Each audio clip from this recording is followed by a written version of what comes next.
before we get rolling, let's make sure that I'm still warm. Although I'm going to have to get new gloves because my gloves are wearing out pretty good.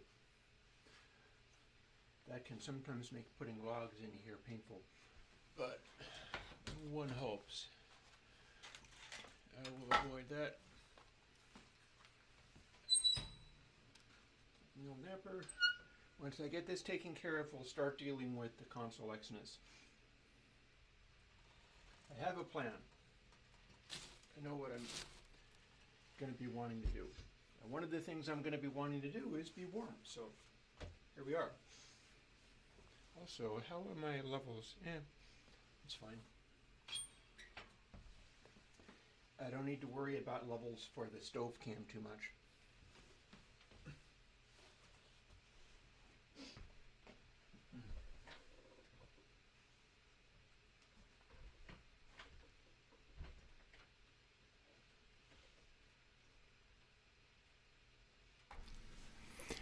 Hey, so it's been a while. I sometimes find the live streaming challenging, especially when I was trying to do it for like 8-hour stretches. I don't do that anymore, but I think I can probably do the roughly 6-hour stretch of going until 5, getting in to our mixing. And although you probably can't, well, I don't know whether you can see or not. Here's something I can do is turn on my blinking lights.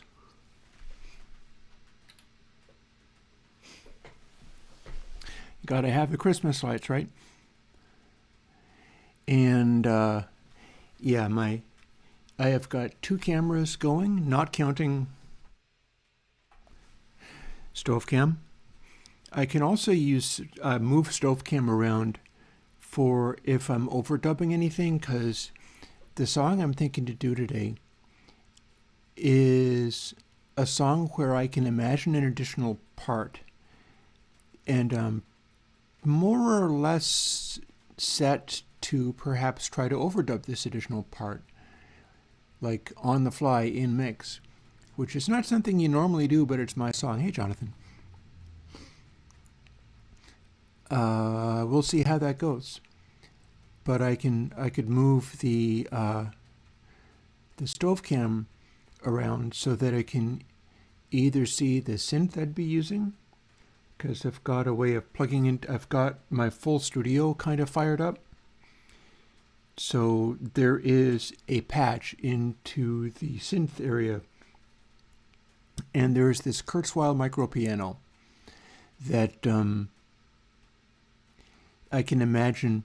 I'm going to be doing the song For Never, and I can imagine some like clong, clong, clong keyboard parts in there. One of the things I'll be bearing in mind is I can play those, but I don't have to play them perfectly because I can move them around in the arrange window. Let me start setting stuff up. You can't see it super well unless I move stove cam over to show it, but I've got my control surface going. Maybe I should. Let's see what happens if I do this. One thing that's happening is my cables are in my way.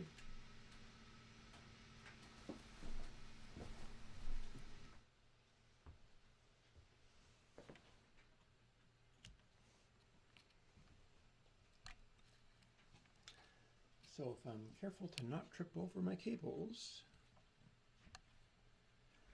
maybe I can do this. Even scooch it even closer. Maybe not like that. This is the Sub Fatty. Got that a while ago. Oftentimes the secret to this sort of thing is that you should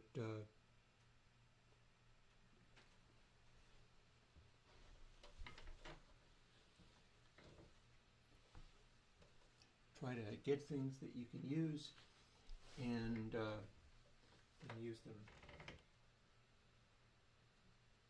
I fear I should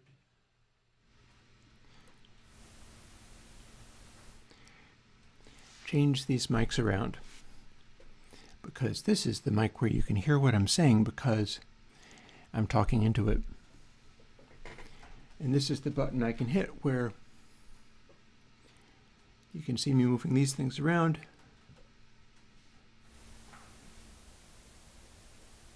And this is my distant mix position. Yay! I've used that before, we're going to use it again.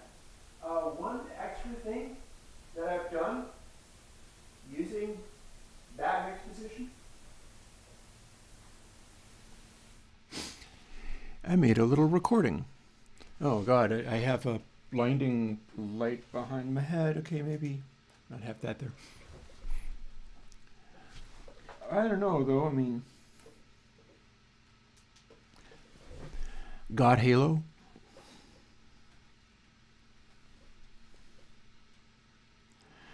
That's perfect, right? He says as he immediately turns it the heck off. So, Jonathan, how much timing correction? As much as you need. And I'm not sure what I'm going to do, or even if one of the things I was going to do, by the way, remember how I said I had a thing that I'd made? This is that very thing. This is a video that I shot just this morning.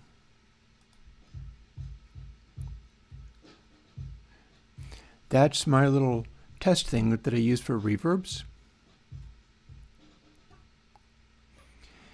And the microphone is behind this little screen,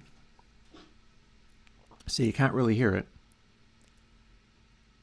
But there'll be a guitar, a little thump, which is a test form.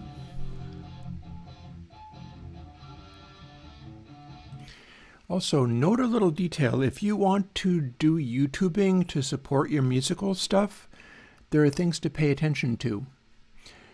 Note how shiny my face is. That is normal, but look at me now.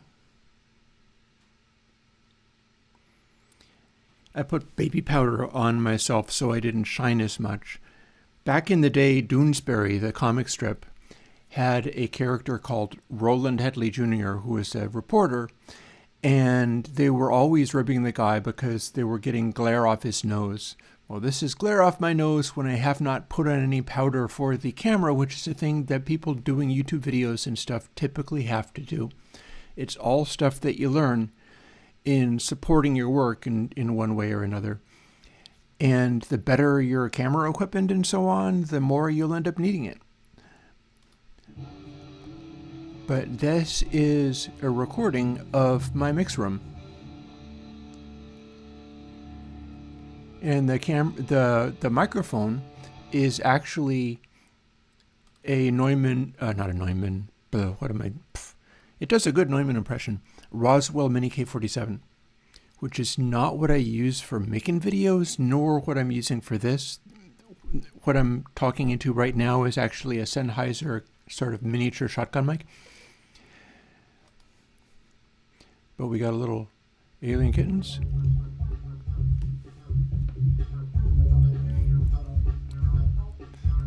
We're hearing double versions of it because it's going through the same speaker system and same subwoofers twice now. But what I'm going to be doing is coming up with presets in cans that will approximate this sound. So that's with that pointing backwards. What I've got there is the camera behind, the mic behind my listening position, but that same screen, it's now pointing towards the speaker, so this is the most upfront and close recording. So if I can get a can setting where in headphones it sounds exactly like this does in the room,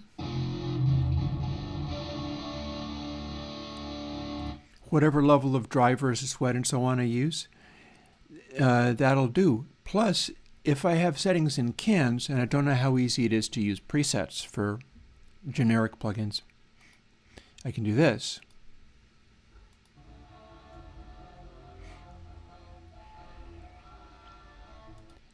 And this is that listening position.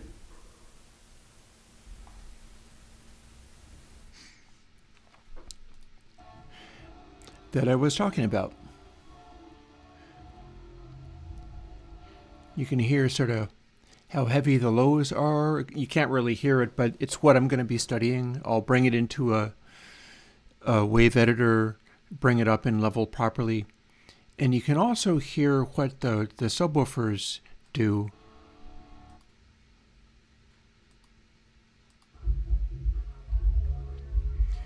So if I can make cans sound like this,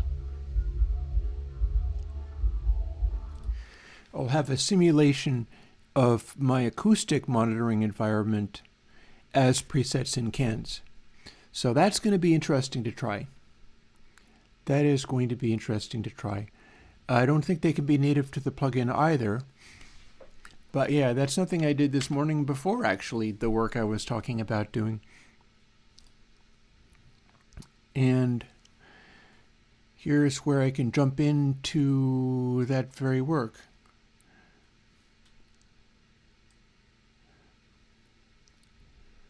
Positioning the thingy, and we'll see. I have turned on the Motu, so it's set up where I've actually got a bunch of stuff coming in from the modular, although I'm not going to try to use that right now, but it's making sounds that are coming through into the interface. But we're talking about doing a mix of this track, and I will have to adjust this because, let's see, project settings, is it going to be? Nope. Preferences. Here we are. Because audio device has switched to the Motu Lavery setup that I've got, for which I have a whole bunch of things going on, and I need to put an output. I'm not going to worry about trying to run sound to the stream. You're just going to be hearing what I hear in the microphone, in the speakers. I'll turn them up so that it's not completely faint. But it's mostly about me talking and about you watching what I do on the screen in Reaper. And it might not run super quick, I'll tell you that, but we'll see. And we're now going to find out whether I have the aggregate device available. Here's outputs for master track. And it looks like I have everything. Maybe.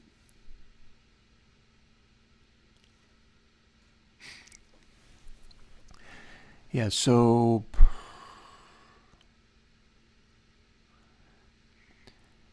the outputs here. All these outputs are on the 16A and aren't connected to anything.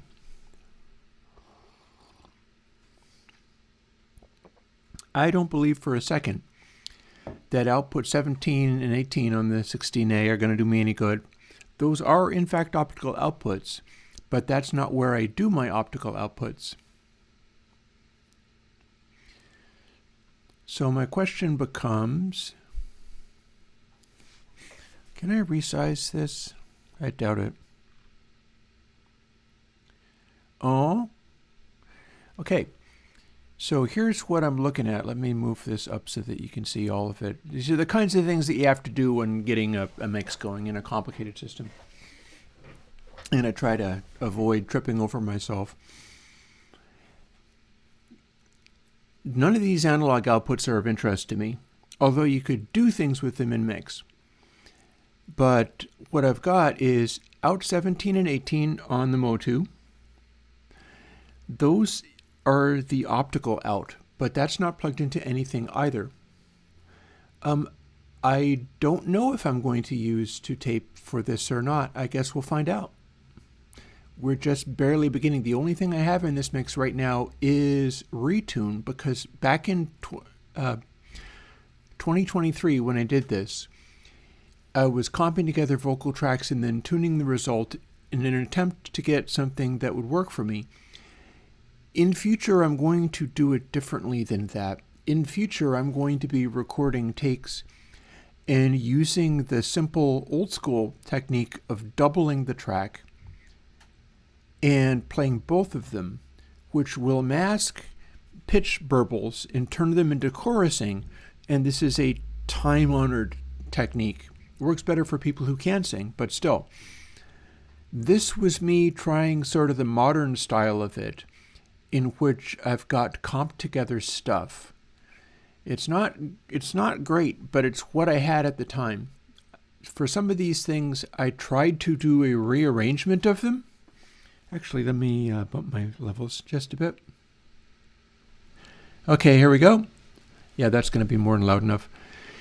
If I'm continuing to raise my voice this entire time, it'll just tire me out, and you'll be able to hear the music better if I pump up the gain on the microphone a bit. Anyway, where were we at? I was starting to answer Jonathan's questions. I'll answer questions if I see them. Never worry about that. But I hadn't even set up things so that you could hear them. So here's where we start doing that. I was trying to find where my audio was. And in my aggregate device, I do in fact have that ready to go. Although it's such a big aggregate device with so many different things in it that I may indeed have to restart it at some point. We'll see how well this holds up.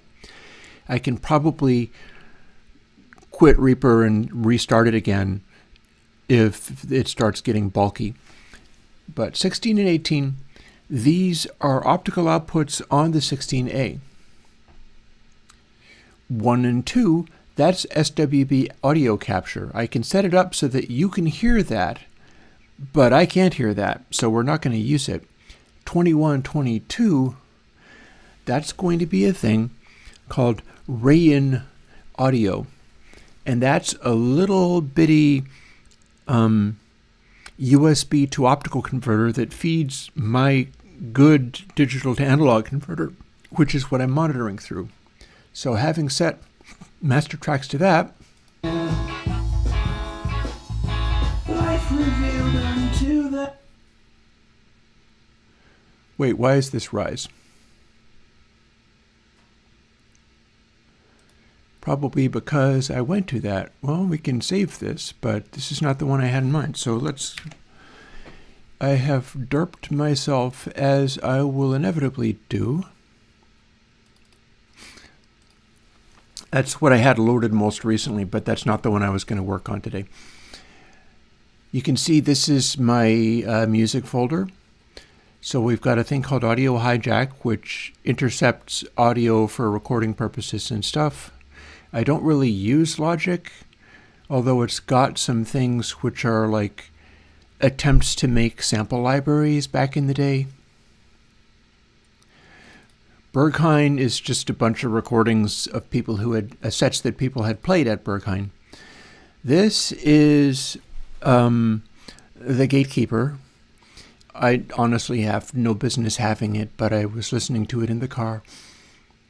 These are largely, this is my stuff. The Damen Roland, King Gizzard, and Shingo Nakamura and Burial are all stuff that I've bought off Bandcamp. That's one of the reasons why I'm doing this EP, is because Bandcamp is cool. And Andrew Huang. I own Andrew Huang's Dustin Dewdrops album. And Welcome to Free Luna is, of course, the album that I have on Bandcamp. And then Air Window Singles is this stuff. And this is the song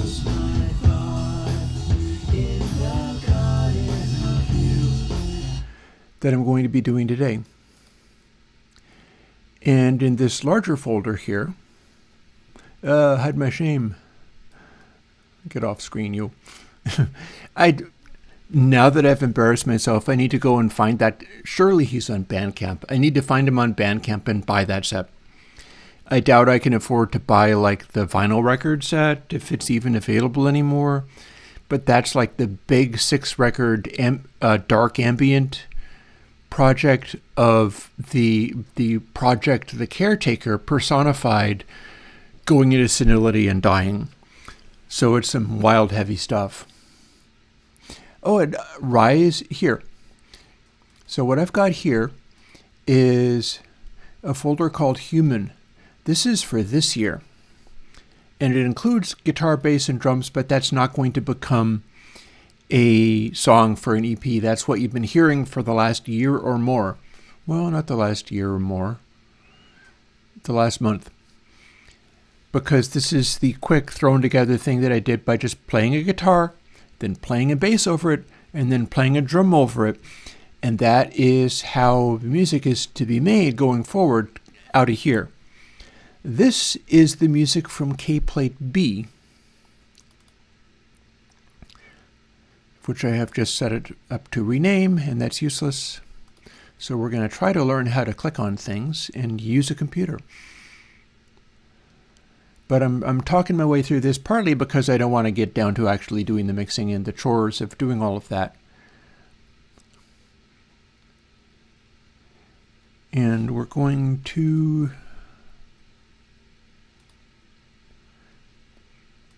same deal, set outputs as 21 and 22. You might remember this one.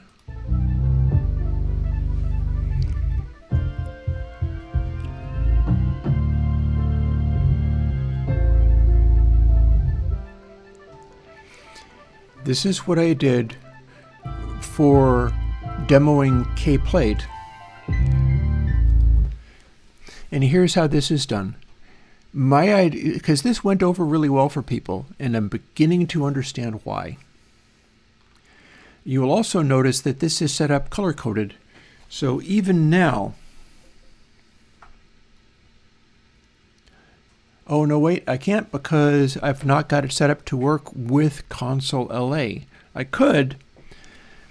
The purpose of this is so that if you have like all of these settings on, like orange, you touch the orange fader. You touch the orange fader and you move it around and you're controlling all of the orange tracks, or the green fader and you're controlling all of the green tracks. That's not actually the case here because we're not yet using the version of console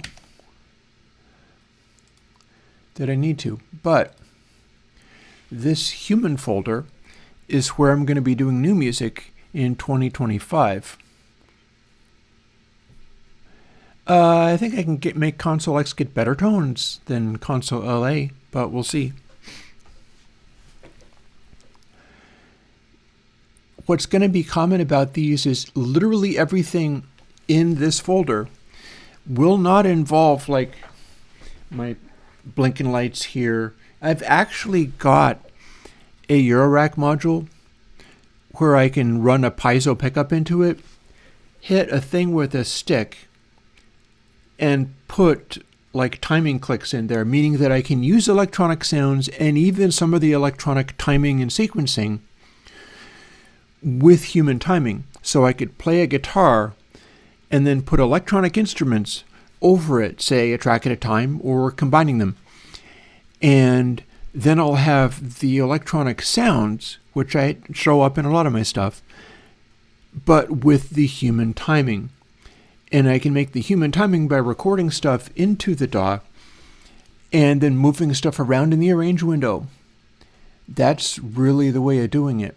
But here's where we're going to get busy today. 2023 EP. And we've got a bunch of stuff going on in here, including early attempts at ConsoleX.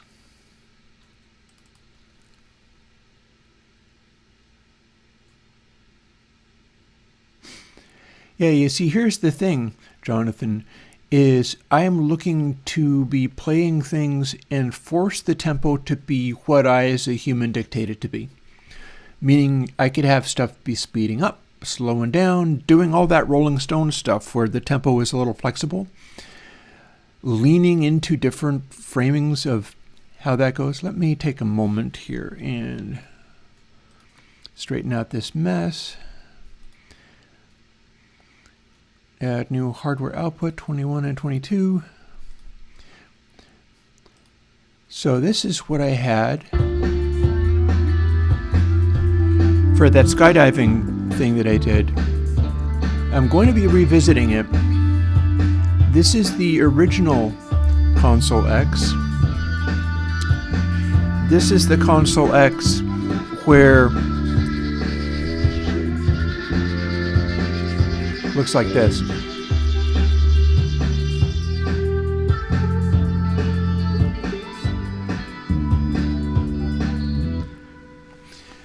So this is me doing that without actually having the GUI done yet, and without having the ability to use the control surface. So it was possibly a slower and more laborious process, and it's also, if we look at some of these tracks, you'll notice that a bunch of them have done stuff, but there's a lot of things that are sitting there at default. You can see if they're at exactly 0.5, it makes it feasible to, if I'm not using something, automatically putting it back to nothing again. That's something that the generic ones will use. And of course, you can use the generic ones if you prefer them.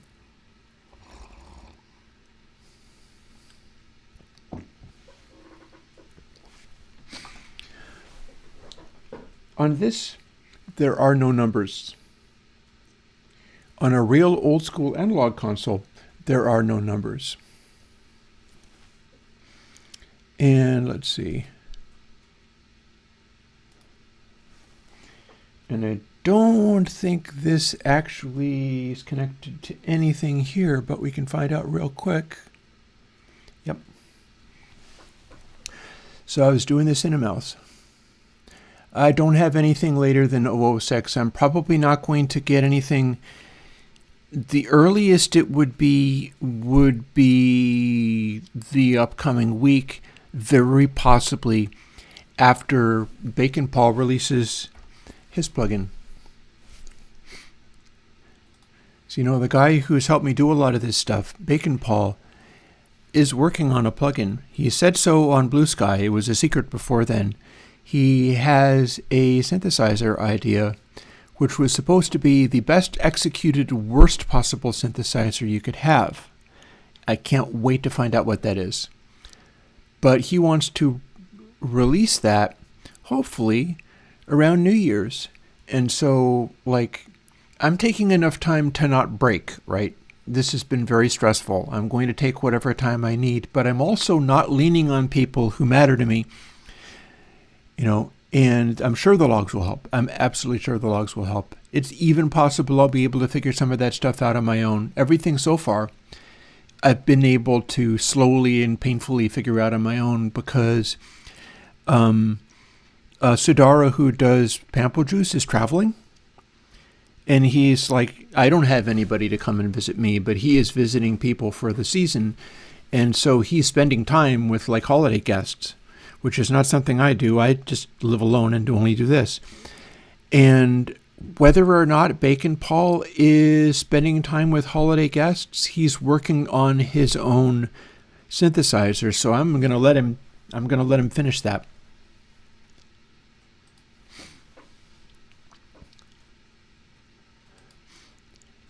So yeah, and the reason that this is part of the EP is because it might even be a first track.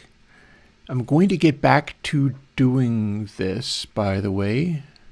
This was originally set up to be able to bounce out to a hardware mixer and then come back in. And then it's still got some of those things sitting around. Part of what I'm going to be doing is revising all of these things, making them Looks as if it thinks everything is offline. Oh, now it's not. But yeah, so this is a snapshot of a little while ago. And I'm going to be doing more with it.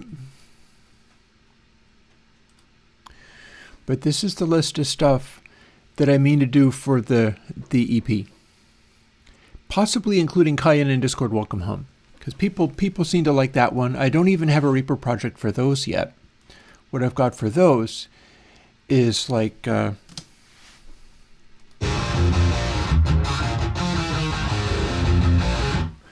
individual tracks.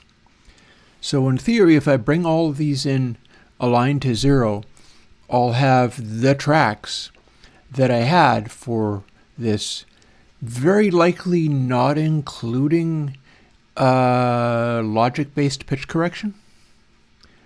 But if that completely fails me, I do have a vocal stem. 'Cause there's chaos to be had. We've got that, so I can do that over again. And I can do it over again in Reaper. And if people really want like a 1980s hair metal rock mix in ConsoleX, we can absolutely do that. That's not what we're doing today. And then Cayenne, of course, this is not the same thing. This is something else. Seem to have multiple tracks of it.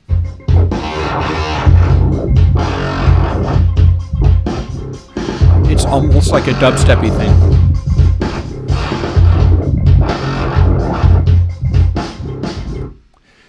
That was rather loud. I could probably turn it down, except for we're going to be doing mixes, so maybe not yet. And that one included some either real drums or a drum pad sequencing something.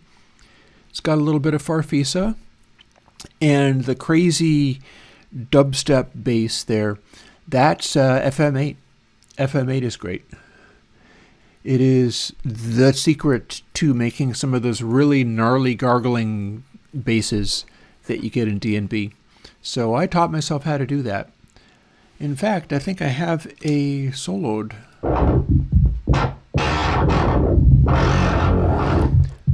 That's just Native Instruments FM8.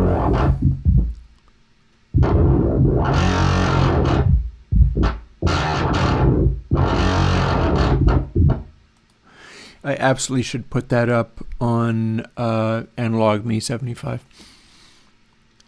We'll do the EP first and then worry about that. And yep, see, I do have Console 0. I am pretty sure the reason Console 0 here, we gotta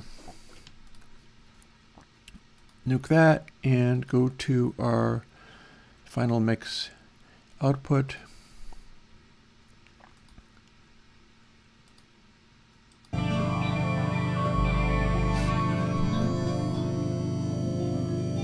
Yeah, Car, I should be thinking in terms of more of that. I know.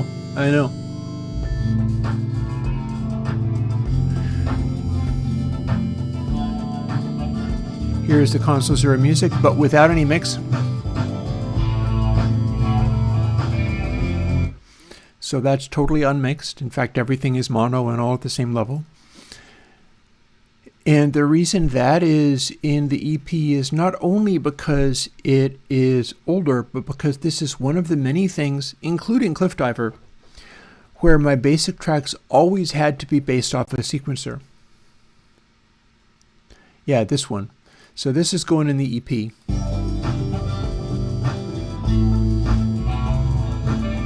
Because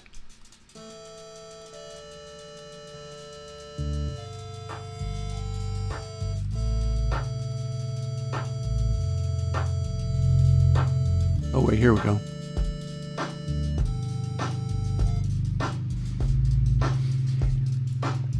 This is based off of machines. So that's part of why I want to use this stuff for the big ConsoleX remix project, getting it all going, and then using all of these features to do it upright, is that huge chunks of this are not just like nothing but rock style sounds. Granted, I'll be trying to do those properly. Here's another thing I can do is shift click, track color, set tracks to default color because this has a significance. Hopefully I can also talk my way through learning how to use Reaper more efficiently so that people who are also doing that can themselves get up to speed. But here, the whole workflow that's going to go on, those were originally color-coded with the colors I'd put on using electrical tape again on the analog mixer I used. So I'm no longer using that. I do still have colors on stuff. You might or might not be able to see behind here. I've got electrical tape on my pre's. And I've got colors associated with that, but they don't really mean anything anymore other than I'm probably going to color code guitars as red. I'm probably going to color code the mic here. This is the white dot as the white slider. Bass may very well be purple.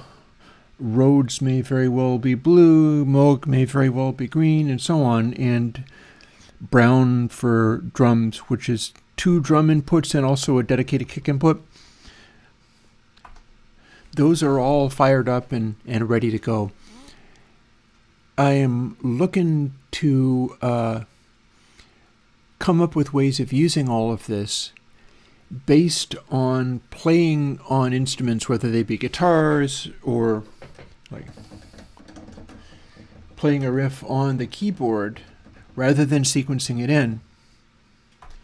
Knowing that I can loop it, I can play other stuff in, whether it's realistic instruments and microphones and stuff, or whether it's a trigger that is firing an electronic sound.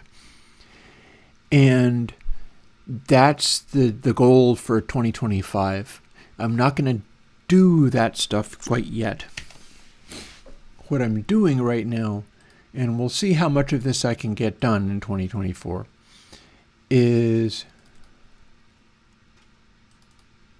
that's labeled Semilunar Unrealism because that started out as the cards I made for myself. For instance, this is the Sturdiness Under Stress card, Semi-Nomadic Demoniacism. I still hope to do these two. There's a lot to do. Getting finished with ConsoleX means I can refocus onto some of these other things, and it also means I can refocus onto actually doing music again, and that'll be cool. And also have a glance at chat.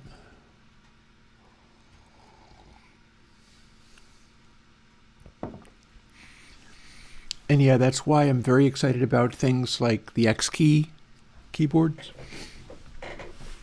Oh, I can't roll around. Dang it. I can't roll around because, oh no. I'm in big trouble. I'm not in big trouble, my studio's in big trouble. Come out, you bugger, without breaking, please. Because there we go. Oh, also, I'm also in trouble here because that is gonna yank my whatever. Worst things happen in war. As a lot of people know these days.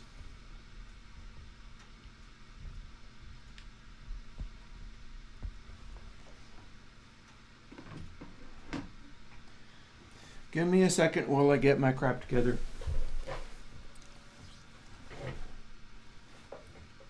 Oh, have I killed... Hang on. Oh. I somehow went to the distant... Hi, it me again. Yeah. Yes, please. Hit F to pay respects. So, here's what I just did. Right. This is an X key controller. The reason I'm excited about it is because these are relatively affordable. It's just a MIDI controller that you can buy in places. It's not wildly more expensive than any other. It does not have a bunch of funky, like, sequencing pattern stuff in the way that some of the Arturia ones do. And allow me to continue fussing. We'll figure everything out. Back you go to that cam. Back I go to being able to see myself here. So the reason I was, that Arturia, I mean that X key was sitting on a chair arm, and I tried to pull it out and it fell between the chair and the desk. And I went, oh no, and I freaked out. But the thing about the X key is it's this little clickety-clackety thing. Come to think of it, I can run this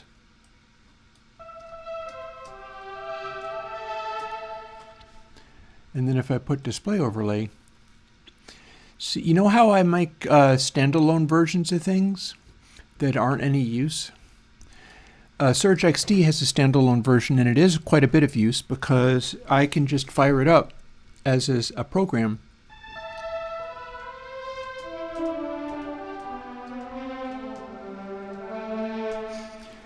And use the X key with it, and it's currently plugged in.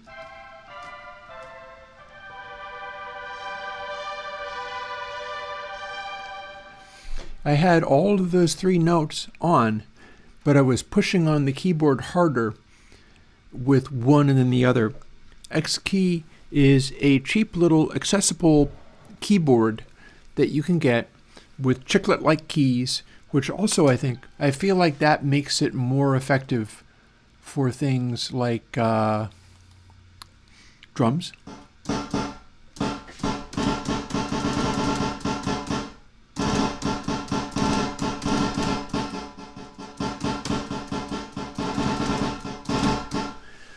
So if I wanted to do a weird electronic drum, but made entirely in Surge XT, because I'm playing a drum sound through its wavetable oscillator, which is what you can do.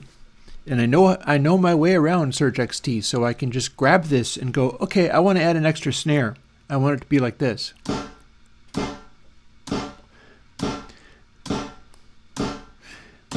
And I don't have to sequence a thing. I can play that in.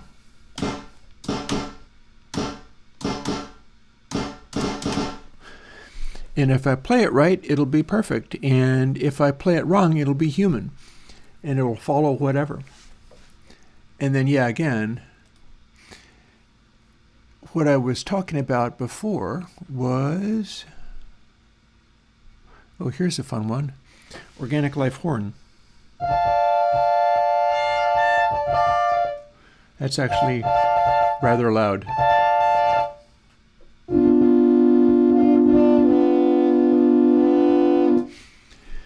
With that patch, what it's doing is it's making a horn sound. It might not be entirely happy because it's both it and Reaper are trying to talk to the same interface, and that's bound to be trouble. But with that one, each of these sounds are a little bit flat. Let's see if I can make the, yep, here. Each of the sounds are a tiny little bit flat until you push on the poly aftertouch, and then they're a tiny bit sharp. And this is how you do things in Surge XT.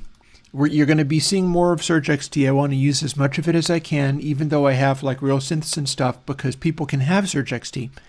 It, like my plugins, is free open source software.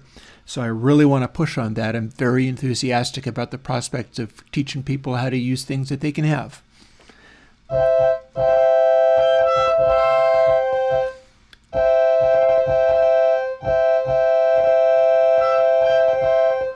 And you can hear as I do that, or even a little cluster.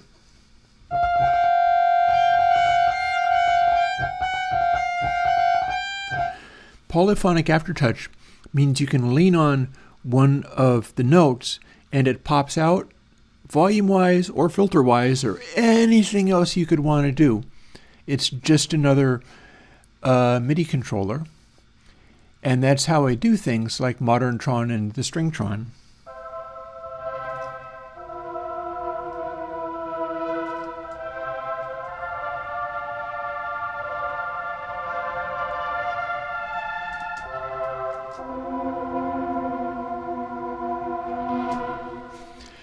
And if I can play stuff like that in, and I bet it's not reacting properly because Reaper is running, but I could also be opening this. It'd be tricky because what I'd be wanting to do is open this up in Reaper so everything can run in Reaper, hopefully with less sputtering, and then record the audio.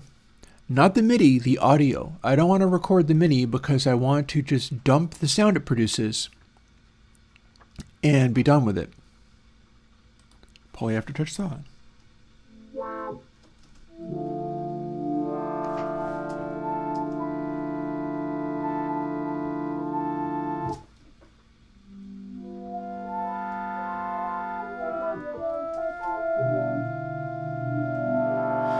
I've not yet released these patches.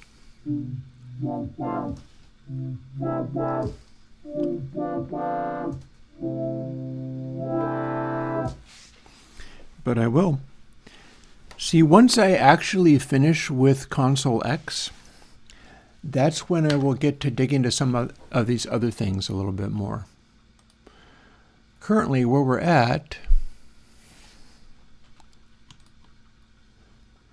see, it says Semilunar Unrealism.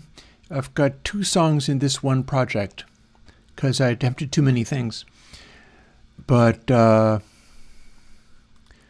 we're going to be working on the first one. Honestly, I was thinking about maybe doing a... Firstly, I'm going to set the outputs up so that we can hear what I'm doing. And then I'm going to get rid of all of these colors.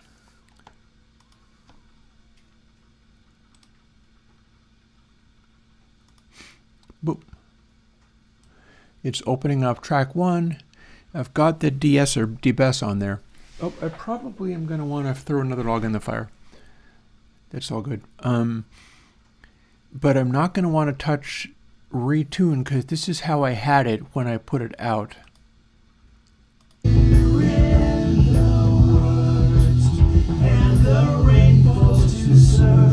you gotta select things. Hang on. Slow down there, Sparky. That's not what I wanted.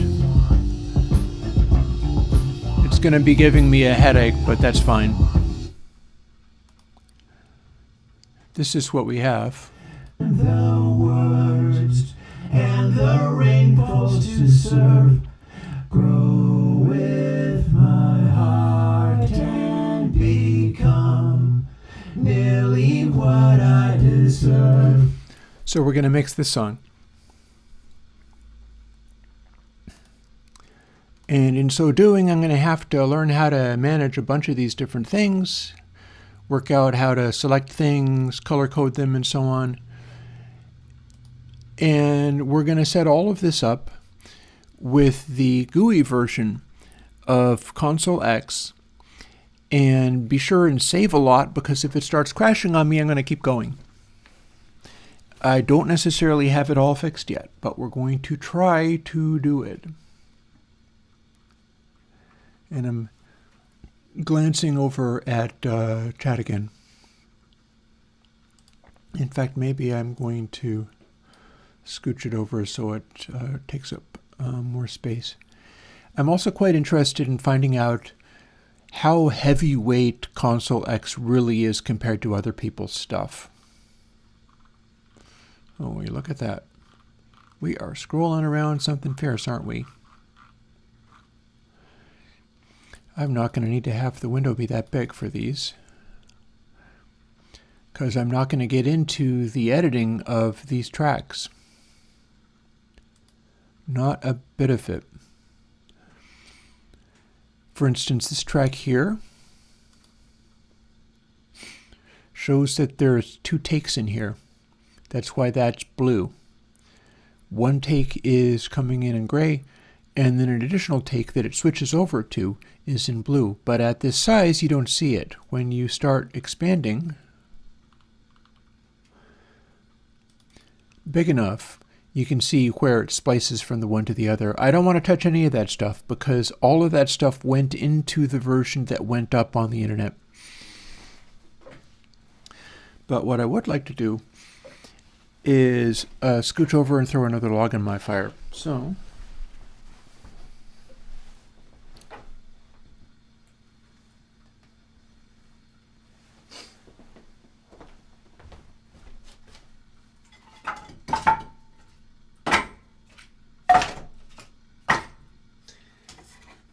Minecraft skeleton noises, eh?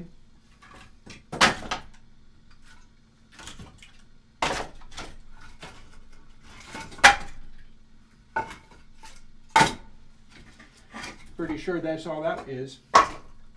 Minecraft skeleton noises are nothing more than firewood. I bet you that's what it is.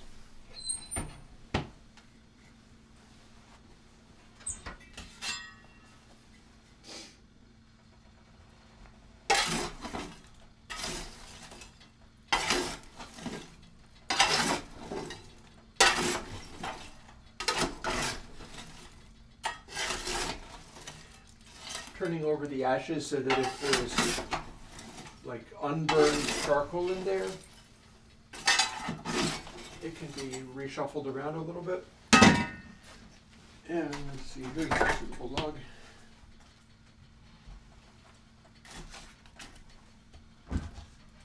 Make a little space in the middle and throw a couple of logs in there.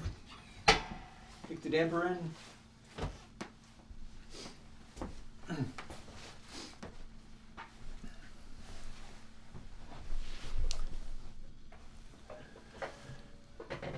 And back we go. So I'm not going to need to be showing FX all the time. It's probably worth me changing the preferences.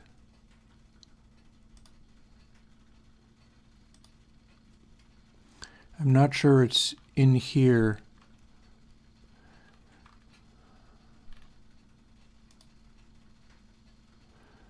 It's not going to be there. So the thing I'm going to be trying to do here is make it not pop up in the window. It's perfectly fine if people know much better than me and jump in and go, do this, you idiot, because I clearly don't. But I don't think it's in preferences. I think it's going to be actually in project settings.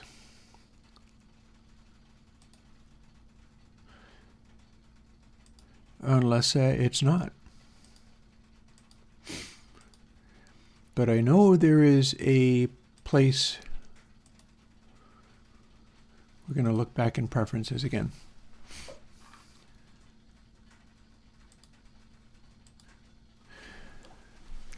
And what I'm looking for is where the pop-up menus and interfaces jump gleefully into.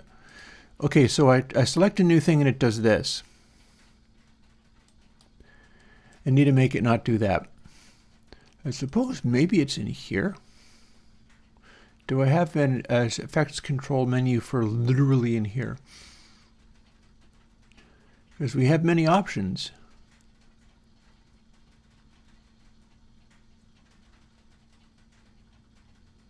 Maybe it's here. Oh, very good. Okay, so technically, I don't honestly, like preferences is where I should have found that. I didn't find it, but instead I have the FX window open. See, this is Repro specific at this stage. And I hit options and went to FX plugin settings and it jumped me over to the place I needed. So set foreground to floating windows when selected and auto float newly created and do not open a track window. Do not allow a chain. Well, I could have only one chain window open at a time, but what I'm going to be doing is opening just the plugins, not the chains. So let's see. And floating FX windows, move them to the front. That's probably going to be correct.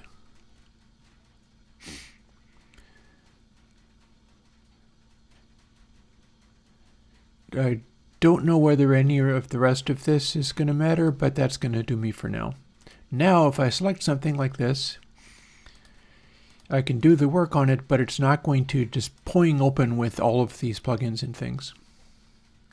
Also, let me keep an eye out for, firstly, whether my stove is working correctly.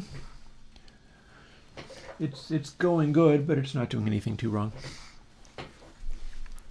And secondly, what chat's doing.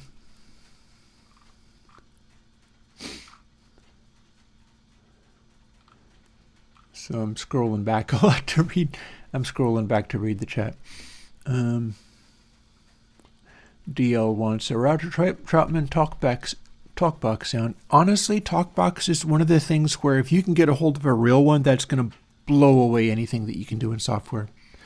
That is just not like... Talkbox and vocoder are not the same thing. If you want a talkbox sound, you should get a talkbox and a decent microphone and use that, because you're not going to get close to it. The stuff that you can do with your mouth and your voice using a talkbox, easily beyond what you can do. And the neat thing about it is that if you're doing that kind of thing, you could simply have a tiny little lavalier microphone, and that can sit right up where it needs to be, and you don't need a big expensive microphone to do an effective talkbox sound, because what you're wanting is accuracy of the sound and closeness to where it's being created. So yeah. I recommend trying to do a talkbox for real. I had one at one point. I gave it to the My Little Pony musician wooden toaster, because he liked that kind of stuff too. Matthew says, GUI is really hard to get perfect. Oh, yes, it is. I am finding it very difficult. Maybe a thing that I can do is go to my Documents, Air Windows, Globals. Let's start doing all of this with a nice simplified version. No fancy graphics. Hopefully that'll make it not as crashy. Track color amount. Let's use the track color amounts. Noticeable but not overwhelming. We'll stick with the defaults of Yoast and light gray. That's actually the font that I use in videos and on my website. LED color red. User knob mode. We're not going to be using that with the mouse, but I've ended up defaulting this to vertical motion. People prefer that. And you'll notice that I have some settings for these built right in. And I may or may not care about the tilt, but it's not really going to be using it yet. And bicubic for interpolation, that controls what the meter does. I can make it be a little more techno looking. Not worrying about that right now. We'll save this. This is active in what we're doing, and I'm going to save this as for never and work on that one.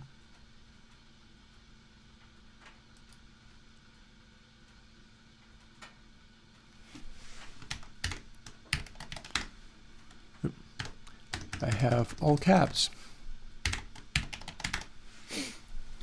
I often don't use spaces because if you're working in the terminal, you have to do special things to deal with spaces. Otherwise, manipulating things in the terminal won't always do what you expect. So that's why I often end up without spaces in stuff. Clearly not in this particular one, though. If I did mean to do that, it would act differently. So here we are, and then the next thing is, let's see what we can do with VST3. Oh, do we not have this handy at the moment?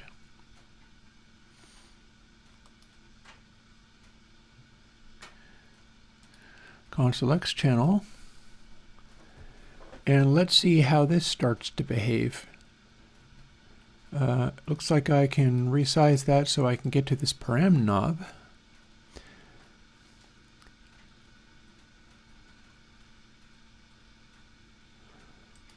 And I thought I had default controller mappings. It does not look as if I have default controller mappings. Well, that's a drag, but what are you going to do? So now that we have that, we can start setting up all of the parameters by hand. Let me scroll chat down. I was busy looking at chat. Over top graphics. Well, mine are kind of over the top, but they don't look as over the top as they are.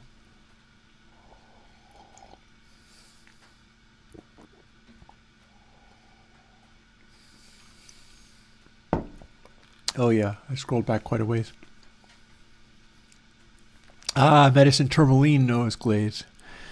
Yep, yeah, I did. Oh no, Glaze did. I gave a talk box to Glaze, so yeah. Back in the day. If I hadn't, I'd still have it and I'd be getting a lot of interesting use out of it, but I can always get another if I need to badly enough. Yeah. DL Cardinal is the fork of VCV Rack. I own the actual version of VCV Rack, so I can instantiate it, for instance. And let's see, that's going to show up here, right? Sure is. I can instantiate VCV Rack in the middle of this if I want. This is the paid version. And the reason for that is along the lines of, and also I should make this go away. Boop. Ooh, I might need to restart. That little beach ball means it is not happy. I probably will need to restart, but that's fine. I have many things to do before I start mixing. I bet you I can get to where I'm mixing by the end of today, though. But we're doing a lot of talking, and we're doing a lot of maintenance. Anyway, Paul of the Surge XT is in favor of supporting the primary VCV Rack project rather than Cardinal. And it's not because of liking people who are rude and big meanie pants, because that's a reason for the fork, is that the VCV Rack project is not exactly fun to work with, not in the way of like Surge or me, because I don't take any pull requests, but I let people tell me whatever they want. And Surge is incredibly generous and nice, although you do have to be kind, or you end up not really working with that project anymore. On the other hand, VCV Rack, if you come around with opinions, you could get yelled at or criticized harshly, and some people don't like that one bit. And so that's why the fork. The fork is because the style of how the VCV Rack project, which is still, it contains open source stuff to it.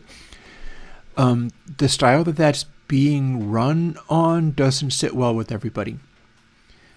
And, oh, I bet you can use Surge modules in VCV. In fact, I know you can use Surge modules in VCV Rack because Bacon Paul primarily, intentionally supports VCV Rack.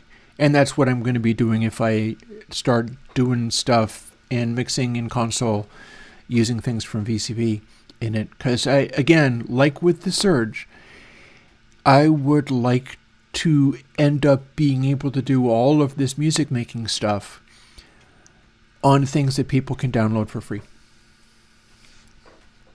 That said, I enjoy the hell out of my studio. It's not just blinking lights. So let's see. Tuane, that's fascinating. I wonder how that would even work. It would depend very much on the CD player as to what would even happen. And I made entire videos in Bespoke years ago. So again, I endorse the check out Bespoke. Bespoke, again, is something that I completely... What I was doing in Bespoke was leaning into the D&B thing and making like little machines that lived in Bespoke that did generative drum and bass amen stuff. So that was quite fun. Anyways, I have work to do. So we've got a instance of ConsoleX channel. And if I go over here and do add effects, I can do a instance of ConsoleX bus. You'll notice that that is showing up as a different size. In fact, I could have that, I'll set it there, but I could have it be the full width of the screen, honestly. But I would still need to access these, so it's all good.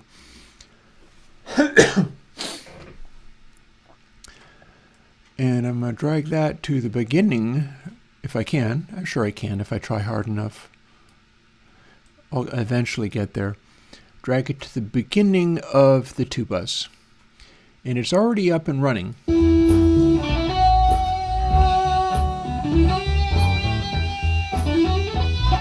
One of the things we see there is we're peaking. We don't have a mix yet. Most of that is not even set up in the slightest. But we're also going to start seeing some other things too. And now that there's a third one that I can instantiate, which I could end up doing, and that is ConsoleX Pre. That is what I would do if I wanted to bring in a tape emulation plugin on, say, a guitar or something. And then I put the ConsoleX Pre in front of it, run the tape emulation plugin, for instance, to tape 8, and then run ConsoleX channel. That'll be a separate instance of all of this that I can condition going to tape. Not worrying about that right now, though. This is not as guitar-centric a track. What we're doing is, see, now we can start opening these things up, and indeed we can stack them up. We can put as many of these along here as we want until the machine crashes. I do have an awful lot of RAM, so that could help. But it's not answering to anything yet. So in order to get access to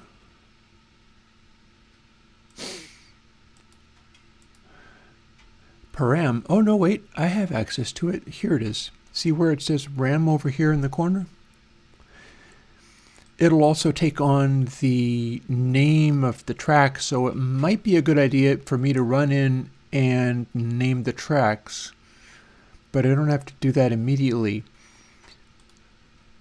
FX parameter list, learn. This is going to be my world for the next hour.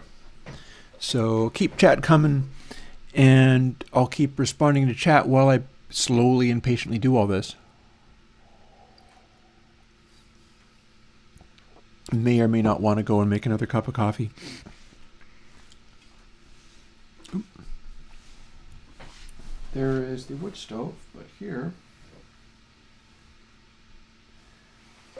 is where the magic happens. This is the process you got to do. I was hoping to be able to do this, and I'm not. And that's frustrating. I wonder if nope. See where it says default controller mappings? I thought I had done this. Maybe it's on a project by project basis, which seems like that would be a terrible idea. But what we're going to do is go in and assign every single one of these controls correctly without any errors to the ConsoleX controller surface. Well, actually, now that you mention it, let's step out of this for a moment. And we're in the VST, so back to the main window. Everything else is still floating. We're going to quit out of here, and we're going to go all the way back to, I know I had set this up. Let's see how true that is, because this is where we're doing it. No, this, I thought it was project by project basis, but if this is set up, I can save it. and then we can maybe use it. It's honoring the, this is it honoring Air Windows Globals.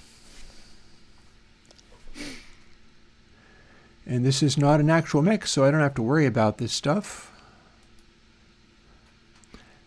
Let's find out. And we're not running the color coding for these yet, but I can, in fact, find out whether, see the treble knob up at the top? Whether it's assigned. I have to be clicked on one of these, either this or the other. If I've got this clicked on, these should be responding to my controls. They're not. Oh, DL, I wish I was. I stumble over so many things, but I'm leaning on the learnings of others. I'm supposed to have default controller mappings. I know I've gone through all of... So now what I'm wondering is, did I do that on the laptop? Because I know I had this all set up.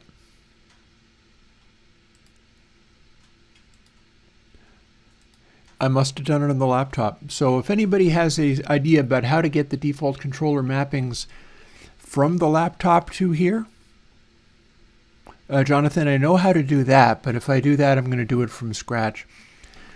Let's do a little test, because I can overwrite this. Here we are on the guitar track. It is selected. So if I tell it to learn, say, the treble amount, this is the largest knob. Here's how this works. If I move it across, I've got one controller, but if I move this up and down, we've got another.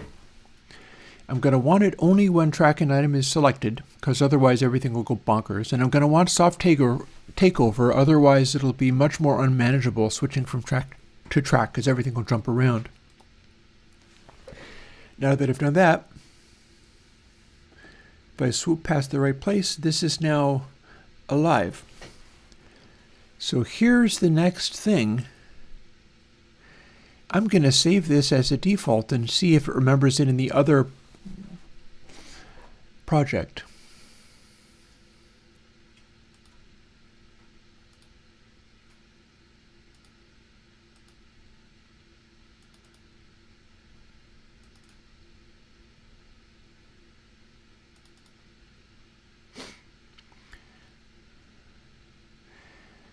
Have I ever mixed or mastered commercially competitive music? Not as you would know it. Okay, so let's do a thing. Do we have controller mappings? We super totally do, and guess what? That was supposed to do something. Oh, I don't have it selected. I have track 2 selected. That's not track 1. If I have track 1 selected, voila. So now what I got to do, unless I want to go and dig up what I know exists on the laptop, and it's a thought, because I know I had it right on the laptop.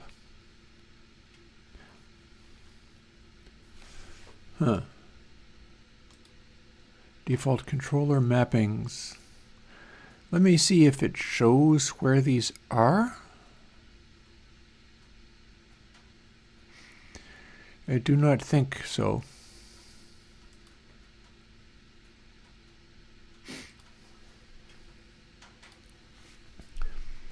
Okay, so let's see. The way you do this on the Mac is go and hold the down Option. That gives you a library folder. You go to Application Support, and that gives you Reaper. Once you're in Reaper, we should be able to find in here somewhere stuff that is appropriate. And I know I had just changed a thing. This is global.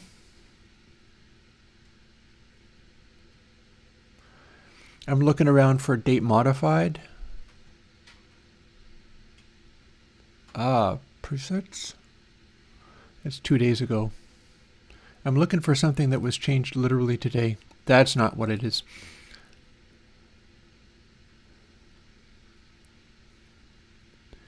I don't see presets here. Oh no, yes I do. Alrighty. And so here's a bunch of stuff. And this would be where I'd find the relevant thing. Not only that,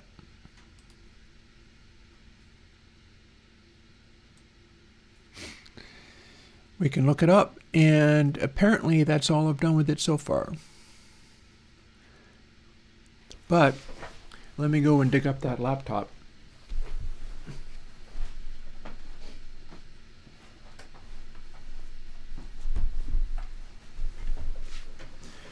If I can do this, it'll be worth it. It's not impossible that I can do this. Oh no, I have an SD card. I'll just move it from that. So if we can replace the VST3 ConsoleX channel and or bus, I'm not going to do pre because I don't want both of the things to be responding to the control surface at the same time.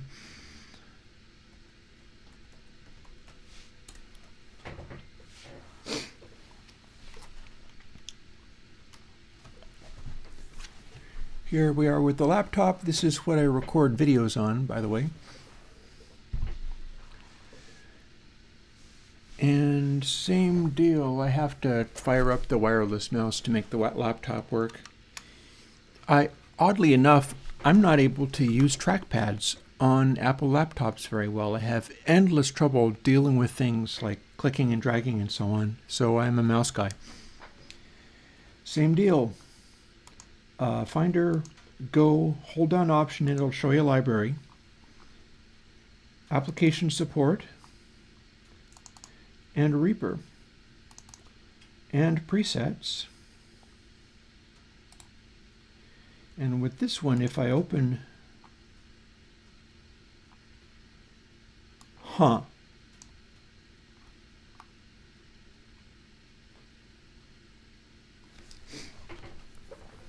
it's showing me exactly the same thing, and that's no good.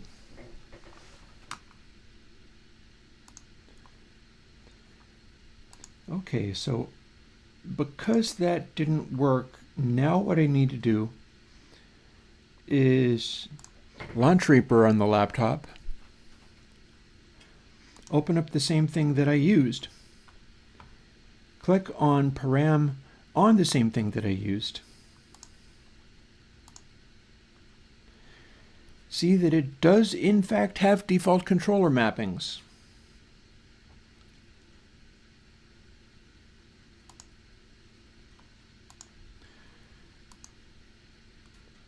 So now what I'm going to be looking for is where to get to them. Because this ain't it, Chief. This ain't it.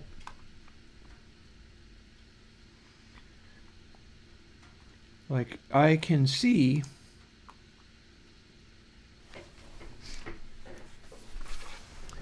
in param, I have default controller mappings. It's set to use default. I could clear default, but I certainly don't want that. But I haven't got it in a usable form yet. UI, no.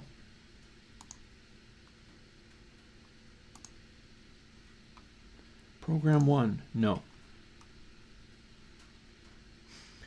So I know this laptop would respond to this controller.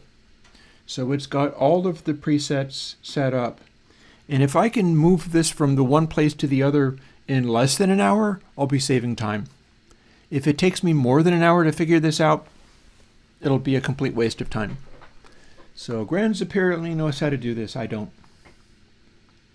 Let's go and find presets. We're going to find out whether there's a preset menu. Maybe there's that. The last I've seen from Granz, who apparently knows how this is and if this is not on a project by project basis, then exporting the project would do no good. Although, so hang on. That's a good point. Quitting out of Reaper on the laptop without saving. So what we're looking at, so this did not help because these don't have any bytes in them. They need to have all the settings. This is not where you find the settings.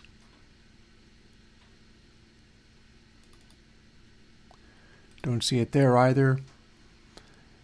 But, project templates, nope. We're actually not going to be needing that, so goodbye. We live in ConsoleX land now, or at least we will when we get there. User plugins? Nope. So if the see, here's the problem. I had to change the settings of these defaults on the laptop because it was not reading as the same MIDI controller. My current viewers are vanishing as I struggle with this. Sorry guys, this is what the job is like.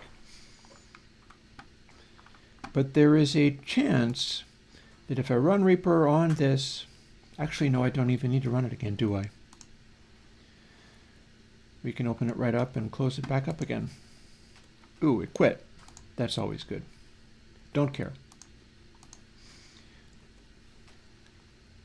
Somebody who I forget who it was now, chat has it, but I can't even look at chat right now, suggested emailing it to myself, but I have a little card sitting right here. All I have to do is copy 415 megs of stuff to the little card and then bring it back on the laptop. That won't take that long. It says less than a minute. It's not a very fast SD card. It's not one of my video making cards. I don't really need to copy all of the audio files, but we're doing what we can. This is the problem solving part of the exercise. And when it's finished doing that, I can copy what's on the SD card, which is now the most recent version of this anyway.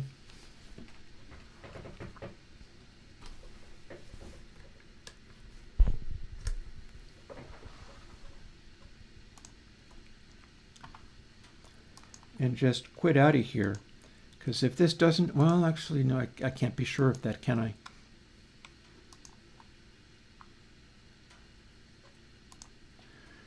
Let's keep library application support Reaper open. And I'll tell you why. If there's a way of getting to this and this isn't the way, then I'll want to get back to it. And here,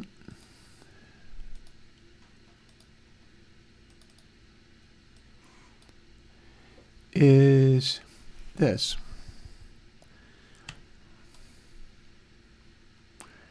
We're just going to straight up replace it with the other one because it's all the same stuff anyway.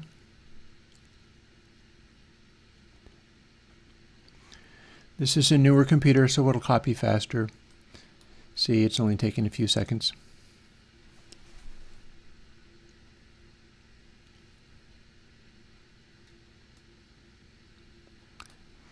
Then I can just get, I promise you folks, if I was able to jump straight to mixing, I would have done so. This is one of the reasons I don't stream as much as I used to. I'm aware on the one hand that I'm showing you what this job is actually like, but on the other hand, I'm aware that this is miserable, like, this is bad television. So I'll get back, and even if I was doing it fully, it would still be kind of bad television because it just doesn't move as fast as you'd like. And here we are with a couple of things set up. We can select them. Here's the big question. Does it respond?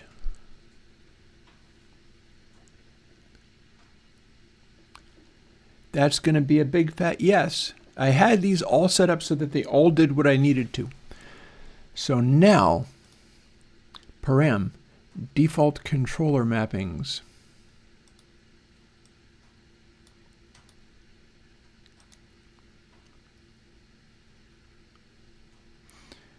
We've got our mappings. Here's where the learn thing, everything is assigned except for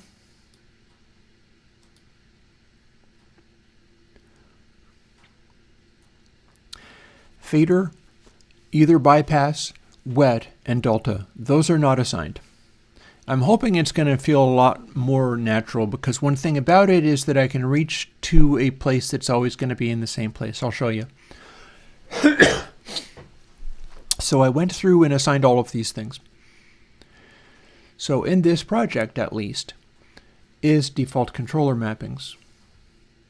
So if I figure out how that works, and again, like I said, everything is assigned except for fader, because fader uses Erwin Mation.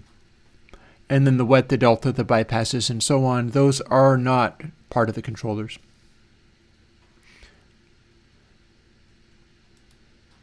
We can save that as default. So now something on this computer knows what this is. And yes, it does. Let me demonstrate. Selecting the master, you can barely see it. It's underneath my image. And watch the fire control all the way on the side. It does indeed work on the master. I'm less likely to suggest doing a bunch of stuff with this on the master. That's also why you should have it set up to, you have to swoop past the setting in order to catch it and start manipulating it, because otherwise everything will jump around as soon as you touch a control and it sends a CC message. This way, if you have it set up and you've got like stable settings that are what you want it to be, and you're working on something, it doesn't start changing everything just by bumping it. Again, here's bus. We can set it to this. Low mid is currently set with its frequency knob. This knob is tilted over a little bit this way. And so on the controller, on this blue screen that you see, it's in the middle. So if I take this knob and continue moving it to the right, nothing happens. You can see that it has caught the gain control though. But then if I swoop it over, it'll catch it as it swoops past the previous setting. So you might want to go whoop, just wiggle it around like crazy to get everything accessible. But that's how you work with it in such a way where you don't want it to just make the settings change by bumping them. The controller for that is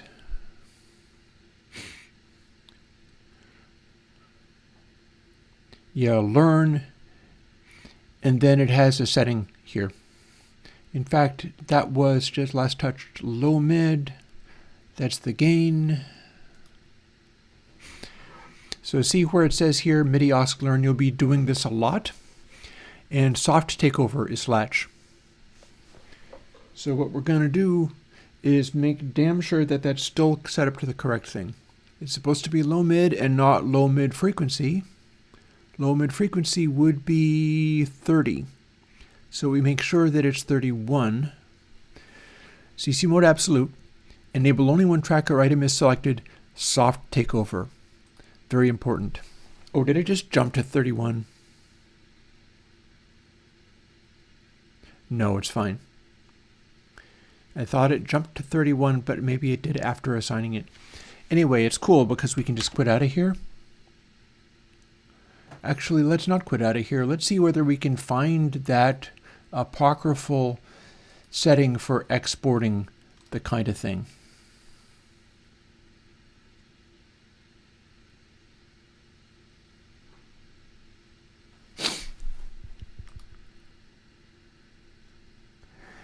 Oh yeah, no. I'll be telling you more about this. What I have to do is take pictures of this and send it to Yale Techs. If you had the exact picture of these, you could go to Yale Techs right now and place an order for one of these, although you'd have to do all the color coding yourself. I did this with electrical tape. It doesn't come like this. Certainly not the joysticks. I have little dots on the joysticks. But you could go to Yale Techs, set it up exactly like this, duplicate everything that I've done, specify the kinds of knobs that I asked for, and get one of these. And it'll take you months. They do not work super quickly, but again, it's a real slick. It's not cheap. I think it is well built. Real wood, it's sustainable wood. That's something that I like about them, is that with their choices of like picking sustainable wood for it, I think that is the kind of frame of mind that's probably good to have. This is effectively an $1,000 controller. It ain't cheap, but I wanted to go with ConsoleX full on and have a real controller. Like, these are full range faders. This is my hand next to them. They're pretty big. And yeah, I have designed a smaller one. I'll probably let people access that. The smaller one has literally all the same controls except for not the fader bank. It has one knob that you can use as a fader bank. Or a fader. And in that case, you would assign the fader to the selected track. But the one with all the bank of faders that I've color-coded, that's what I had in mind. I wanted to have the faders accessible always. So let's see. I suppose one thing that I could do is just go and check. How about that? Nope. Let's just go and check. Let's go and check and see whether the setting is now available just because that's on my computer at all. I'm skeptical. I am skeptical that it'll be as easy as that, but it's worth trying. And it didn't open. Come on. My double-clicking game is not on today. Normally you can do simple computer things, but you know, I try to manage people's expectations. People carry on as if I'm this, oh, look at that. Just because it's on the computer, so it's like scanning all of my projects or something. I don't know how it's doing that, but check this out. Use default.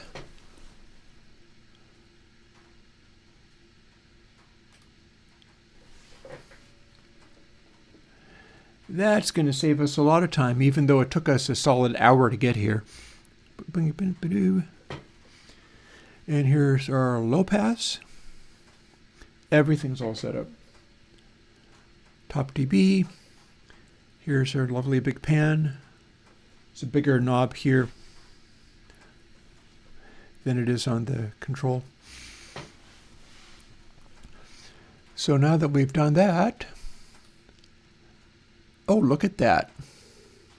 You don't have default controller mappings. It's a different plugin, you see. So let's find out what we need to do. Firstly, click on the main window so that I have the full menu bar. Save that. And now let's see whether, because I know I did the same thing. I think I did the same thing. Yeah, it was here. But which one was it? Oh, it would be this one. See, modified December 24th. It's definitely going to be that one.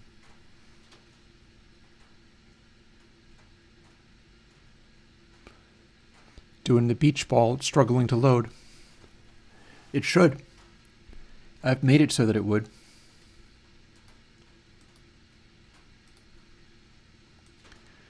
Here's our bus. Remember, we cannot actually, well, I don't even have to click on it. I don't have to move a thing. Here's parameters.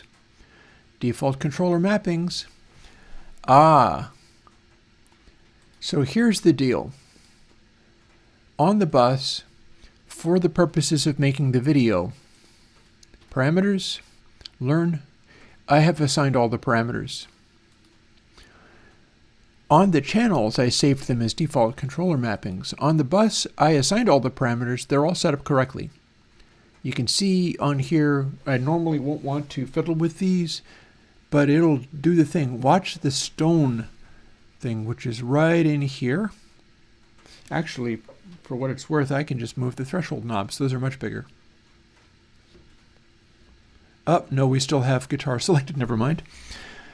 So, I have to use my mouse pointer, go down here and click on Master, and now we have the master track selected. Now it's supposed to respond to these. And it is, in fact, responding to these. Here's the stone knob in the middle there with the purple indicator. I can also do all the little parameters on the joysticks. Those will work. I'm not going to because I don't want to touch them, because I don't want to put those EQs on the master. I want to leave those alone. But you'll notice that I've assigned all of the things with learn, one at a time, but I did not set them to default controller mapping, so that's what we're going to do now. Save as default. Now if I go to param, we can do use default. And I suppose I can save this, but it might not matter. For that matter, I can take a moment and shut down the laptop because it's done its job. Probably going to want to make another cup of coffee and throw another log in the fire.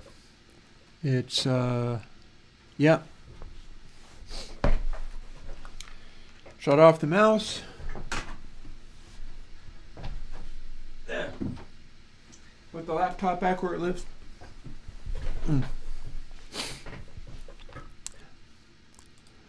Close that.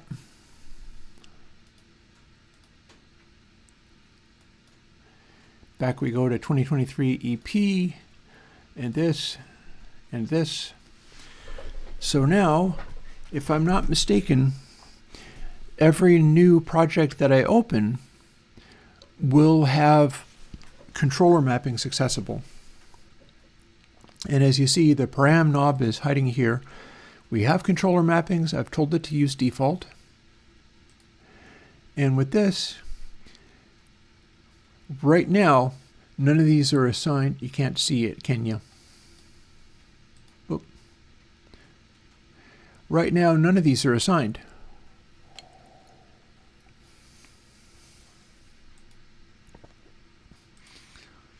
But now they are. Ooh, what did you just do? Oh, it jumped to being in the context of the big window. Well, I don't need that.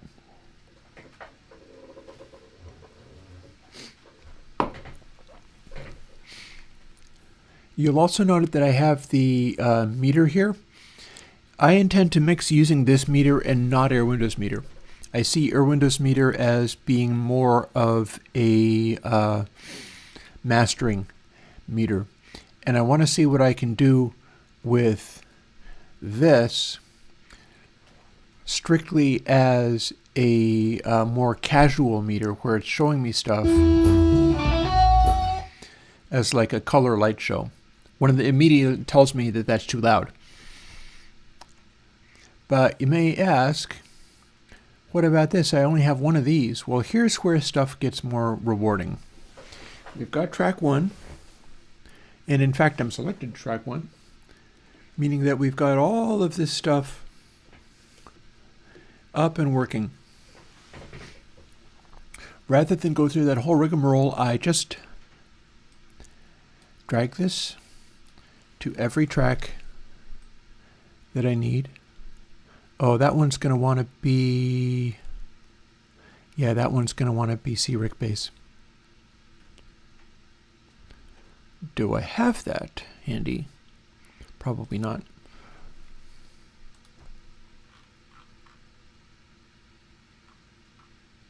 Element PQR. Yeah. It was C-Rec bass. I lost whatever settings I had when I deleted that, but that's fine. Whatever. That will make it a mono bass sound and balance these two inputs. So I had that going on. And and I'm not going to need bit shift gain. I was so good at not saying that, and oops. Not only that, I have a whole bunch of this stuff too, or do I? Hang on. No. No, I think we're good.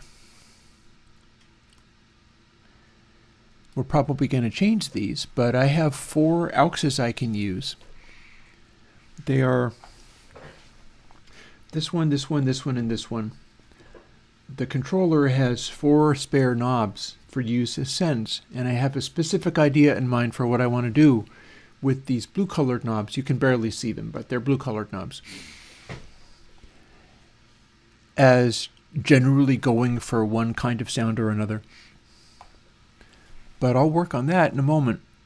Right now, I'm thinking in terms of which of these things. Why do I have 2? Do I have 2 basses?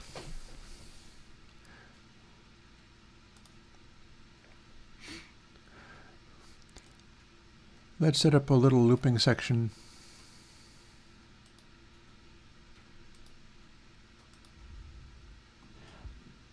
But for once upon a time, don't you recognize? So here's 1 and 2. Season. What's 3? 3 is all the way back here. Forever, this is for never, this is. So I have a 3rd in there. Ooh, we don't want C-Rec bass for this at all, do we? This is the drums. Option click, away it goes.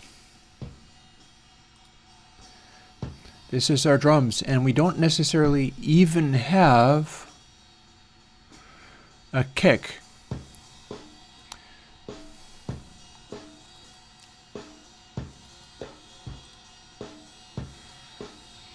What I'm doing is right-clicking and left-clicking on this to see whether this is the place that I can tell it what name it is. But that's not where you do it. You do it here.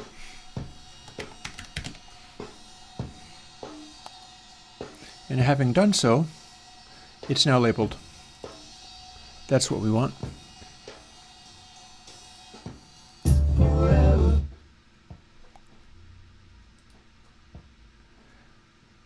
Interesting. What's that?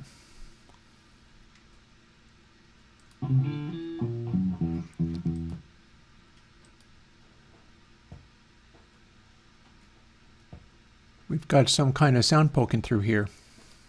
What's this? Oh, is this my kick?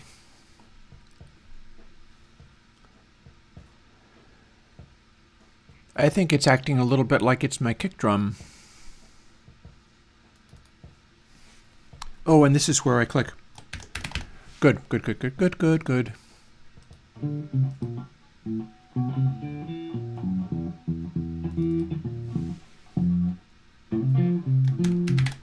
Guitar.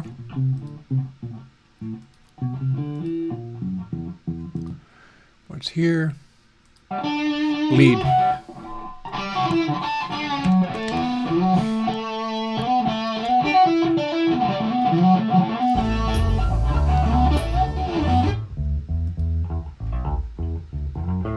We're not going to label these because these are the bass. This is C-Rec bass.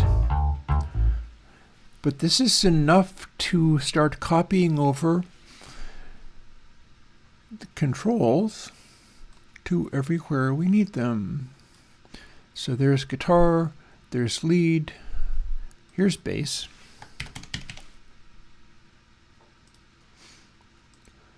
We drag it over to here.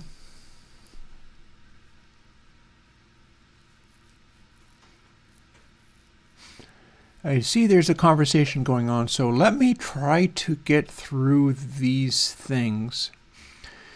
I feel like I'd like to bounce back to the beginning again.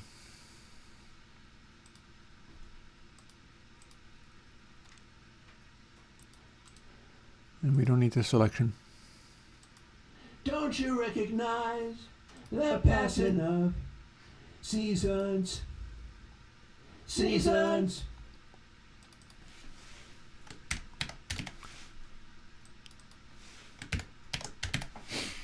High vocal and low vocal.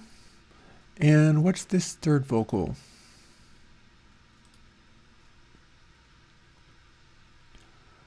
And is it doing anything here?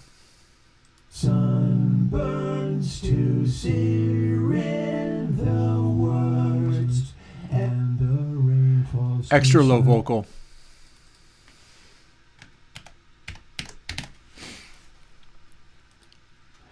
Is it always extra low? Forever, this is. No, it's the high voice there, but that's fine. In the main part, it is the extra low. And this part is not using it. This part is only using two voices. We love beyond, but for once upon a time, seasons. It's going to be fun using ConsoleX to bring out some of those details, because for that one I was using like Pear Filter or something, or Energy, to just hype it up a little, because I was running it into a line mixer. So that's got these sorted out. What else have we got here?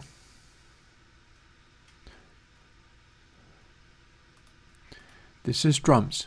It's summed to this. You can see in here that we've got this hard left and hard right bouncing to another track. That's so that I can have it as a stereo track. In future, I'm going to be recording stereo drums as a single stereo track. But funnily enough, the way this works out, if I have both of these selected, it's going to manipulate all of the controls together, whether they are color-coded the same. If they're color-coded the same, then the fader will move them together. But if they're both selected,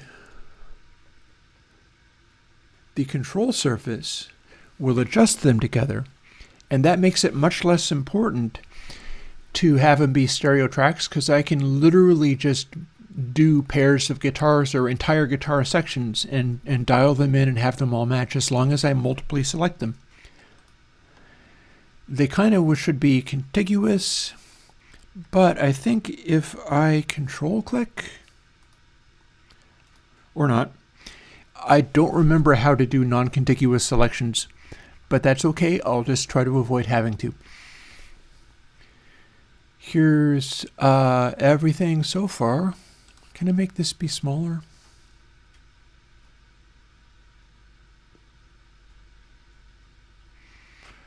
Whatever, never mind. I'll simply not color code these, and then they will be visibly not in the way. What do we have here? Here's something. What's this something? It's this thirsty fellow.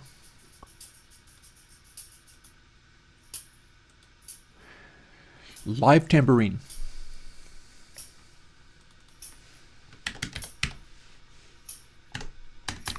Well, you don't have to be that excited about it.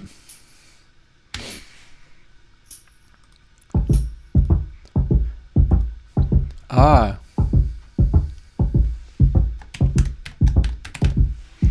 Kick drum.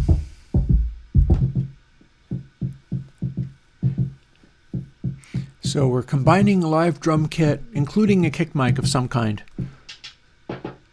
with whatever the heck this is. But this is not all kick, is it? This plays different roles at different times. This does something else. DL, the controller, when it's controlling both, it's because I have multiple things selected in Reaper, and I have told it to adjust console channel on everything that is selected. So I can have this selected and then go boop and select all of this stuff, at which point every ConsoleX channel instance that has been caught with the motion of the thing, because it latches, you have to sweep past what the current setting is, will update with what the control surface tells it to do. which is why I'm not going to have it all selected as much. Let's come up with a different name for this, because it's not just a kick. It acts like a kick here.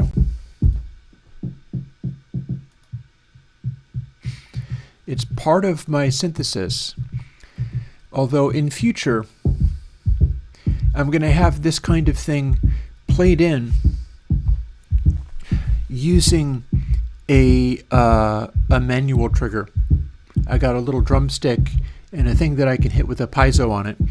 So I'll be playing along to like the guitar track and going and then it'll have a little more humanity to it. But this is coming from the basic tracks of this track, which are completely modular. It's this stuff back here. And all of the stuff that I did in early 2023 started with that machine tempo. I'm looking to no longer do that. But for this, we're going to make sense of what we can do around here.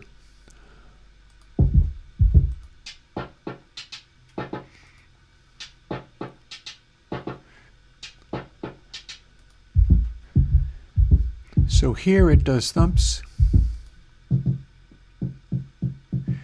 And remember, if we don't like any of these, we can just delete them out of the arrange window. I can click on something there and then just make it go away. So if it doesn't fit with something, I can just remove it. In fact, that is happening over here. There was stuff like this and we left it out. Some people call that underdubbing rather than overdubbing. We'll call it syn percussion and skip ahead to hear what this is doing, if anything.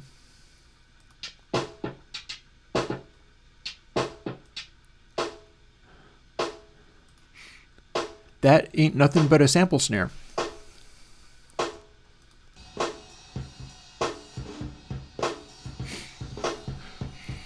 So we've got a living person snare, complete with a kick drum. I've been practicing drums more and more over the last couple of years, so I could do better than this, but this is what it was. And then we've got a synthetic snare, which only appears in this place, so we'll call it syn snare. And it may or may not be something that I want to leave super loud, but there's no reason I can't reinforce it. People reinforce with samples all the time. This just happens to be the output of a module rather than doing it in the DAW. And I kind of like that because it being the output of a module, there's a certain clarity and directness to it that I like. Yeah, Tuane, it would be a control rather than the fader. Unless you've assigned it to fader. And yeah, maybe you do have to sweep it twice, I'm not sure. What do we got here?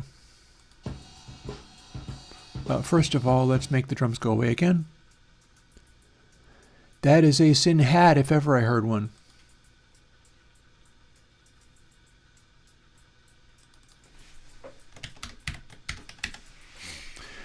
We're getting to the bottom of things, sure enough.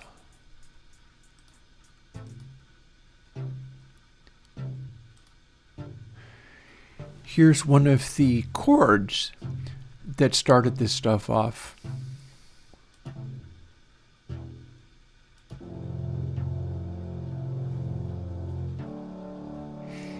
This was much better in the beginning. This is key in the beginning and it might not matter for other places in the song. This is what lies under where I'm singing, this is for never, this is forever, this is... This is a key part of that bit. I'm pretty sure I can do amplitude of clips as well.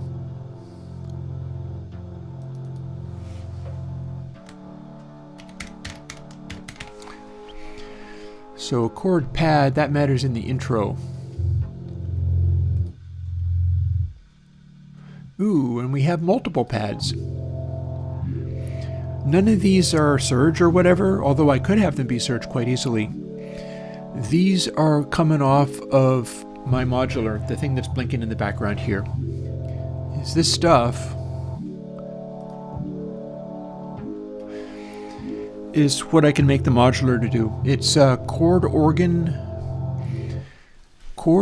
modules, which is a variation on the radio music module, which is a DIY kit that I built a bunch of myself, and you can no longer make them because the version of the Teensy that they use can no longer be got.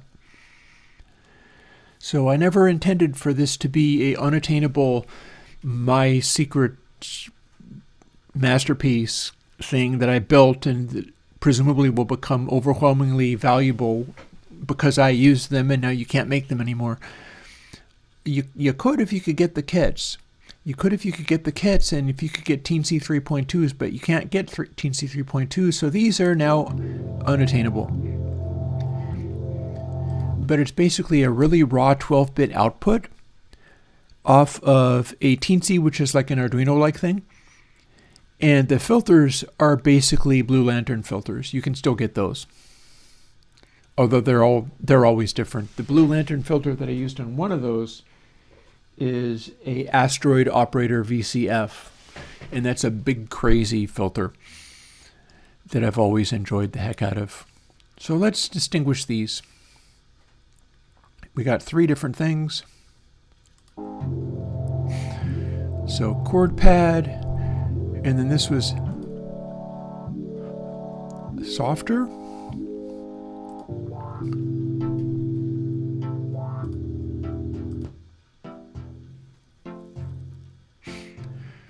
So I would say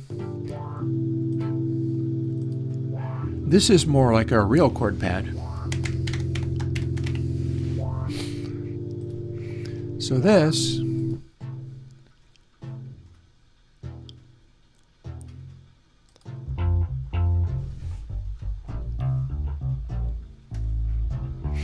these are playing different they're playing different things over this section. They're both percussive, but they're percussive in different ways. And over the very beginning, this is only a pad.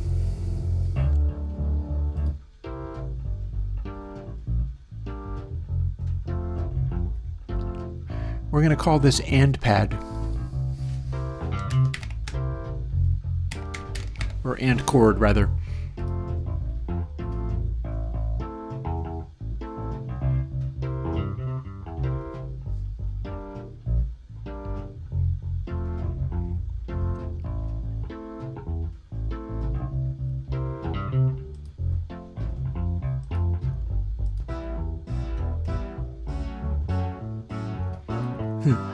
And is more complicated than I gave it credit for.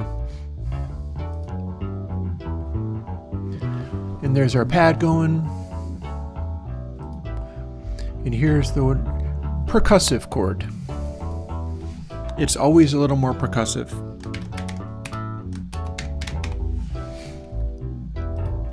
And I tell you what, that covers all of our instruments. At least for this. Maybe we'll, once we finish labeling all this and setting it up, we will resave it as come to this. We've got a marker here. So these are going to take different settings. Come to this is a different track entirely. Although it came from the same initial source. But it's wildly different.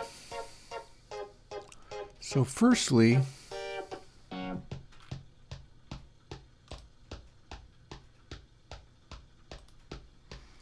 we're going to duplicate that.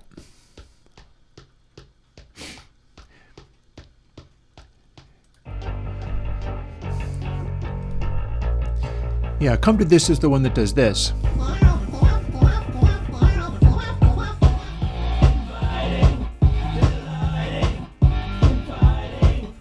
It'll take a completely different mix. So that's going to want to be something entirely else, but we can have the same basic setup. So we have 4 controls for my 4 sends on the thing. Do I want clear coat? No, I think I want something else. I think we're going to replace it.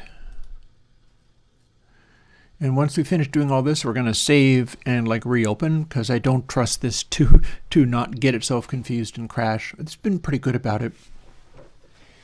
I have more coffee to make and I have another log to throw on the fire, but you know, we're cranking away. So let's see, where were we at? We were going to find a VST. We were going to find one of the K reverbs, and we want our first reverb to be K plate 240. Here we are. We don't currently have big fancy GUIs for this, but that's fine. There's also another thing that we're going to want to do, also with the VST, which is go and find console 9 bus. And the VST for it, because the VST for it uses the double precision processing. Our AUX begins with console 9 bus. Here, we're going to copy it over to every single track. That didn't copy it, did it? That option dragged it. It didn't copy it one tiny bit. But simply dragging it is what I thought I was doing. We're going to copy it to every single track. Option click makes these things go away because we're starting over. Console 9 bus is the same basic processing as Console X, but it's lighter weight. Here it is here. So, and we're going to leave it at default settings, and then use our processing, and then we're going to throw the channel plugin, which we can continue going through here.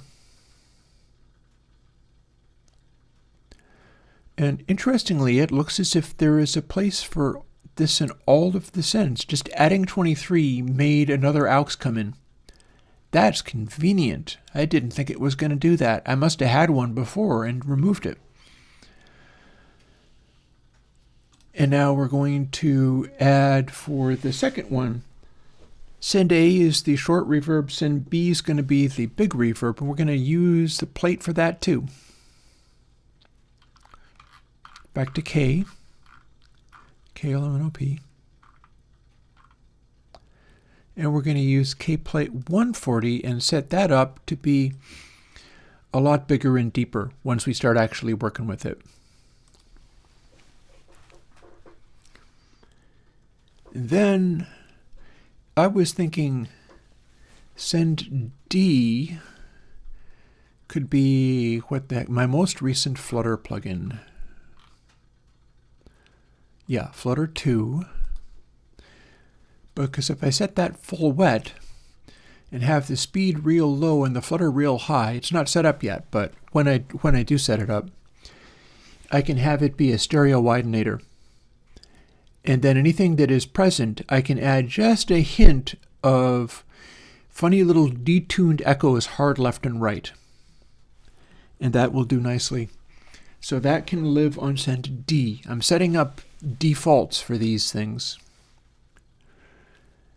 And then the question is, what do we want on send C? And I'm wondering whether maybe that wants simply an echo.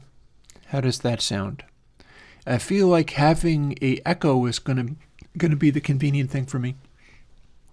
And man, has it been a long time since I've looked at chat. I'm too busy doing this.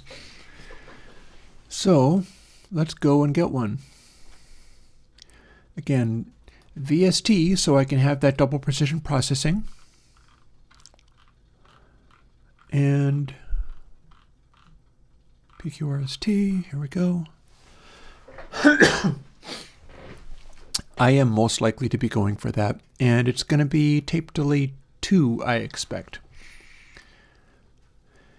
That's one where I can do an echo, I can have it be full wet, I can have it regenerate, but I don't have to. If I fool with frequency or time or whatever, no, it's going to be time. If I fool with time, I'll get like tape warbling effects. And if I increase reso, I can get a band limited slapback, and that's probably going to come in handy, although it's not the only thing I can do. Also, I have a flutter on that too.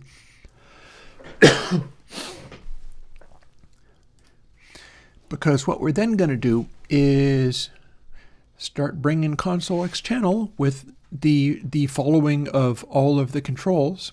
Because again, this is the one we've set up so that it listens to all of the knobs.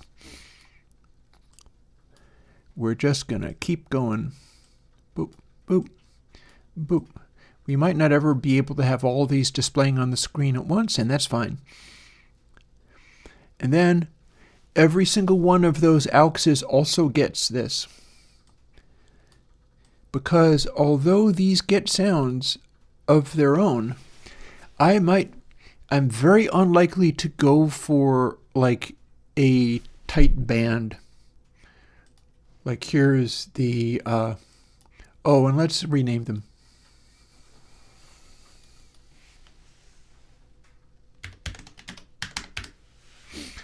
There's our 240. There's our 140. I could also call them like plate slapback and plate big.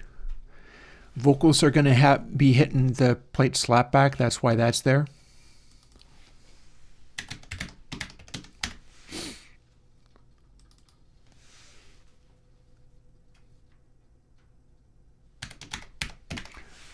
And we'll call that warble because that's flutter. Actually, I could call it flutter. No reason I can't. It's being used as a stereo widenator, but I can call it flutter. So yeah, the thing I was talking about, now that we've got this here, it is very likely that I might want to take the send and return from the plate. And one thing I can do is gain stage it using Fire and Stone here. If I do this, everything is very quiet. I'm almost certainly going to make air be very quiet for a reverb return. But if I do this, it comes in a lot louder than whatever's on the fader. And that means that it'll be stronger than other stuff on the same color than the fader would dictate. Because remember, the fader is going to be on actual physical faders. And I might very well have like the guitar and also some of the reverbs or the tape delay on a single fader. All of them will move together. Plus maybe one of the chords, who knows? I can have lots of things assigned to one place. I can have a lead vocal on this white color and then background vocals on this pink color. But I could also have the volume of the plate fill on the pink fader. So the lead vocal would be governed by two different faders. Or the high vocal, honestly. There's two different pitches of vocal here. And yeah, if I have the plate selected, supposing I want to have a high mid bump, and I'll go and find that. And I probably wouldn't want to do that on the master, but I might very well want to do it on one of the effect returns. Because the effect returns, and this is, again, I've mentioned this before. I saw Chris Lord Algae doing this, and I was like, wow, okay, that wins. I'm doing that now. It's bringing in all of these effect returns as just other tracks, meaning that you can do the full Monty, your, compression, whatever. You can gate stuff, all of the above, and bring that in as the effects returns, because why not? And having like a penetrating reverb kind of sound, and then restricting it until it's only in a mid-range frequency could be just the ticket. But it depends. And after I make a cup of coffee, not that I don't sound like I need it, right? But we're going to actually start playing with all of this, because this is now all set up and ready to do something with. However, having said that, Let's now save this as another name.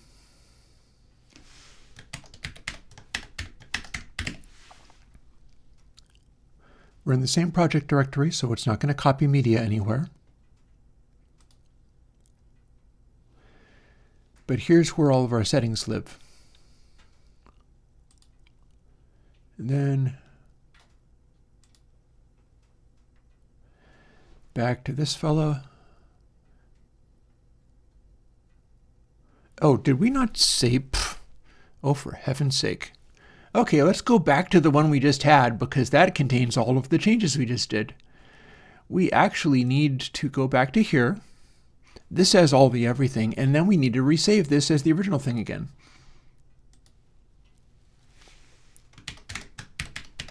I never actually saved that, did I? Nope. Replace that, and here we are. So now, here's our thingy with all of our controls that move around. And if we go back to the other section with this song in it,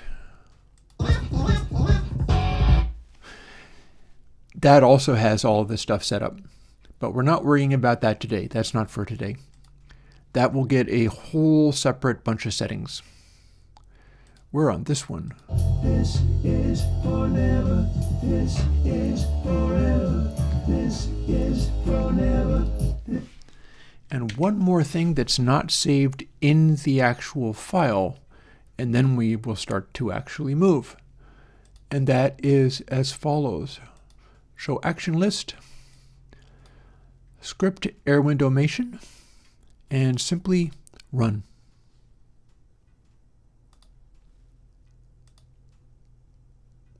Running script air windowmation. Now, This is forever. This is forever. now my knobs are live. This is forever. This is forever. This is forever. This is And this is always the master fader. is forever. This is forever. This is forever. This is forever. This is forever. This is forever.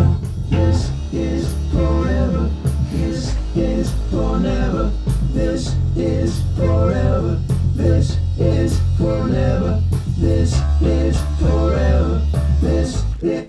So one of the things about this track is that it is to be edited together out of an export, which is all of these sections just running continuously through. So it needs to be sequenced once I've actually finished doing it.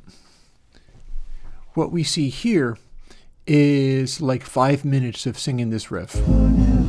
This is forever. This is forever. This is showing me how loud everything is. This is forever.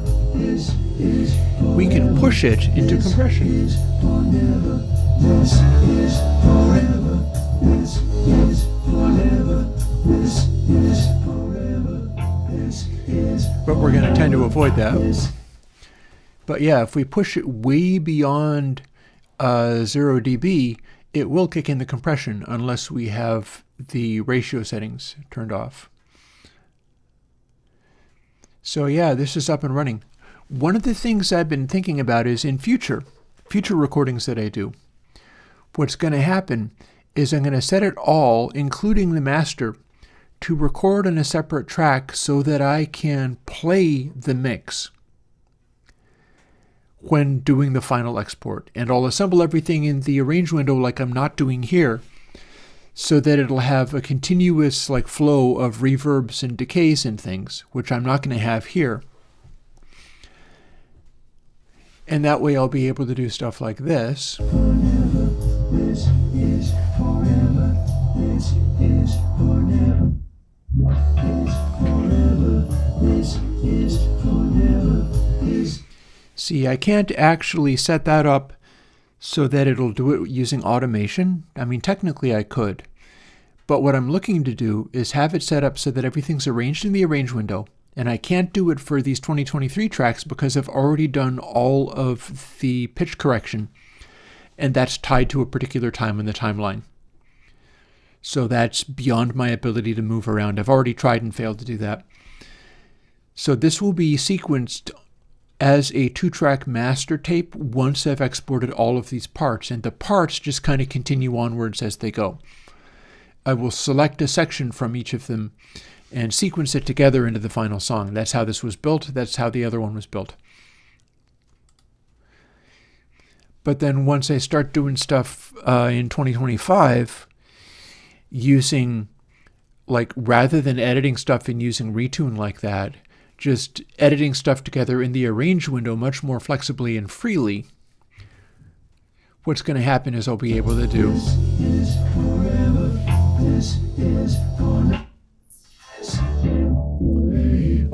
do stuff like this on the fly.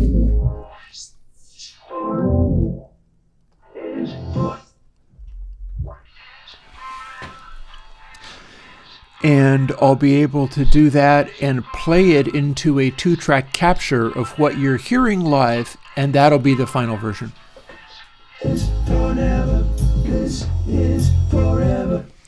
We're not going to do that today. So what we are going to do today is a couple of things. And firstly, let me click here and save this, make sure that it's saved. And then let's swoop this over as the camera tries to topple. Please don't topple, Mr. Camera. And I'm going to go and make myself a cup of coffee and throw another log on the fire. And when we get back, we're going to start actually doing this mixing that we've been talking about. I know it's taken 2.5 hours. Sometimes that's just how it be. Hopefully in future days, I'll be able to do this more quickly because I'll have some of this stuff sorted out. But this is what I'll be setting up every time I want to start mixing. Honestly, I might be doing some of that off stream. I didn't do it off stream this time because I wanted to walk people through doing it. So over to a slight pause while I make a cup of coffee. And maybe this is forever. This is forever. This is forever. This is forever. This is forever. I don't know if that's exciting enough to hear. Let's not bother with that then. Coffee all round. Gonna throw another log on the fire. Back in a bit.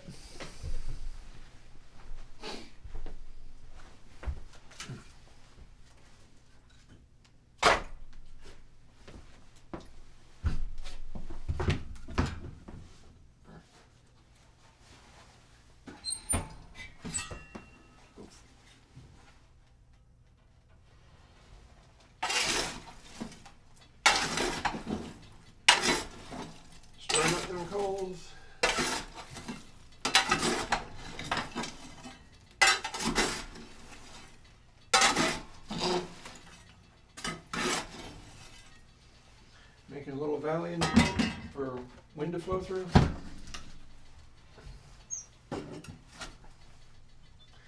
Got to make sure not to burn myself with these missing pieces. I swear I go through these gloves kind of hard. You wouldn't think I'd be able to tear through leather like this, but I'll tell you, it's from handling the logs. They're kind of heavy.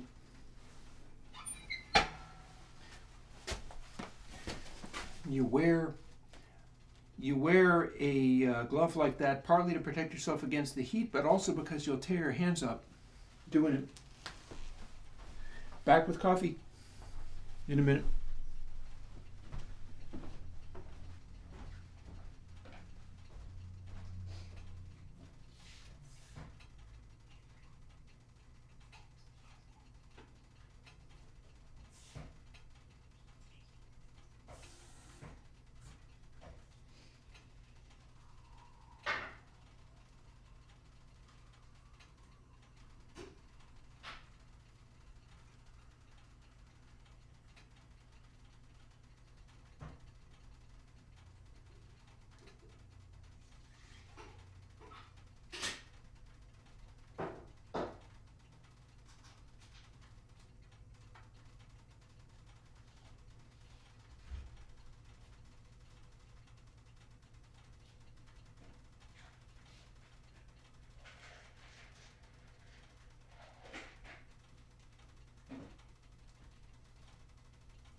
Hi.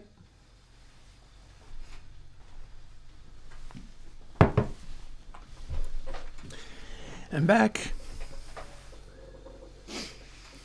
So I've got my coffee. I should take a minute to look at chat and see whether I am doing just a bit of chat reading. Seeing what I've left. Oh man, you guys are having such conversations that I'm not even privy to. I'm so busy working. Yep. Sugar on my coffee. Ba-da-ba-da-ba-doo. Ableton fans. I'm going to have to get my stuff working on Ableton. Might very well have a hidden compressor. I don't know.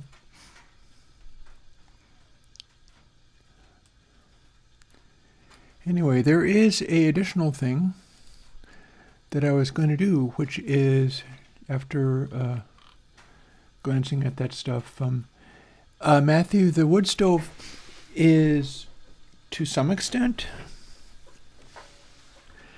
the only heating I have. It's actually a very good little wood stove. Like, it is a modern kind with a catalytic converter in there and stuff. But I've also got an oil furnace in the basement. So there is an additional set of heating. I just don't really use it. And the other thing that I'm going to do is Vingle ConsoleX cannot be part of Consolidated because it has too many knobs. I'm going to take a moment, bounce over to Blue Sky and make a quick post.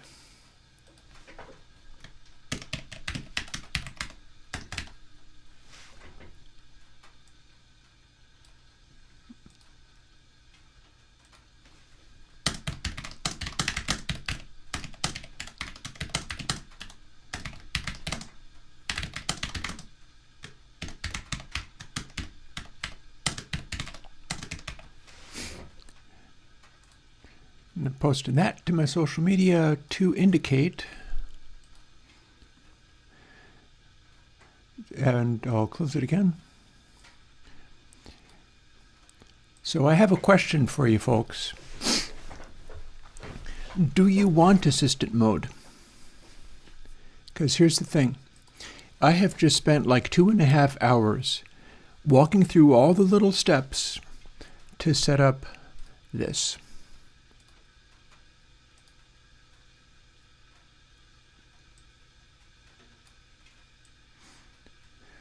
And we've got all of this stuff up and going with however many channels we want. We can display them or we can simply work with them. And all of this stuff is ready to go. That took 2.5 hours to do. And I'll have to do it every time. That's assistant mode. The reason it's assistant mode is because those big mixers that you see, I mentioned Lord Algae, Chris Lord Algae, or Tom Lord Algae, they have people who sit there setting all of that stuff up for them. Oh, I think there might be one thing that I've missed, but that's actually pretty easily fixed. So let's see whether...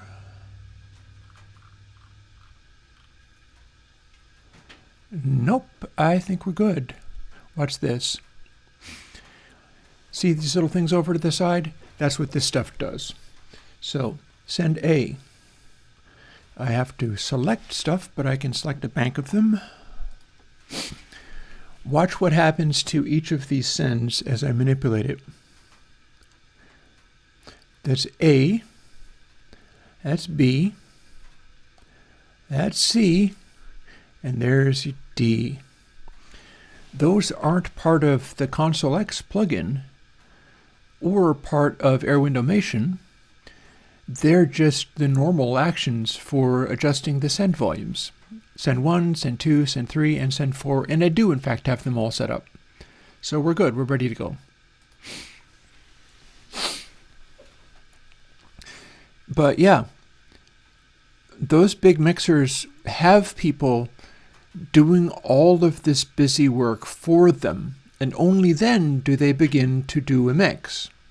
They're being paid enormous amounts of money, and they're quite capable of hiring people to know about all of this and set it up just the way they want, up to and including having a bank of aux sends like I have here that are pre-configured with their perfect little reverb sounds and so on. I'll probably want to do this. What we've got here,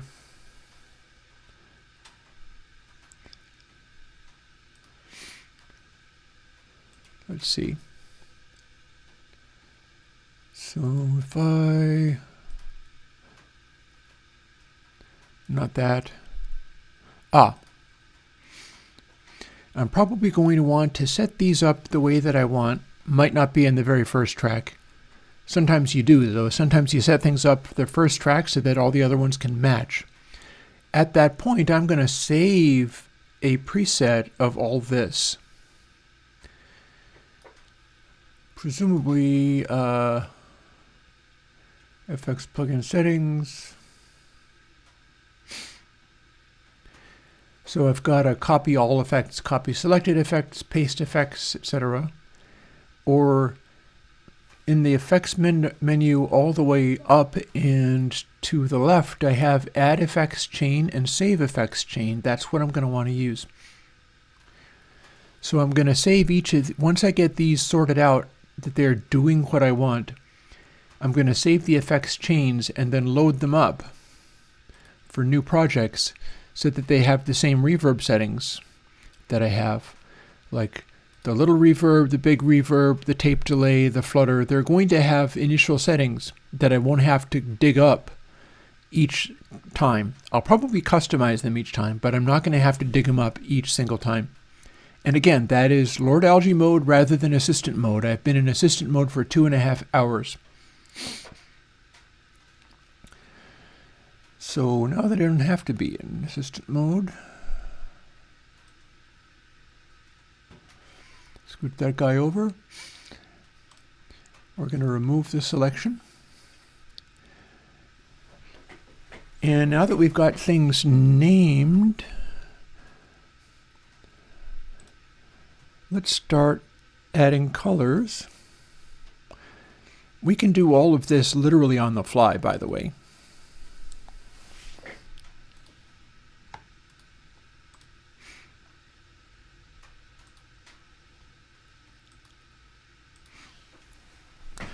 So I've got a high vocal, I've got the medium and also the extra low vocal as a different color. If I select these independently, I can set them up independently, but I can have them on the same fader. This doesn't get a color, but drums and kick together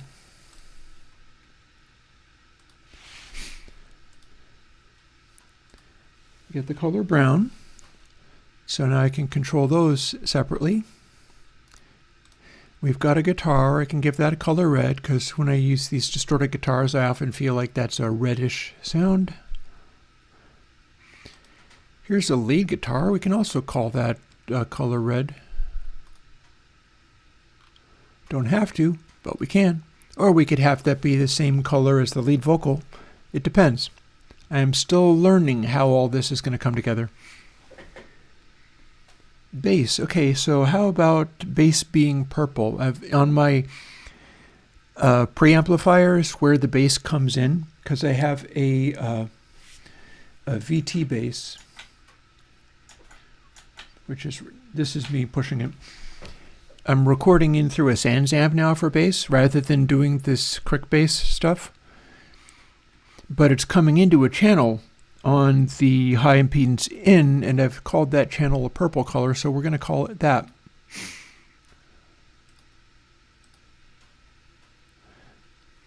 Tambourine. Okay, that sounds like that would be a yellow color, seeing as it is a bright, high-frequency noise.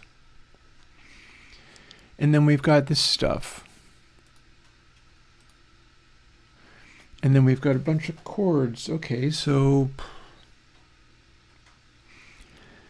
How about these chords can all be green for the time being? Custom color, green. Here's synthetic noises that I'm actually not hearing at the moment. That's funny. Have we lost my output? Do I need to restart? Let's find out whether I need to restart.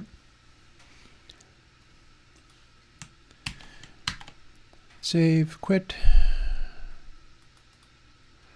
Reopen, see if it's any happier. Output 21 and 22 should do it. So now have we got a sound? No. Interesting. Okay. How about we delete that hardware output and then try to reestablish it? There we are. It decided to get confused. I don't know why. So here we are.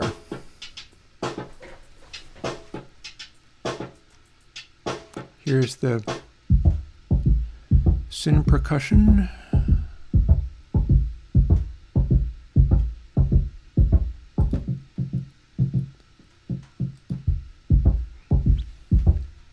Over this section it does this and the other stuff isn't doing anything. Well, let's color code it to, I don't know, what am I not using? Cyan. If I don't like it, I can put it back. And I feel like snare can go to orange. Orange. Because snare's doing this. Oh.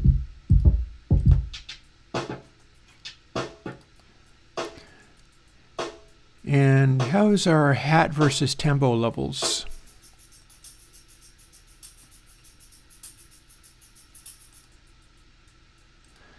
That's probably fine. I'm probably not using the hat full on. So that absolutely can be yellow. So now, don't you recognize the passing of seasons? Oh, hang on. Season. Air Windowmation is a script. Actions, action list. Script, Air Windowmation, Lua. Now,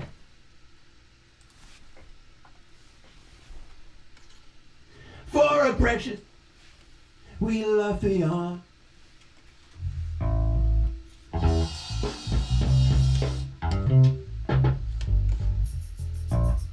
oh, hang on. Silly me, I was doing that and I'm not even pointing it at the control surface yet. Just a moment.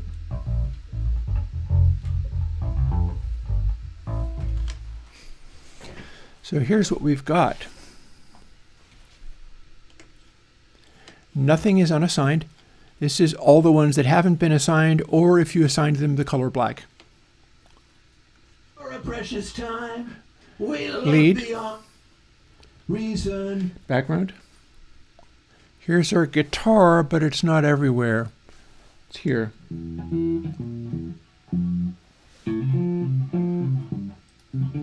That's not the most red guitar I've ever had.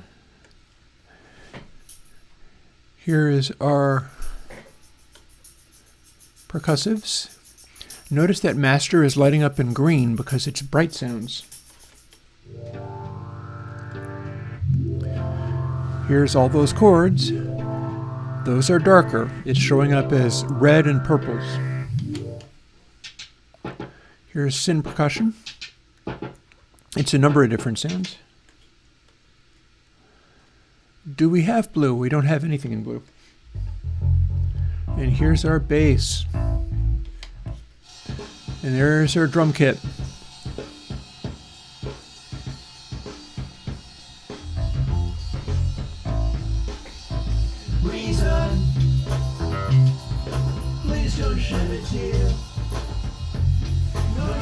So let's bury everything a little bit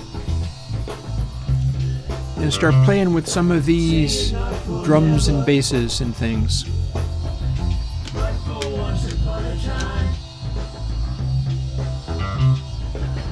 Because I would like the bass and drums of this to sound cool.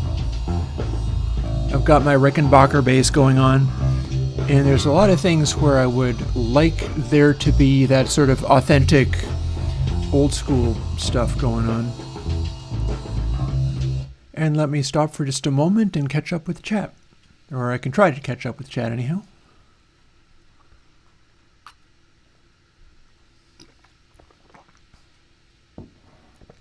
Yeah, correct. ConsoleX Pre is just all these EQs. Console topology is what was in the assistant mode where I was setting everything up. And none of this appears in consolidated. It has too many controls. You've got something like this, and if you turn off the UI, this is what the same thing looks like in its generic fashion. It looks the same as the standalone plugins, but you can't have this in consolidated or the VST rack because there's too many knobs.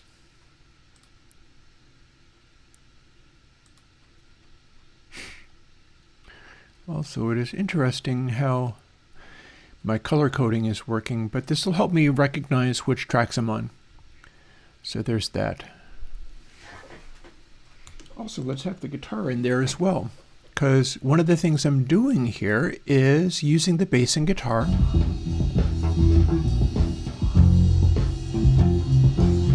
together.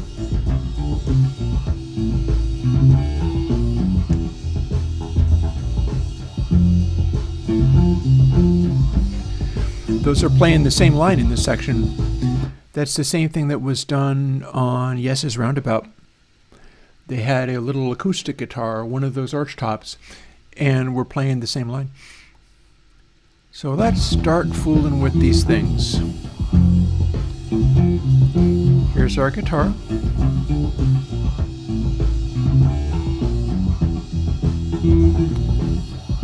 Here's our bass.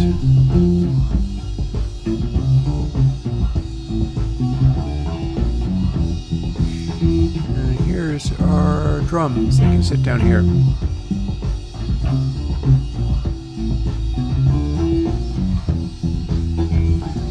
I'm going to quickly go over to master and set my comp ratios to nothing. There it is.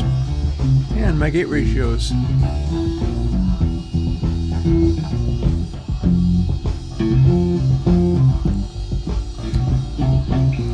So you can barely see those. I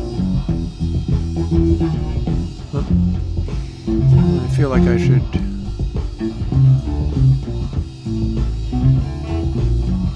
move that to where I can get access to the controls. So you can barely see what I just did, but I just made sure that the compression and gating on the master bus don't kick in. Back to fooling with this.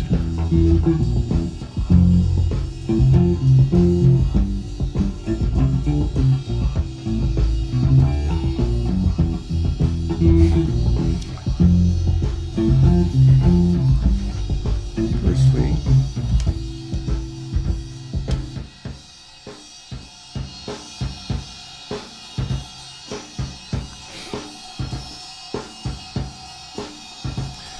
these can be on the same fader, as you can see,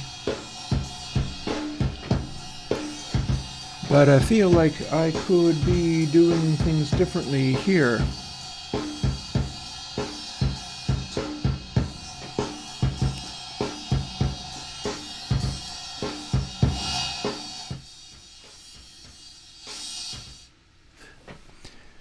So this is now only the kick.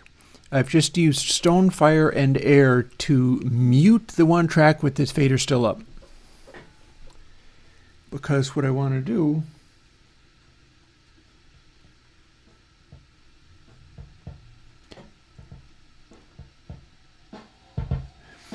is use this kick mic to act more like a kick mic. So let's start bringing that together right now.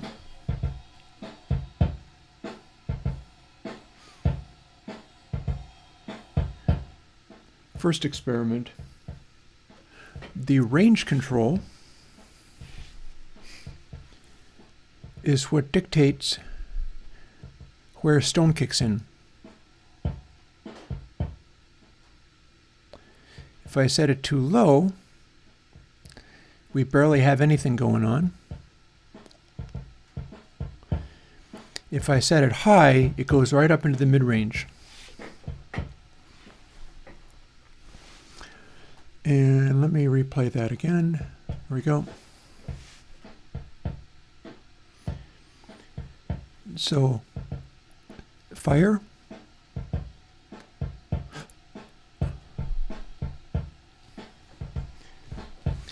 And then let's maybe play with like some gating, like without fire and using the range control.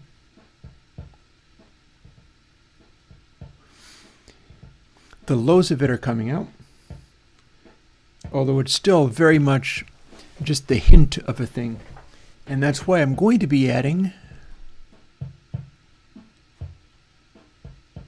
bass boost.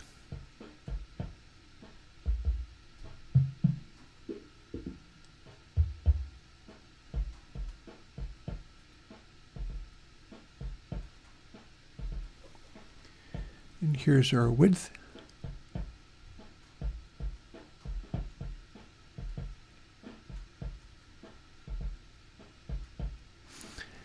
That's enough lows. Can I do anything amusing with the mids? Well, maybe this is not the time yet, because what I was going to do is go into that fire band, which I'll bring up now, and use gating so that for this kick mic, I have a mid-range impact, but I'm killing those hats and ride cymbals and things. We'll start playing again. So it's not stone gate, but fire gate threshold I want.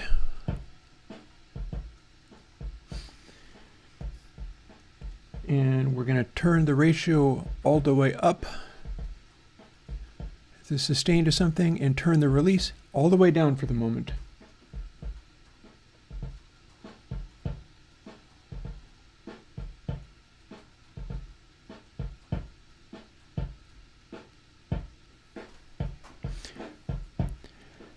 Now fire does this.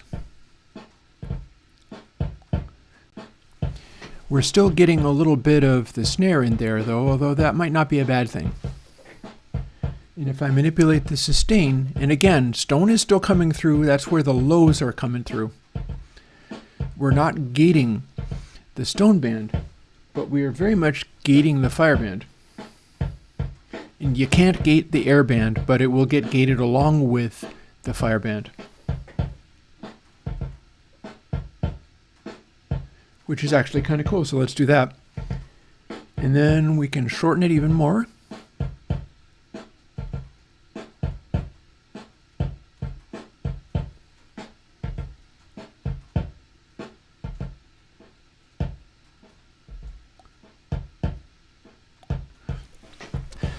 So now we have a little weird kick drum poking out. I cannot connect my master output to the stream at this time. It would kind of overload everything.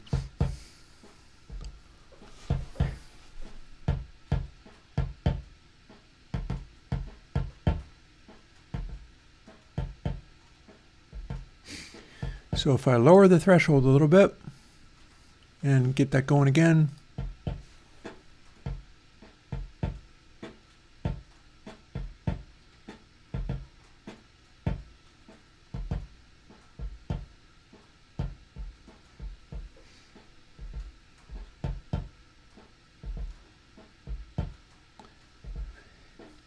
I'm liking it without all that air. And we know this is a relatively quiet sound. Ooh, I wonder if I can high pass it or low pass it.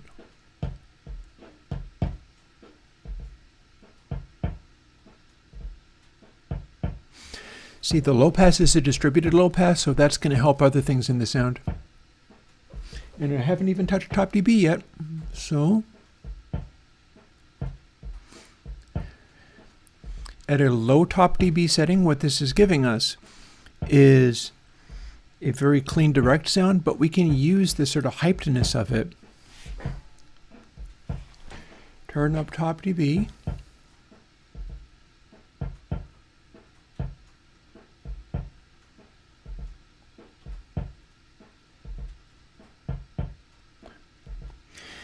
And get more of a subtle sense of the amplitude of a drum being hit really hard. All of this still being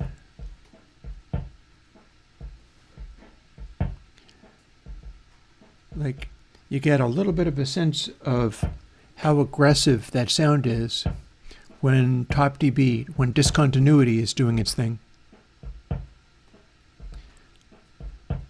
And then I will pull the low pass back.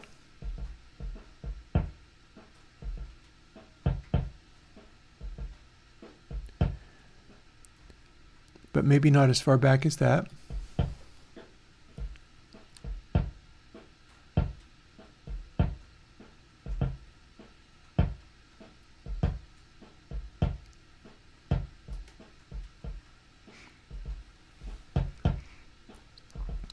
And if we leave it like that for the moment and go back to the regular drums,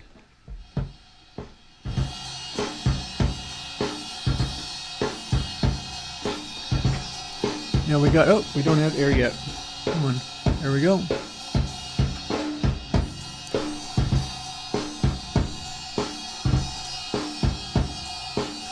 So now we have a bit more of a sense of what the kick is doing. Whereas if we mute it, got this, and then we have a little more point in that kick. It's gated really sharply. We might be able to do something amusing with the regular drum kit. Again, you see I'm muting down here in the actual arrange window.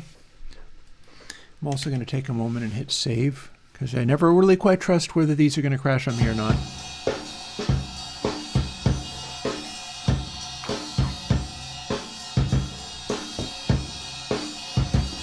Alrighty, so and you notice we didn't really do much with the EQ on that kick mic except for a humongous bass boost, because it is a very weak sound without it. That brings in enough of the lows. It didn't sound very much. It didn't sound like much. It just only sounded like this. And we've added that click through using and abusing the gate on the fire band. The lows are coming through the lows band, and I had to boost that much to make it sound like anything. Without it, it's only this.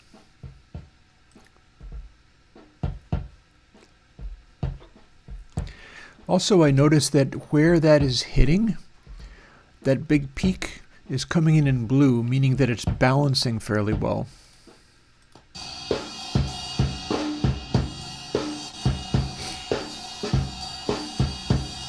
We may take a moment and get this starting earlier.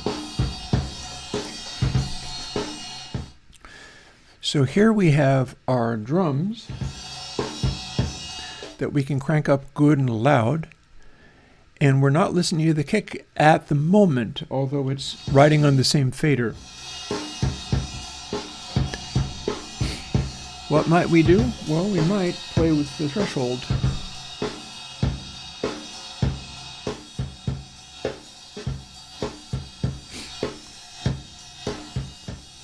So we can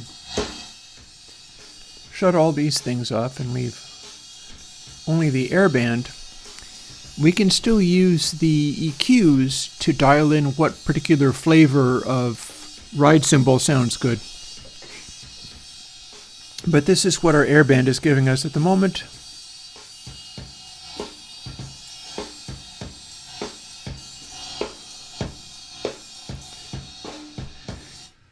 Well,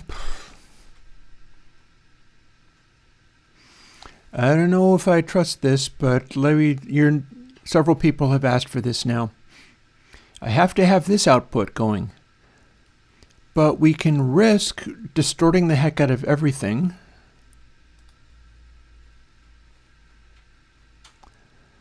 And see how that goes.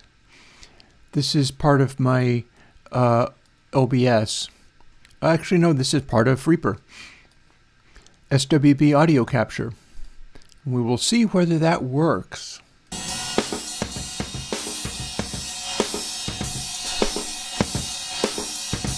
There you go. So I'll have to keep the levels down more than I was, but that's probably okay. But yeah, there you go. You're just also getting a room mic as well. So you're not actually getting, you're not getting the direct output. I didn't want to do it because I knew I was monitoring kind of loud, but here you go. Enjoy. If you can't hear me over it, you have only yourself to blame. Like that.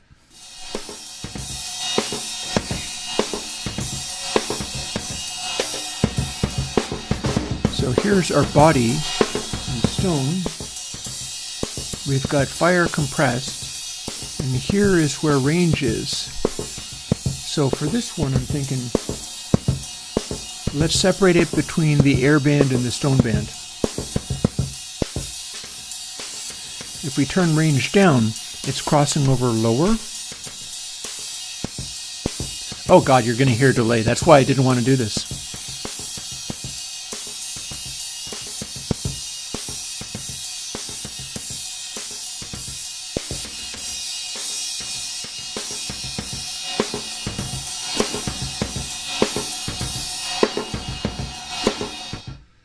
And then if we only have the fire band, because that's the one that's giving us the compression, that's the one where we have the compressor threshold kicking in. We've got our controls. Here's a ratio. Here's an attack and release. So a faster release versus a much slower release sounds very different.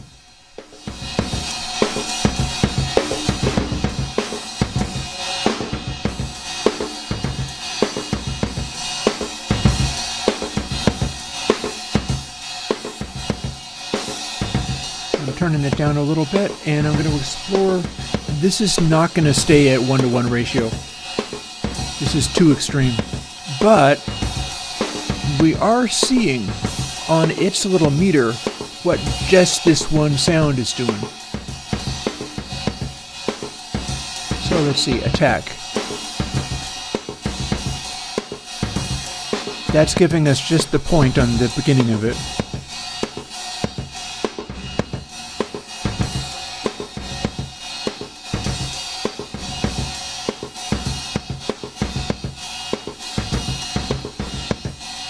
Boy, is that threshold low. You wouldn't think so. Let's replay it again. Once more with feeling.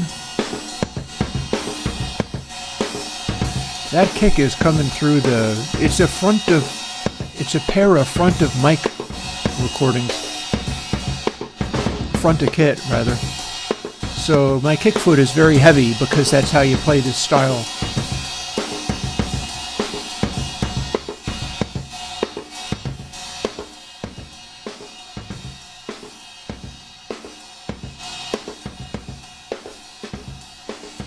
Release can be faster.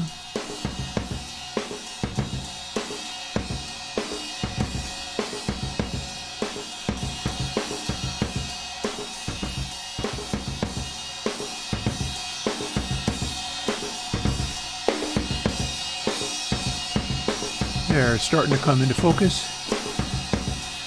I know.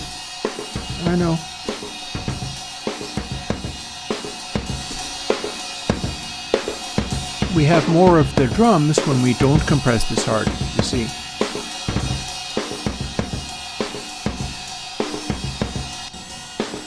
The cymbals pose a problem, I know that.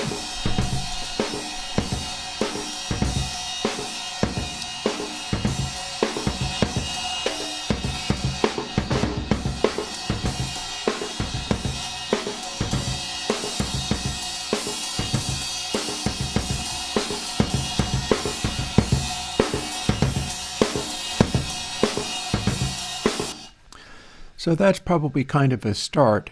The thing is, in doing this kind of stuff, you typically want to have lots of things happening at once. So I'm just roughing in individual sounds because I'm trying to make it do something.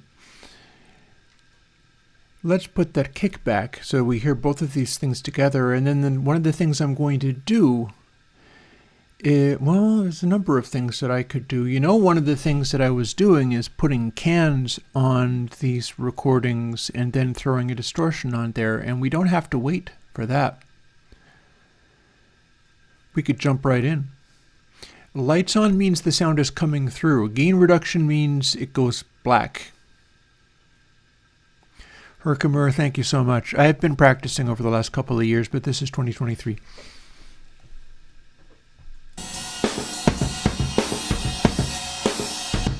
I'm not sure it's even a kick mic. It could be something like a contact mic on the shell of the drum. I forget exactly what it is. And with all of this kind of stuff, you kind of have to hear all of the tracks going. But that's another story. So let's see, what was one of the things I was thinking of? Firstly, I could get frisky with this. So here's that front to kit mics. And one of the things I had was cans, although I don't see it here, but that's because I haven't used it on this machine, apparently. So we'll go and fix that right now. This is a normal VST rather than one of these gooey ones. And it goes in front of ConsoleX channel. I did have a distortion thing that I can use. I'm not sure how much it's going to really help with the fact that this is cymbal heavy. That ride, I can't be hitting the ride like I would be hitting a hat. That ride has to be hit much more. It's a heavy ride and it just rings. But we have this.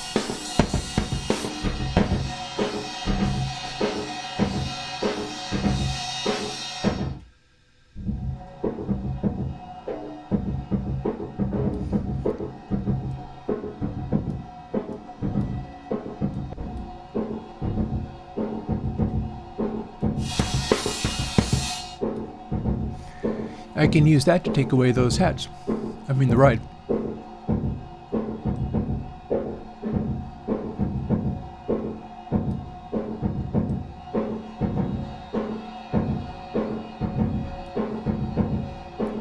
So let's use that as a trick. We'll use cans as just a really tight little reverb to add onto only the drum track. I don't think I even need to add the distortion I was previously using with it.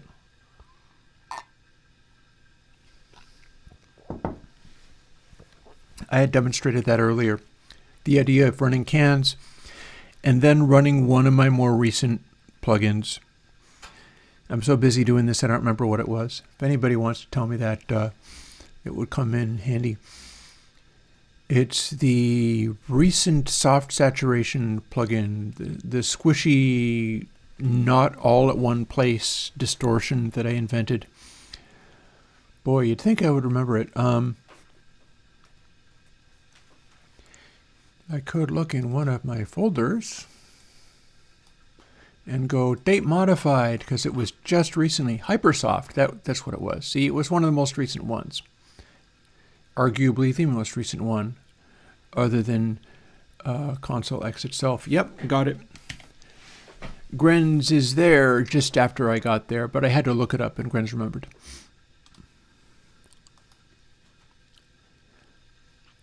Let's see how that works.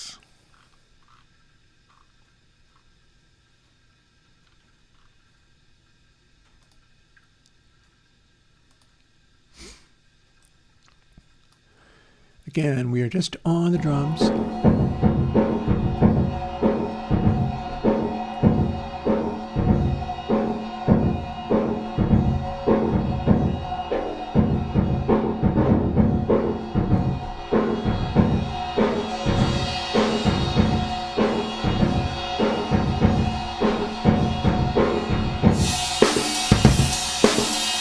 So this is dry but with Hypersoft.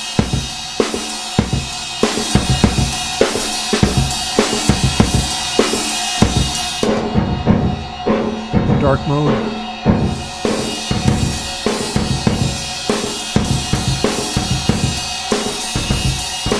And an added kick.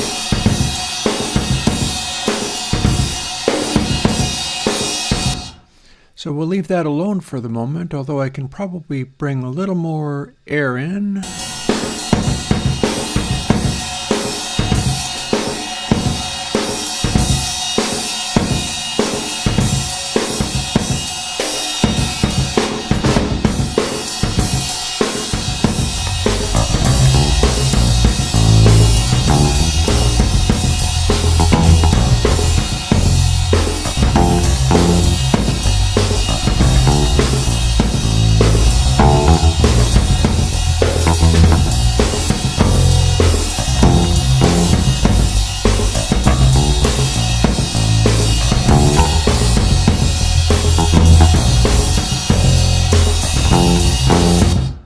Here's our bass. We're kind of bringing this together all good and loud because, again, I'd like to get a really big, impactful sound out of the drums and bass. There's even stuff I have yet to do with the drums, for instance. We haven't even played with some of the effects, such as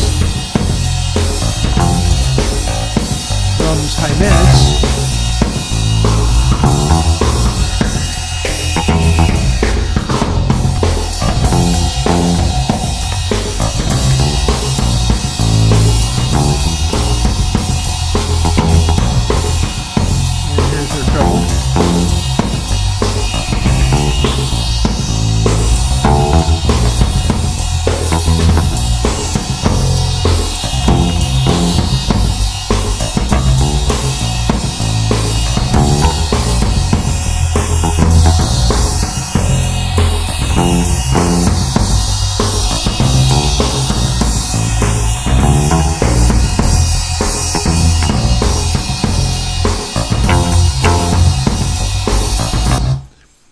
So that's something, trying to find that ride cymbal, the center of the ride cymbal up in the high mids and duck that out and push the high mids a little bit.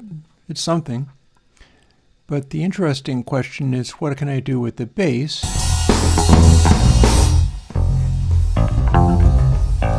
Which is using the C-Red bass.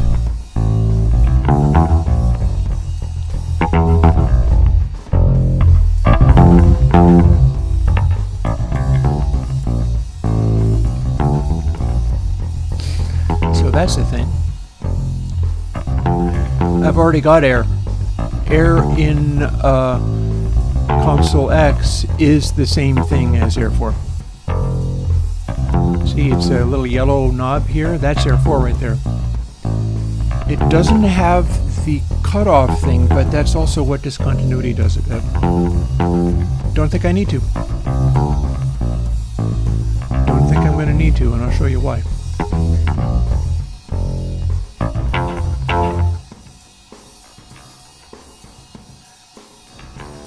We don't need any air on the bass, so we're not going to use it. Here's where range comes in. You can see it in the compression threshold on Stone.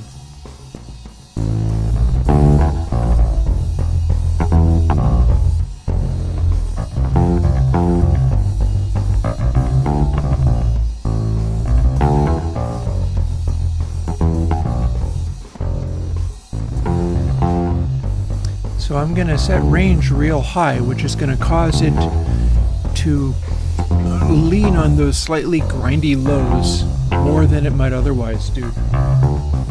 Also, while I'm at it, let's play with some of the things. Like here is a gate.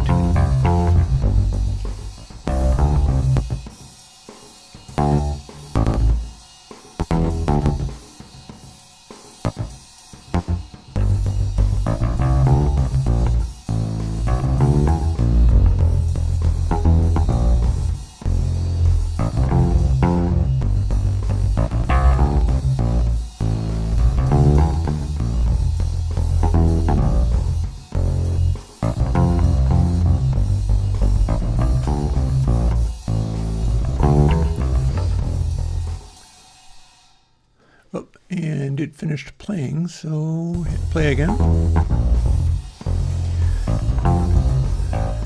I cannot attack the excessive ride with the gate. I'm stuck with the excessive ride at this section of the song. I'm just sticking you with it as well.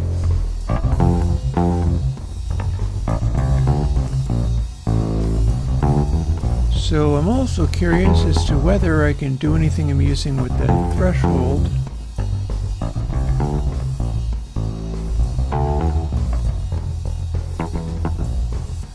Crank up the ratio.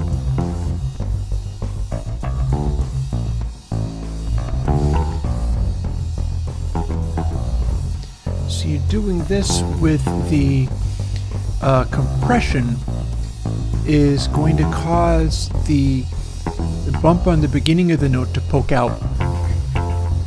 And where it does is where the attack shows up. Release is just bringing it up.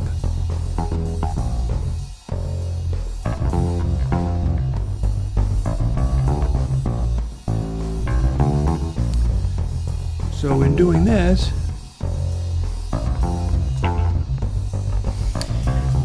I'm causing the compression to make the bass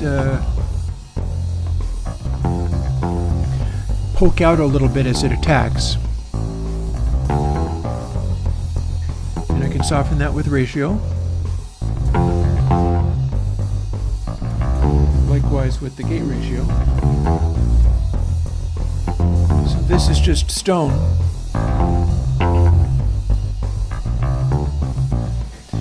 And this is the dynamics. We still have that kind of grindy sound, but the notes are popping out a little bit more. And that's all without using the fire band at all. So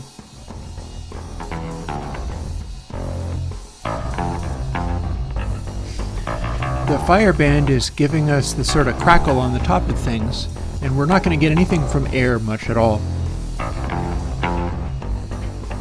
So we could clean it up with the gate.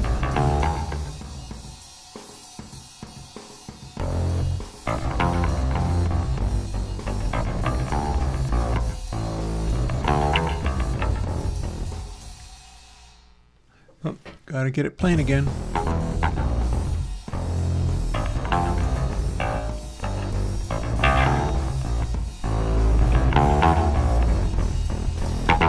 And again, it's this sort of gnarly sound because it's part of the Kalman filter. Stone combines with gate, so if I get both of these things acting in a way that's articulate and then combine them, the overall sound will be quite different from where it started with, but it should be even more articulate than that.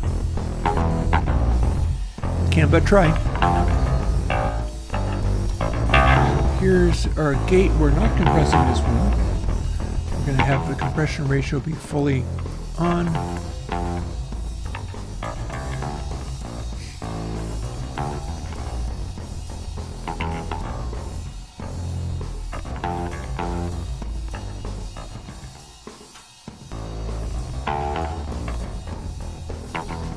Hang on, our release is not very high. I never caught it. Here we go.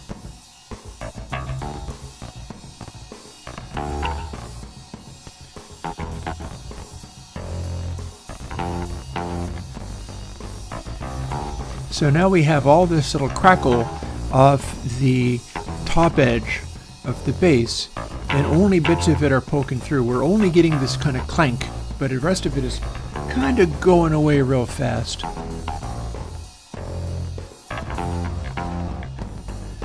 If we add sustain, more of that will be stuck to it. Less sustain, and we're going to get sort of the single waves of it getting caught by the gate. And of course, if we increase the gate, it starts acting just like the regular sound. Cut it right back, and there we go. And it's going to be all about where we set the threshold.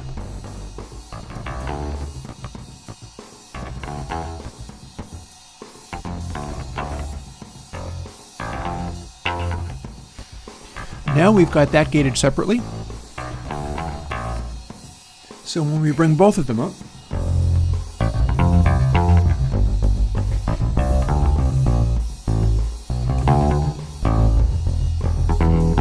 And it might not be the crispest playing in the world, but boy, are we able to hear it more clearly, and that's important when we're going to have it buried in the middle of a mix.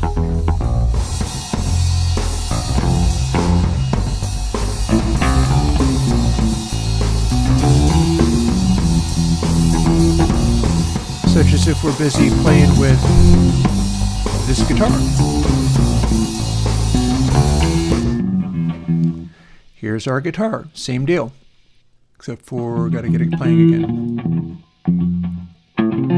Oh, come to think of it, this is still on screen, and I can make it be a little brighter and clankier by doing this.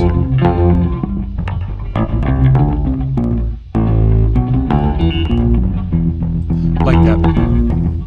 That seems good. So here we are with the guitar, and note we didn't do anything with the tone of the bass yet. Which seems kind of like, why wouldn't we want to do that?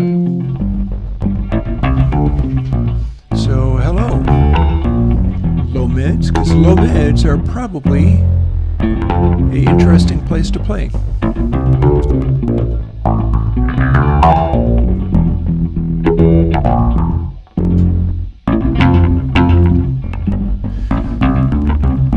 You're not going to want to do this all by itself. And turn down the speakers because all of this is going to be so damn loud. You're going to want to do this in context with the drums.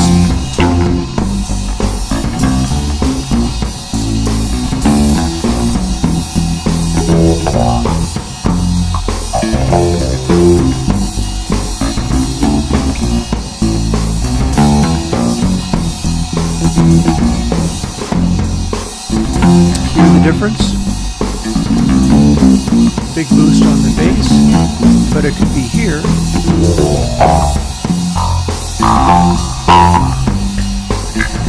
So what do you need to do to make it tie in to that kick drum?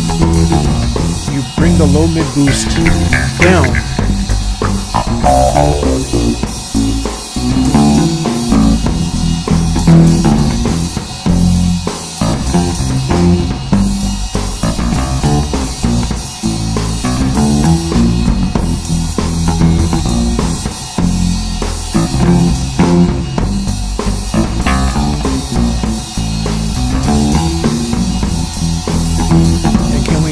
Little of the super lows on here, I wonder.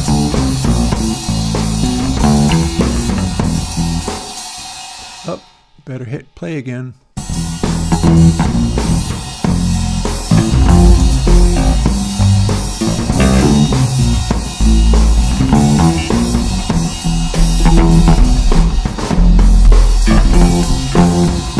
Okay, that's a lot of super low boost.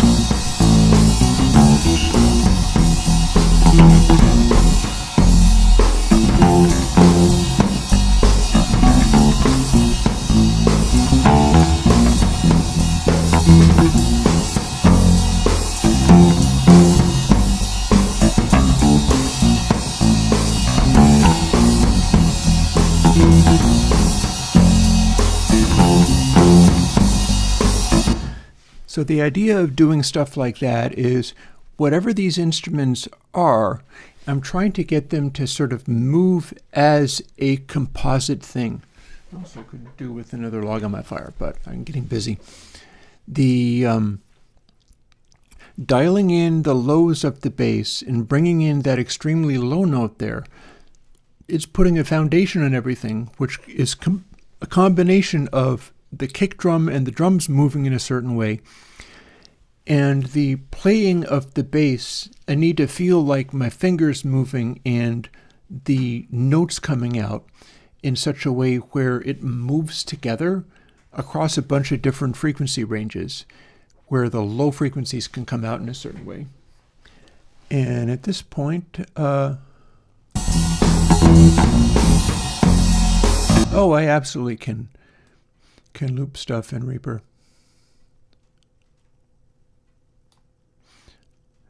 I have done it now, so I will start just playing that.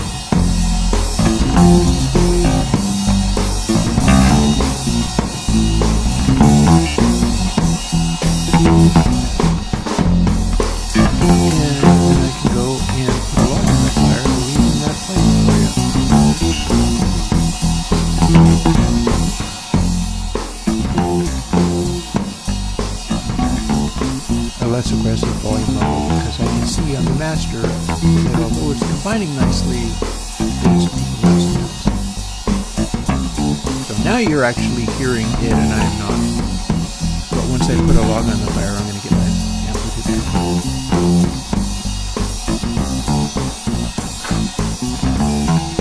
Always another log on the fire.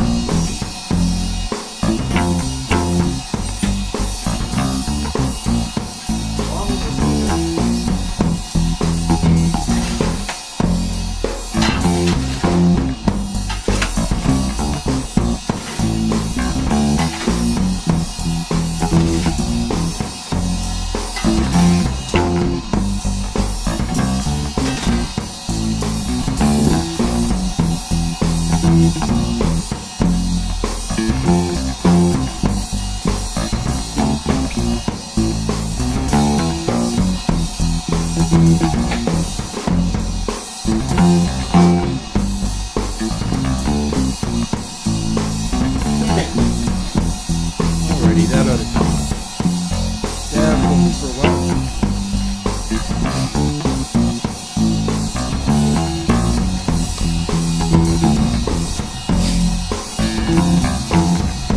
Alrighty. So now the question is, what do I do with this guitar? Do I need to do funky things? Do I need to do gating things? Do I need to have the low end it has? What are we getting out of Stone? I'm going to say nothing useful. I bet the Stone on this one is going to go away. This particular little thump in there is not going to help that sound. Oh, I am not mixing on monitors without the mix bleeding into the mic. It is bleeding into the mic. That's why I didn't want to do it. That's why I didn't want to send a dry output. But I am. I was asked too many times. So yeah, this is bleeding into the mic. The mic is a hypercardioid. Maybe I can show you.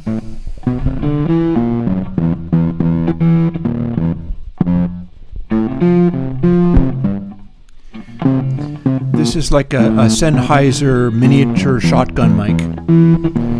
So it is very, very cardioid. And so it's trying not to let the speakers into the mix, but it is lit without the... Here, what's this? Here's what we got so far. This is what the mic input sounds like.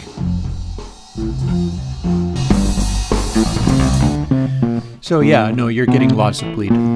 I wish you weren't, but there's nothing else I can do about it. Not without like mixing on headphones, and given the choice, I'm not going to mix on headphones. So here we are with Stone. There's the Stone control. And we have a guitar sound. The guitar sound doesn't have useful low frequencies. So range is our friend here. If we turn it all the way down, there's nothing in the Stone band at all. Everything is in the and you can see with the lights. Lights for the gate, lights for the compression are all coming on. I might be able to do something useful with compression here. I might. We might end up getting a very 80s sounding mix if everything is all gates and compressions and stuff, but it will help it sound kind of more lively. Because you'll notice, like what I was doing... Here's the bass, and everything that I was doing with the compression and the gating is causing the performance qualities to jump out of the mix against a blacker backdrop. So it's isolating stuff, it's removing arbitrary other things, like, again, here's what it sounds like without the ConsoleX. There's a buzz. There's a lot of more articulation on the high frequencies and so on. You're hearing that hum. You're hearing all these details. Then you turn on the ConsoleX with all of that processing. It's strikingly different. but it's highlighting all of the details of what makes that bass be what it is in a context where it's combining with the drums. Specifically so that the lows, which aren't really that much of a thing with these drums are very roomy, but the lows are still speaking through the combination of those two things. And we're going to try to do the same thing with the guitar, which we've got selected here. And we're listening only to the stone band.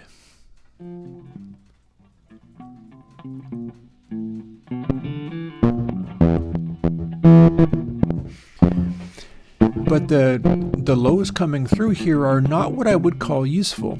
We're probably gonna, and Eric Deck asking from Poland, can I set up the group track inserts in the same way that you set the order of inserts in the AUX? I don't see why not. Setting up the inserts is very much a Reaper or whatever DAW you're in kind of thing. It doesn't have to do with the console stuff. By the way, we have yet to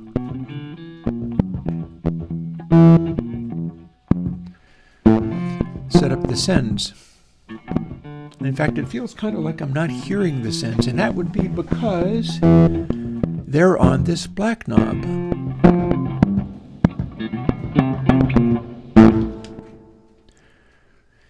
See, everything that I have not assigned to a fader here goes to this black knob, which is everything that hasn't been assigned. And I have not yet connected anything. So what's happening is if I just play the track,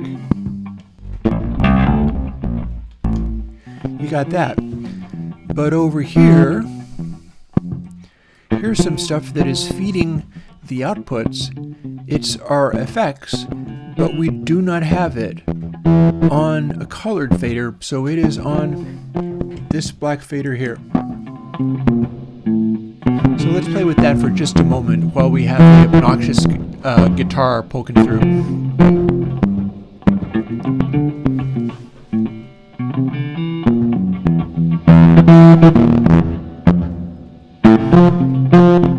By the way, the inverse of that is Fireband, which is what we're going to want to use.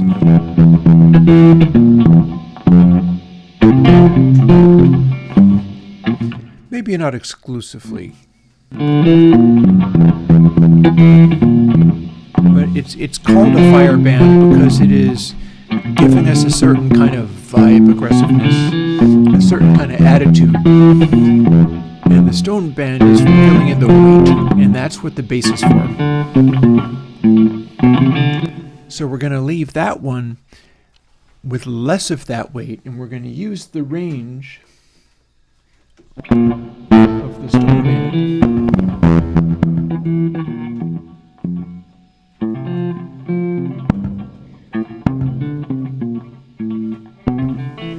So that those little thumps, which are part of it sorting things into higher or lower frequencies, are going to be left out. And it'll cause a certain distortion on the Fireband, but that's fine.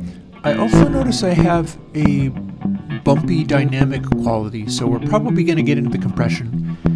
Perhaps gate, perhaps not. But we're not going to be using the stone band on this guitar.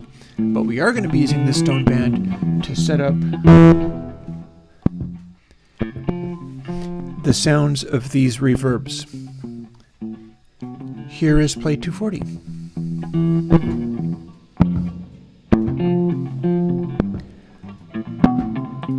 And we're not going to do anything with the ConsoleX instance yet. We get to customize this quite a lot. Oh, and we want it full wet. That's an important quality. So we're going to want some pre-delay because this is the one where it's going to want to be acting like pre-delay.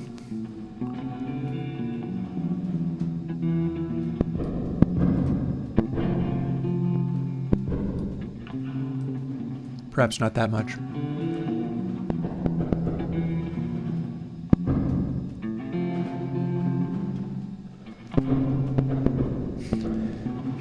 because this is going to show up on voices. In fact, let's throw a voice on right now. And the treacherous gaze, love does battle with need.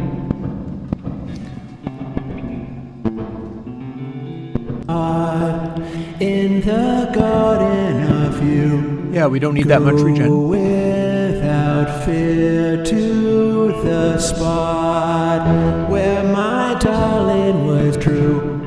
Sunburns to sear in the world. Notice how the highs are different when I said D-res lower?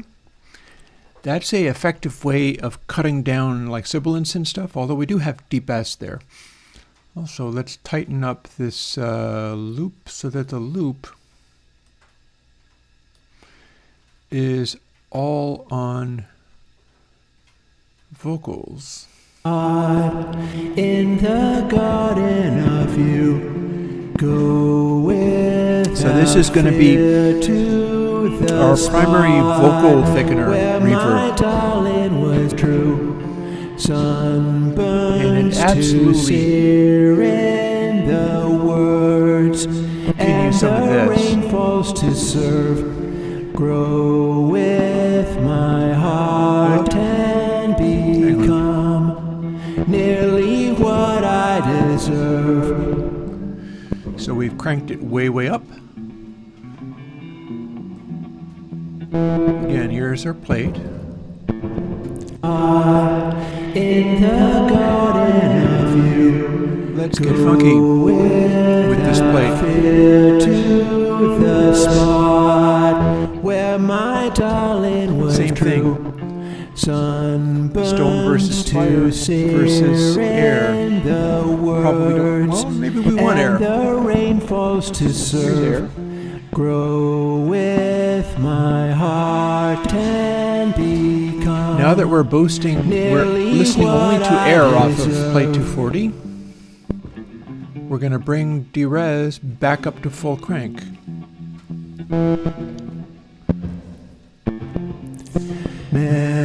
Memories burned in my soul. That could work.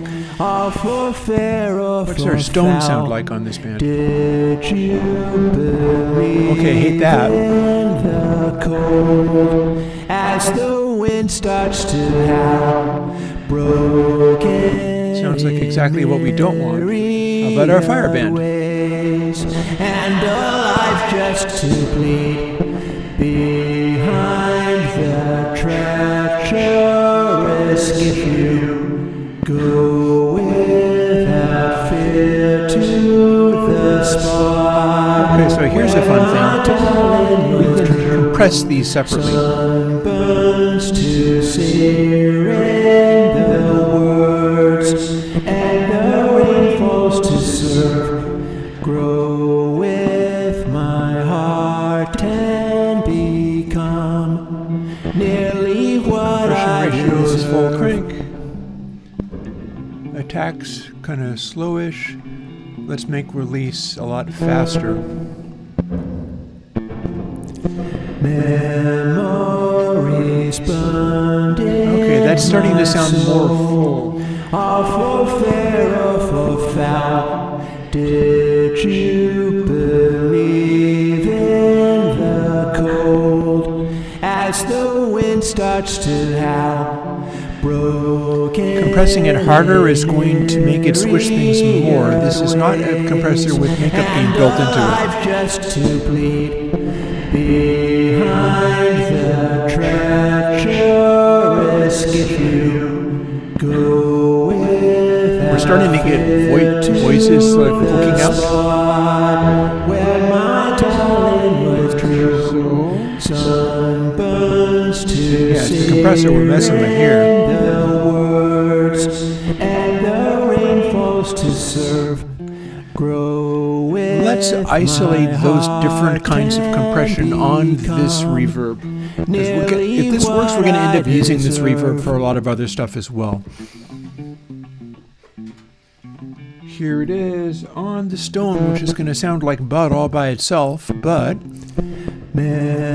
memories How can we make that compression move differently? For fair or for foul, did you believe in the cold as the wind starts to howl?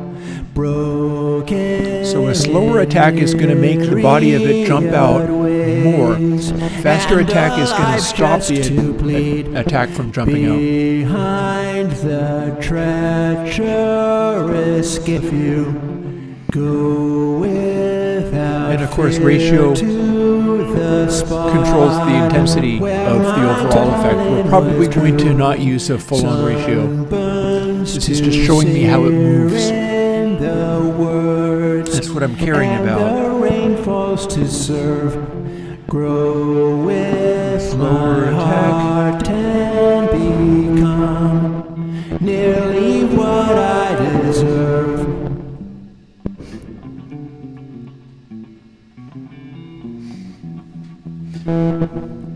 So that's the body of the sound to some extent. Memories burned in my soul. Here's our top of the sound. This might get more interesting. Did you believe in the cold as the wind Fast attack is going to stomp on the attack of the sound. And we're thresholding it way down here. So what if we slowed the release? It all sits back. Go without fear to the spot where my darling was true.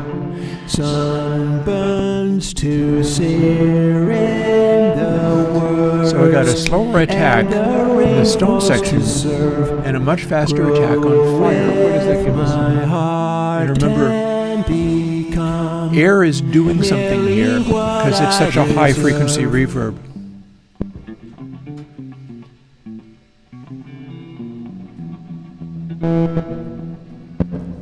Here's both of them. Memories burned in my soul, all for fair or for foul. Did you believe in the cold as the wind starts to howl? Broken in myriad ways, and alive just to bleed behind the treacherous if you go without fear to the spot where my darling was true. So that's kind of cool. That's starting to go somewhere. In the garden of you, go without fear to the spot where my darling was true. Sunburns to that guitar is still only on the stone band, so it sounds grungy. And the rain falls to serve.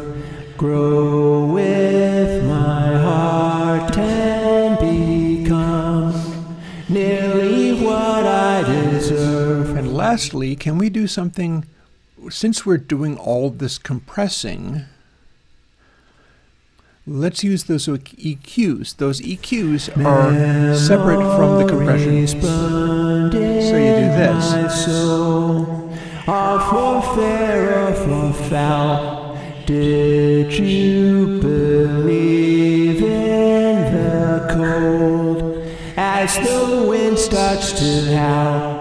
Broken in myriad ways, and alive just to bleed behind the treacherous if you go without fear to the spot where my darling was true. Big presence peak on there. That's independent of the compression.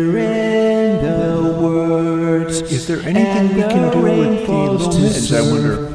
Grow with my heart and I'm wondering if I can take some of the low mids out of this while it goes for the purpose of getting it to be a little less full there. Memories Let's first find it as a boost. in my soul, all for fair or for foul. Did you believe in the cold as the wind starts to howl? Wider. Broken in myriad ways, and alive just to bleed behind the treacherous if you go without fear to the spot where my darling was true.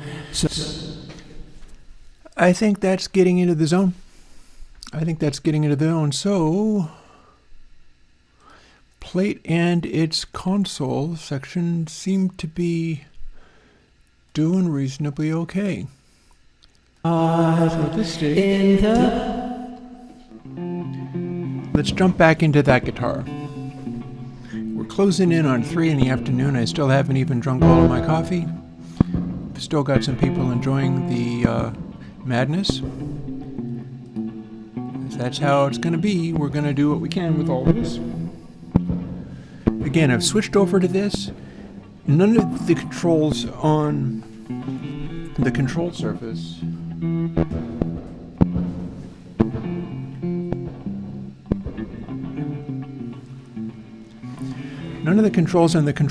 are set to this, but I have to swoop right past any of these settings in order to enable them because they're latching. You have to swipe past it in order to get there. So I can move fire around, but I have to swoop fire down to where the control is.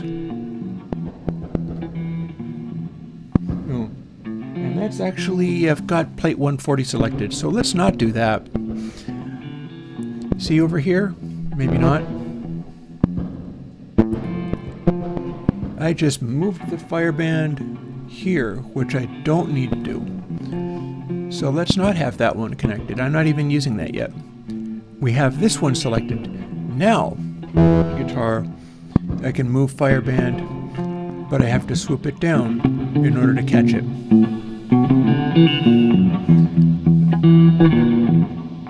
And this is more like what it would be. Clam. No matter. It's all good.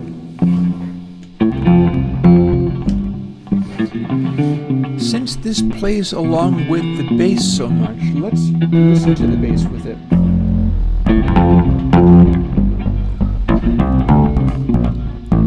It could do with a little more top.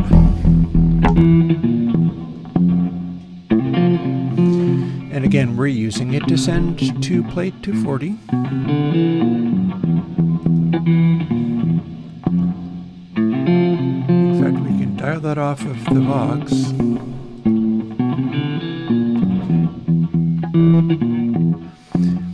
And we don't have to have it buried in that reverb. The reverb is just there. It's going to be just fine. So time to do our usual playing. I typically start with Stonefire, and that's because it's not an EQ per se, but it acts like a broad stroke EQ except for different.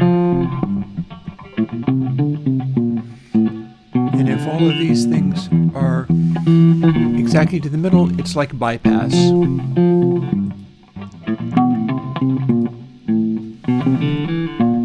So when we start cutting stuff out, that's when it gets weird. And I'm honestly not getting anything useful out of air here, and I'm certainly not getting anything useful out of stone, so this sound is fire only, and that'll help it communicate. If anything, I could make range a little higher. I hear this lows in here, but is it really useful?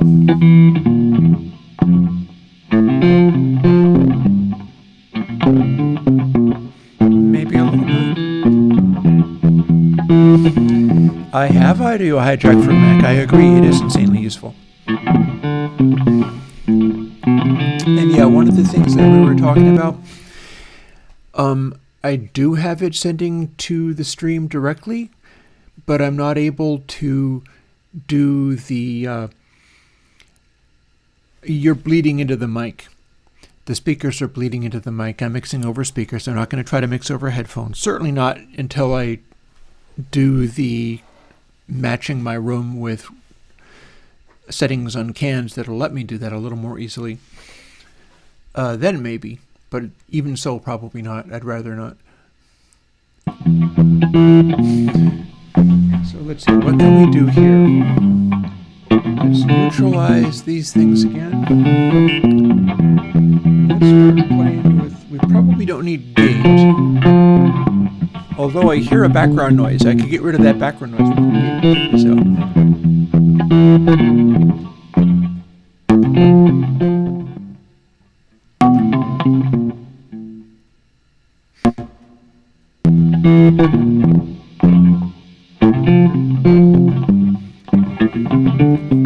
So let's see.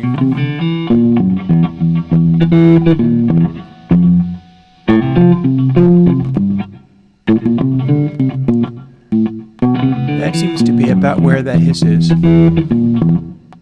Because below this, I'm still hearing the hiss. Note that I have sustain and release turned all the way down so that it will gate as nastily as it can. Turning sustain up means that it gives a little more space inside it to clean up the clean parts, and then release and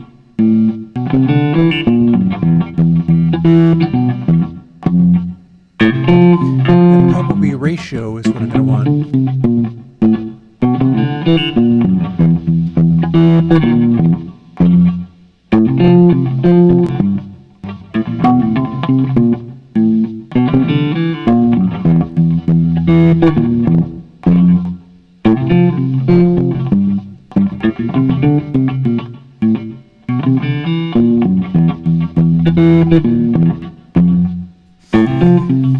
So that's now gating out the noise around that guitar. All of these little details will help in a final mix.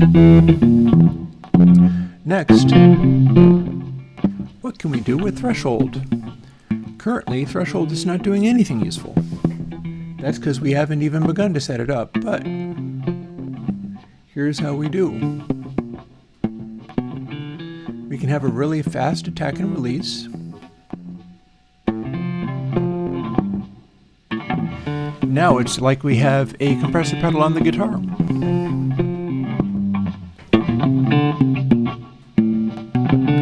Which might or might not be too extreme.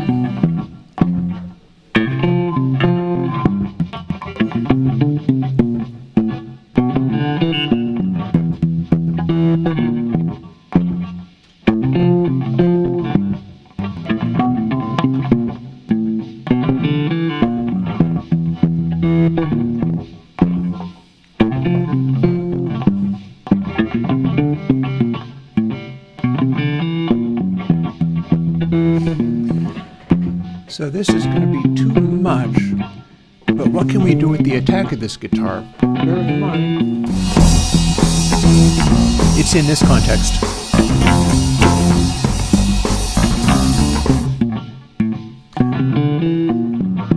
Well, we might not need to do anything with the release because this is the kind of sound that'll work nicely on a fast release. If we slow the release, all that happens is we do this. It's just most of it becomes quieter, that's all. But if we change the attack, on the other hand,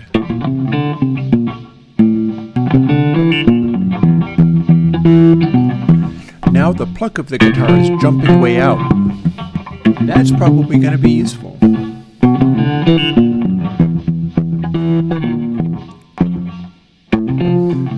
Well, I mean, they physically move when I adjust them, so there's that.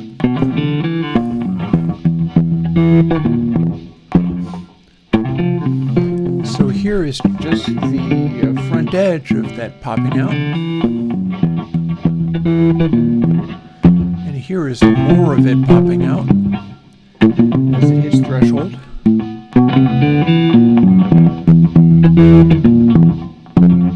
You can see with the blinking of it where it kicks in and what it's doing.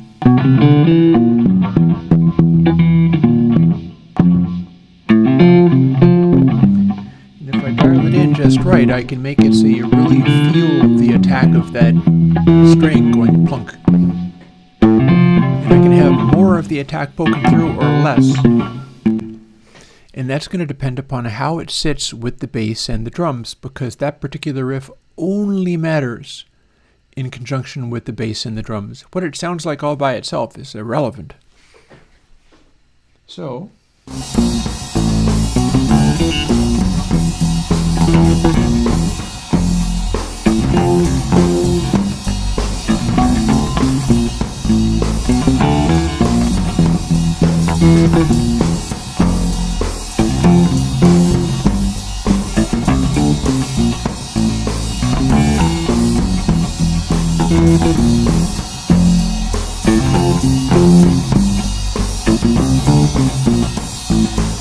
that's probably the right setting.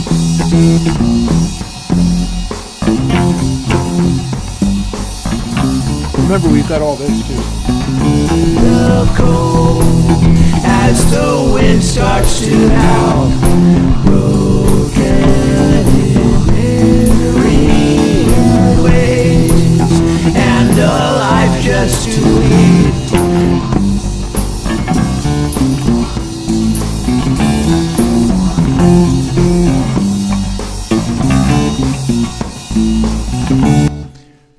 So that's where we're going. And starting with like instruments that I'm familiar with, drums, bass, guitar, and stuff, we could just as easily be doing this from the other direction. Like these all go away and all of these come up. Without fear to the spot You go where my darling was true. Sunburns That is to a good searing.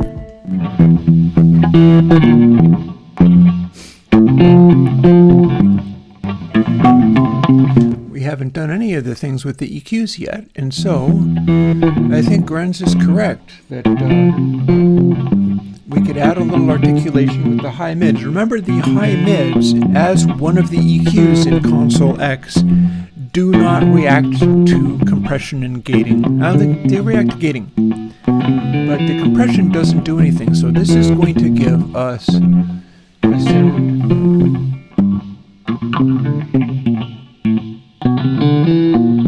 from the raw track.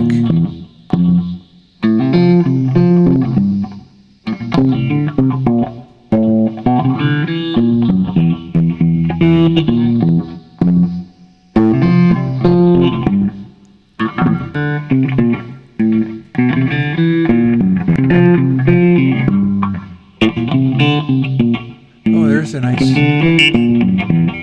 that's a pointiness. So here is where the pointiness jumps out. I'll tell you why I want that spot.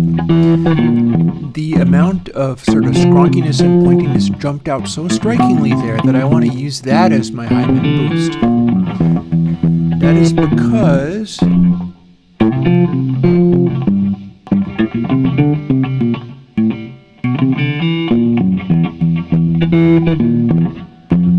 I won't need as much of it.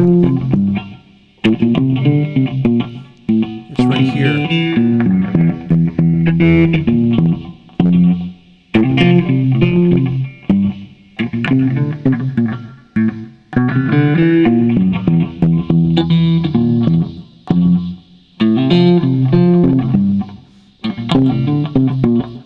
We do actually want quite a lot,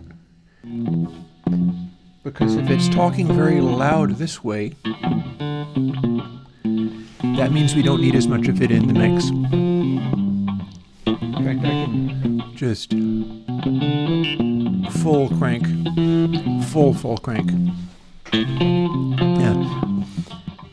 Alex, still working on getting ConsoleX working for everybody. The VST2 does not have this. The VST2 looks like this. This is probably what you're seeing. The version on GitHub that's a VST3 and a clap, and I'm not sure exactly what else, but it's as much as I can make work. That doesn't work for everybody yet. But that's what you see here. I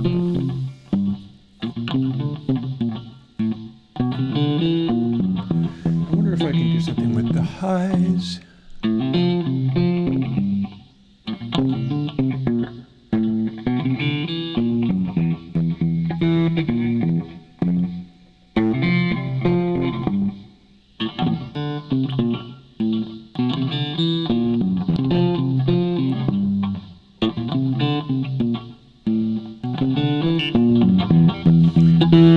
So there's even more boost for you. Or less of that, I think. But there we go.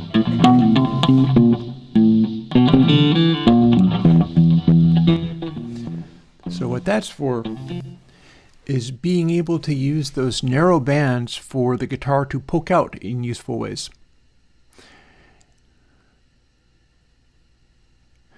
Yusef Zaran, that is something I can possibly answer.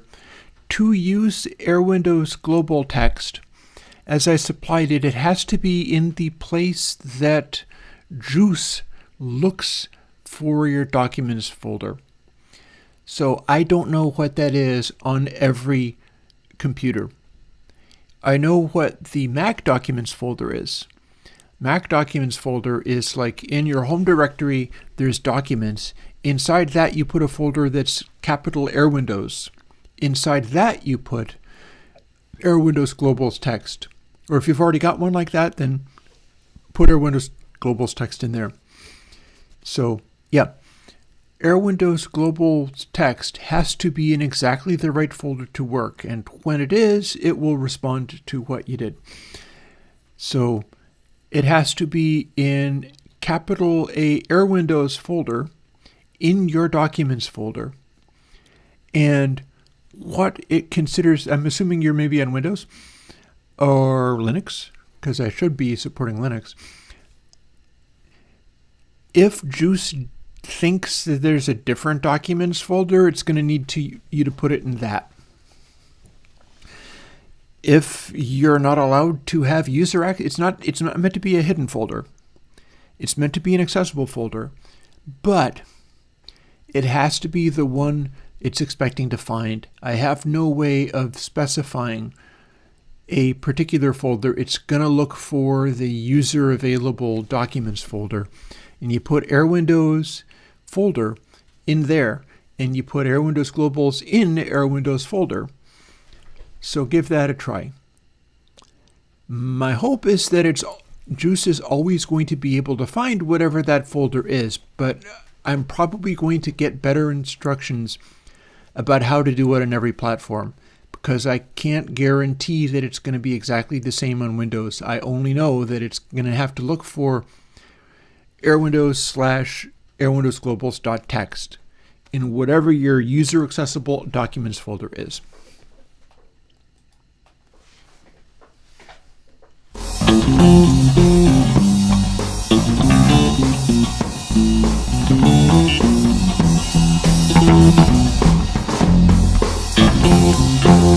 So we got our little groove going. In fact, our groove is louder than it needs to. Cool it off a bit.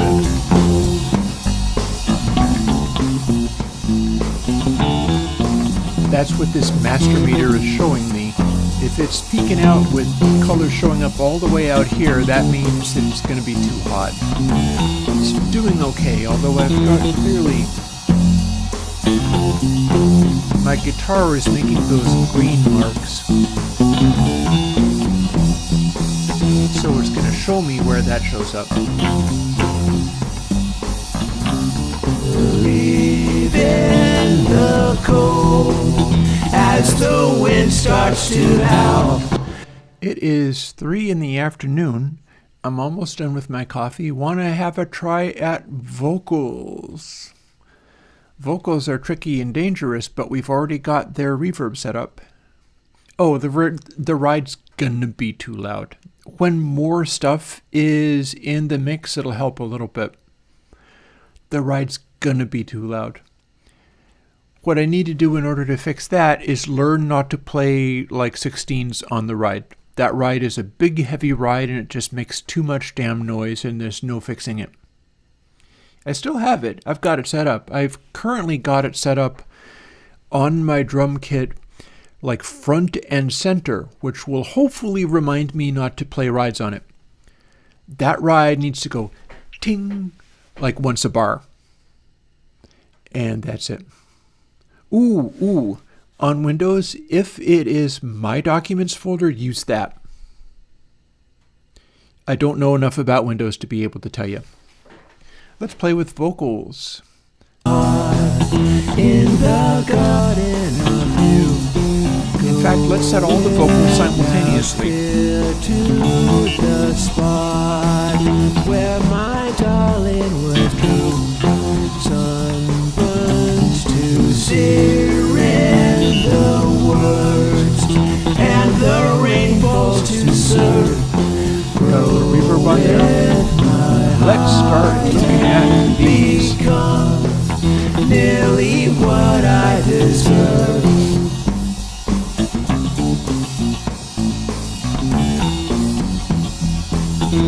So that's 3 voices right there.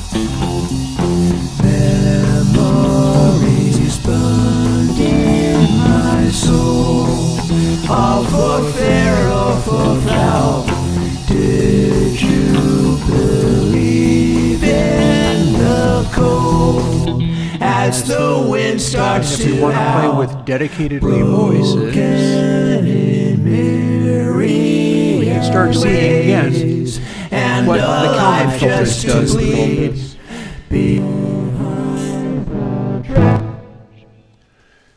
So here's nothing for all of those.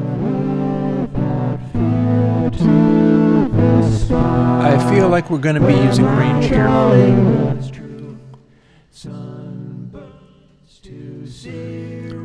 This is going to be another fire-based sound, I think, because the Stone, it's deep lows, and that's not necessarily going to be useful even for our low vocal.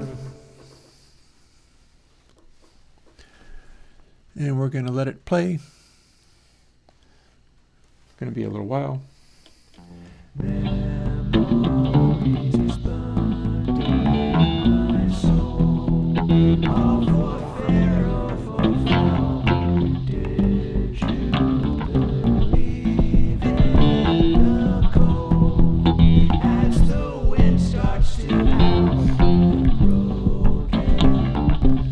So there's our Stone band.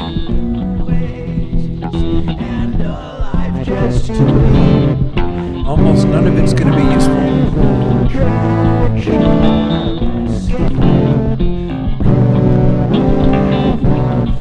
If we take that out and have our fire band, where my darling was true,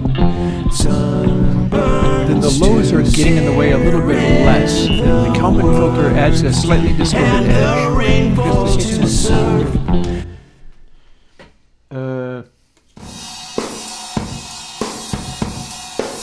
That's all I can give you for the moment on the rail drums, but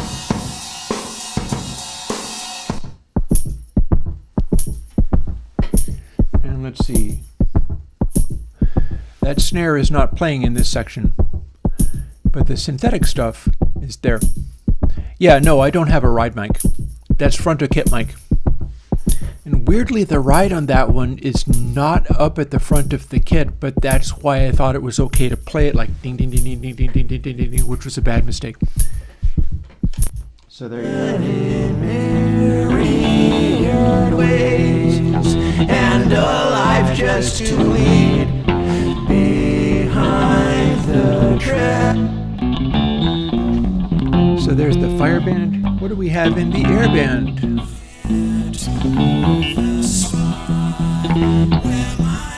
That's going to have its usefulness.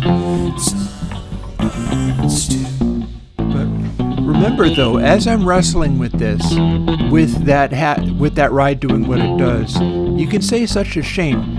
This is a normal problem for a professional mixer. Maybe not the highest grade, they would be having stuff going on. But for anybody doing mixes in like the mid-level or whatever, you're going to get stuck with stuff like that all the time. You got to figure out a way of dealing with it. What I've done is sort of change the tone around so that, yeah, that's an obtrusive ride, but there's a lot of other stuff that can happen in the mix, and we're just not going to have the drums be that heavy.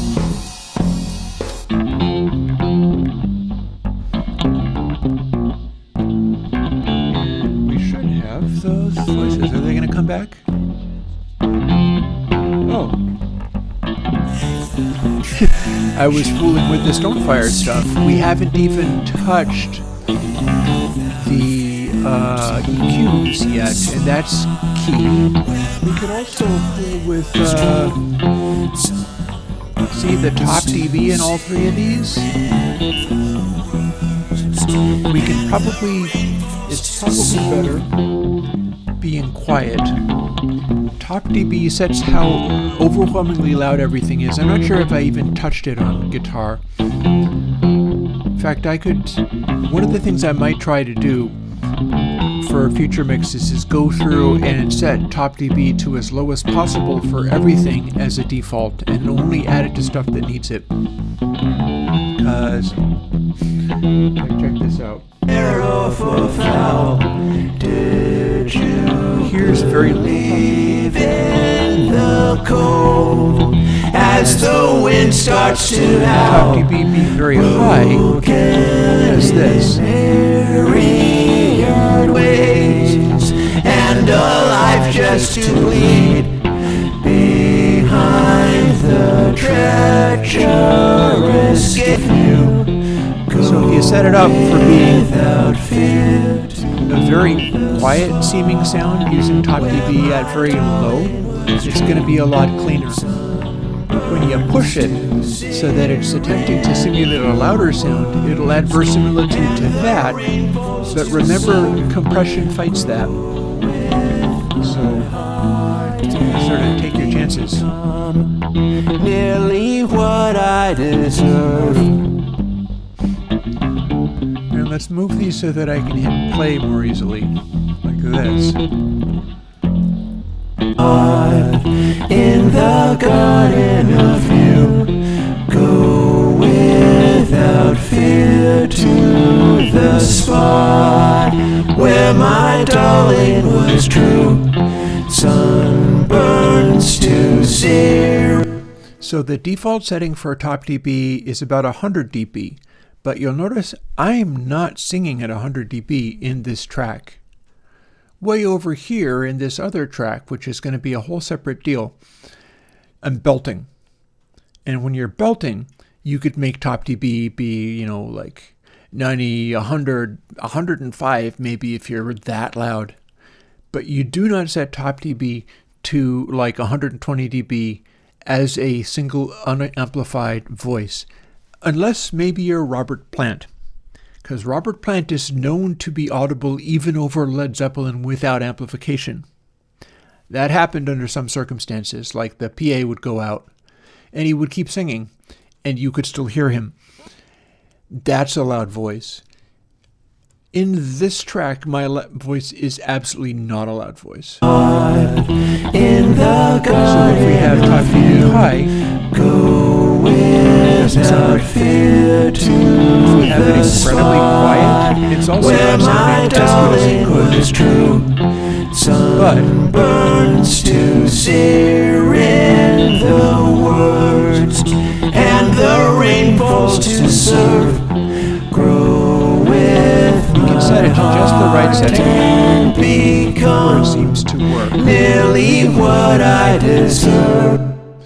Mind you, I'm going to customize every single one of these individually to its separate track. but this is to start getting the sounds in. In the garden of you, go without fear to the spot where my darling was true. It's a little more air. Sunburns to sear in the words and the rain falls. So here's the next question. This is actually already compressed.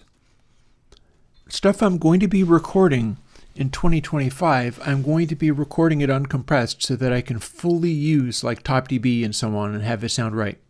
But this was recorded using a distressor. This is kind of like those old versions of pop that I made where they were meant to sound kind of like Phil Collins. And so this is not going to follow all the same rules. Also, I'm curious whether I can bring in a little low pass so that I can do supersonic filtering to like make my little stand against aliasing. Like at what point can I bring in low pass even though air is as high as it is and have it sound good? So nothing to it but to try it, but then I'm going to try the compression and see what it sounds like when I start compressing all three of these, even though those basic tracks are already heavily compressed, but you know, what's a little compression between friends? Let's find out what happens. In the garden of you, Here's our low pass. go without fear to the spot We can make it real where loud. my darling was true. Sunburns to sear in the words and the rain falls to serve. Grow with my heart and become nearly what I deserve. That sounds about right. Youssef, we're working on that. By which I mean I'm working on trying to make these not crash as much. Mac Reaper seems to be doing pretty well, but I have not begun to try to debug anything on Windows because I don't have Windows. I have not tried to debug anything on, I don't know, Cubase or Ableton Live. I don't have them.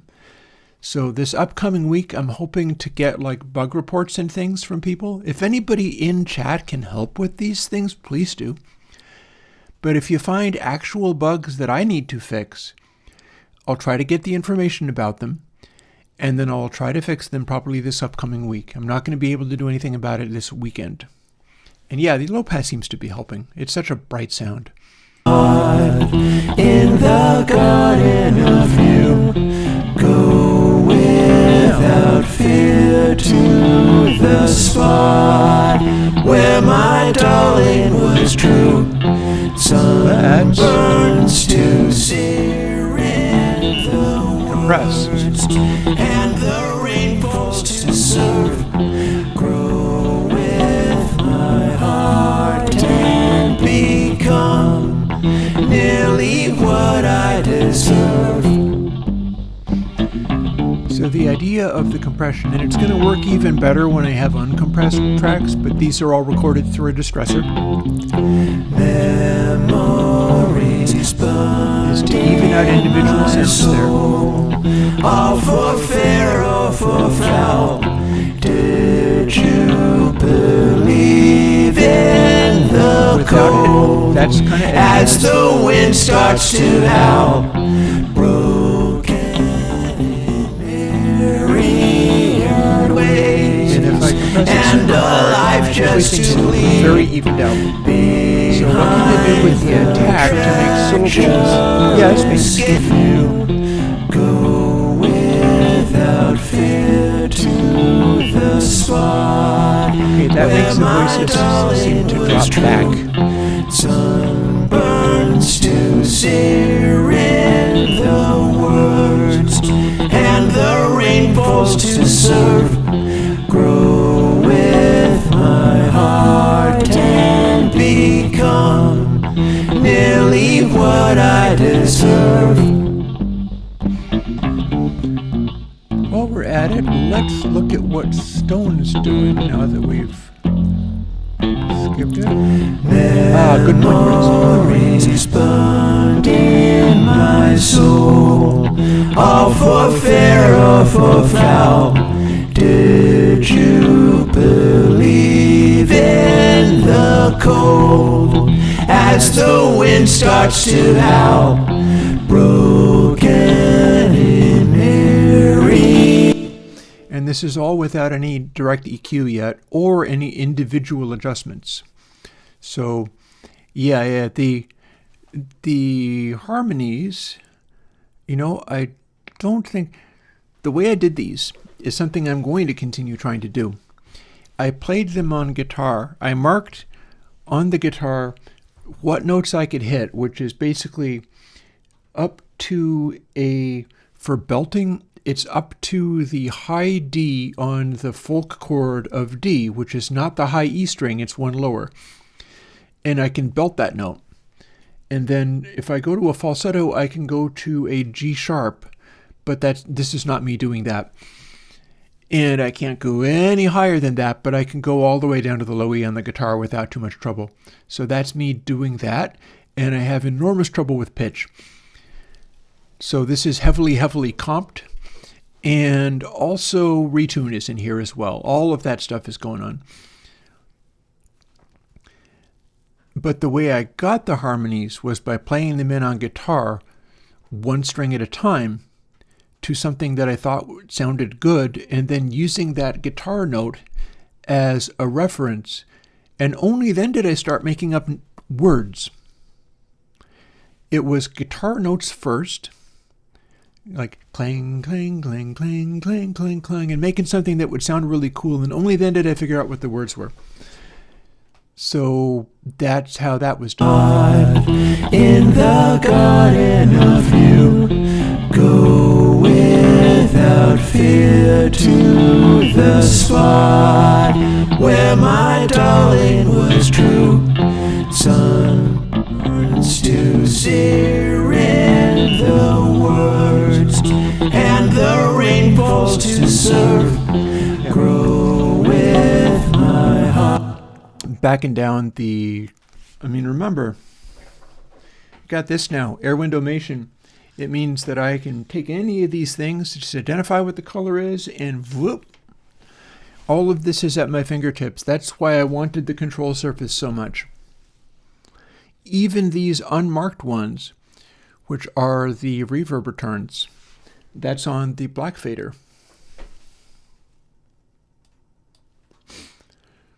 So yeah, okay, so that's probably enough fun for now with this. So let's do a little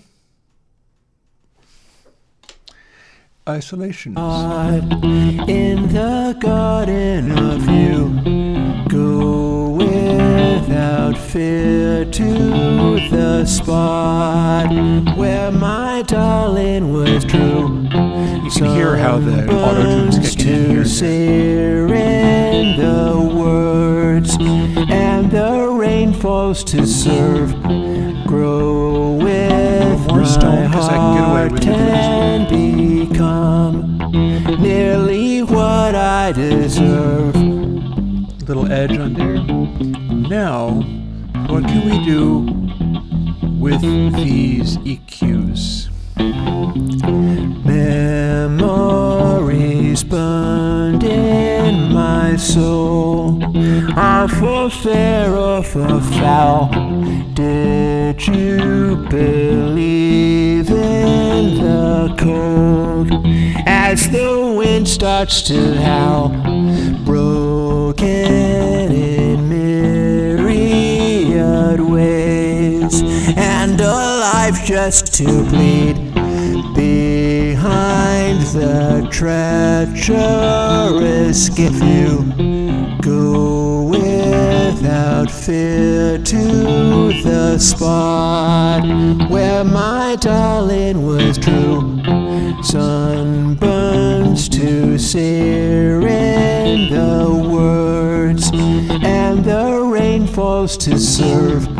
Grow with my See, we've got those overtones and the high mids. Nearly what I deserve. Yeah. The tone can be even more wet-y if you like, but that's on a plugin. Let's find out what we can do with the low mids and probably leave treble and bass alone here. Memories burned in my soul, all for fair or for foul. Did you believe in the cold as the wind starts to howl?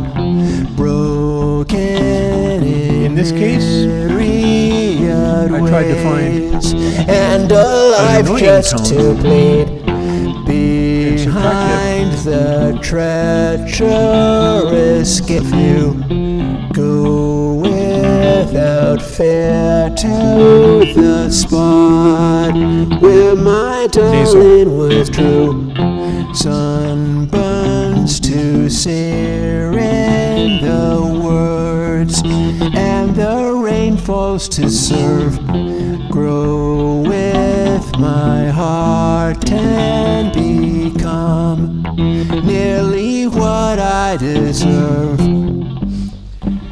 Okay, so there is a subtracting of nasality from that one. Memories burned in my Now let's bounce over to L-Vox, which we haven't done any of this stuff to. Did you believe in the cold as the wind starts to howl? It's muted. Broken in myriad ways, and alive just to bleed behind the treacherous gate. You go without fear to the spot where my darling was true. Sunburns to sear in the woods, and the rain falls to serve. Grow with my heart and become. I wonder if that's actually the note it wants. I'm suspicious now, because I can tell it's going to the... Okay, you go ahead. It can, if you want, but that's good to know about. I can have it not default to that. That would be when you have Air Windows, or is it? Yeah, so you can only use Windows fonts. Well, you know what? Juice does include a font, so I can leave it as that, but that could be a good point. I'm wanting to make a note of that, but I should keep working. In the garden of you, go. This is a raunchy little track. This is not great. Where my darling was the highs. Can you do anything with the highs? Burns to sear in the words, and the rain falls to serve. Grow with my heart and become. I really feel like that wasn't meant to be that note. I think I have a problem in a retune. Let's find out.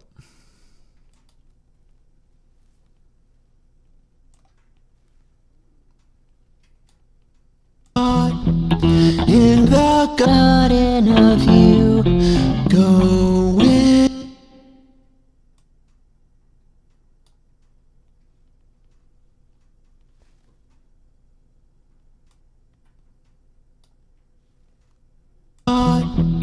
In the garden of you, go with. Man, no matter what I do, it sounds appalling. That's why it's not.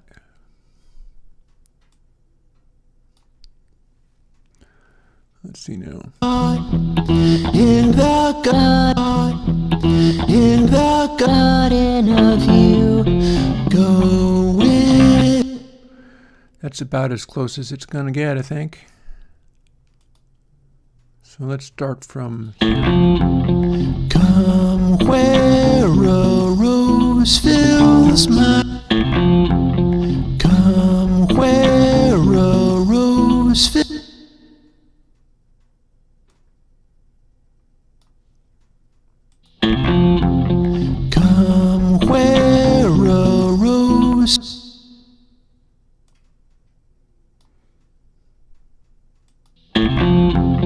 Come where a rose fills. Man, it's not doing anything with that note.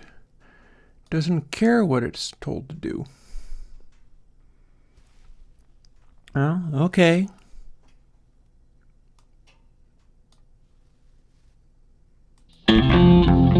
Come where a rose fills my thought.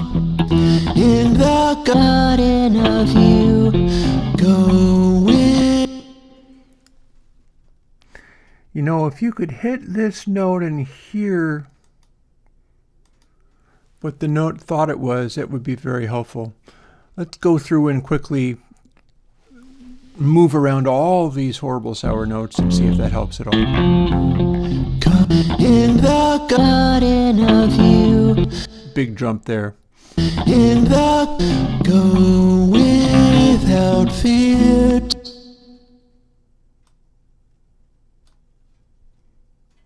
Go without fear to the spot where. See, it's like I cannot interpret why it's doing what it's doing, but it's doing. Let's check some of the other Where ones. my darling was true. Sunburn. See, that's clearly wrong. So I'll bump it up to there and see if that helps it at all. Sunburns. Maybe it does. Very sketchy. Sunburns to sear in the woods, and the rain falls to serve. Grow it.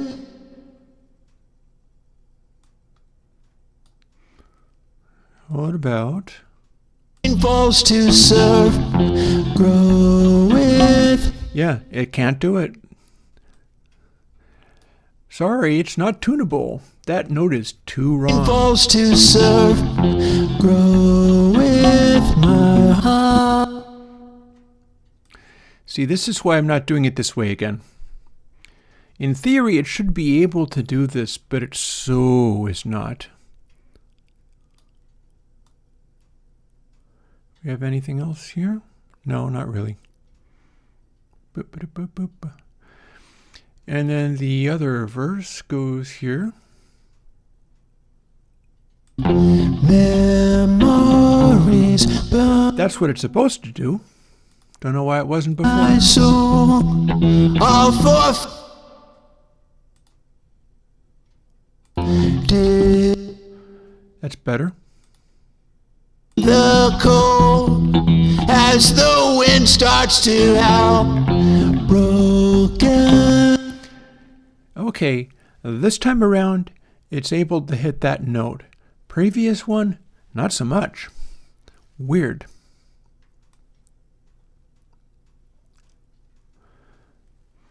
And then there ain't nothing else on here, so that's fine.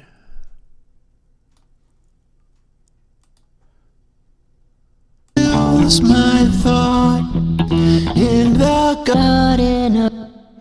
Really struggling this. Tuner. Well, that's an interesting window on correction. But manual is what I want. However, I don't see the controls for it. Well, never mind. I just did something to it anyhow. And I know it was wonky the first time around, so maybe it'll be helped. Was my thought in the garden of you. Go Yeah, that without note. fear to. Something went horribly wrong with retuned there. I bet stuff like Melodyne or whatever that's generally considered more desirable probably avoids doing things like that.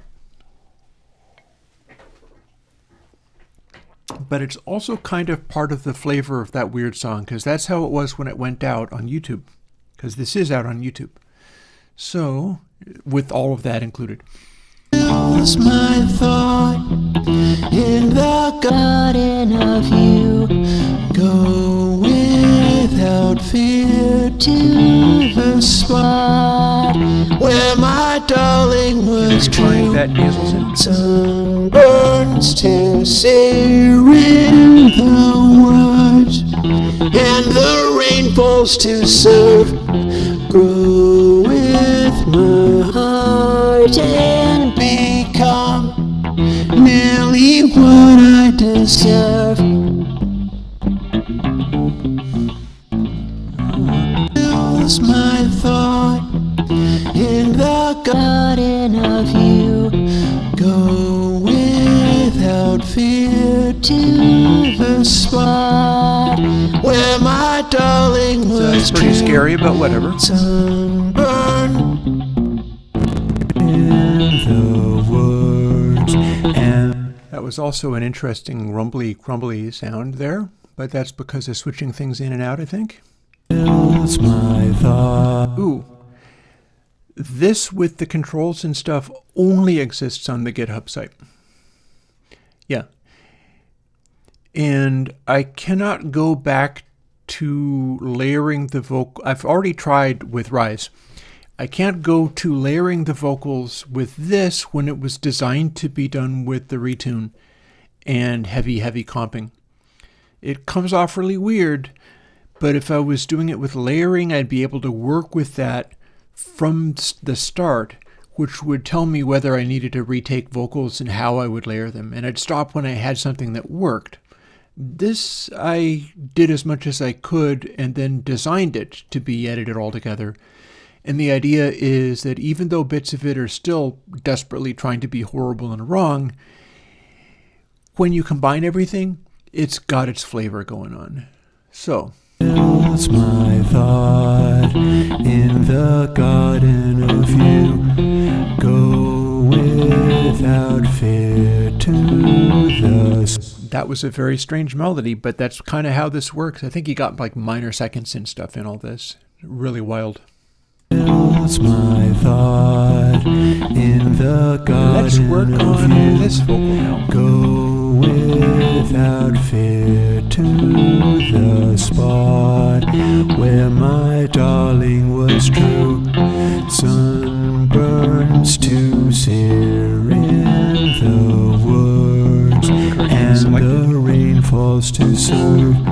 Grow with my heart. So we're going to do some stuff with low mids here. Become nearly what I deserve.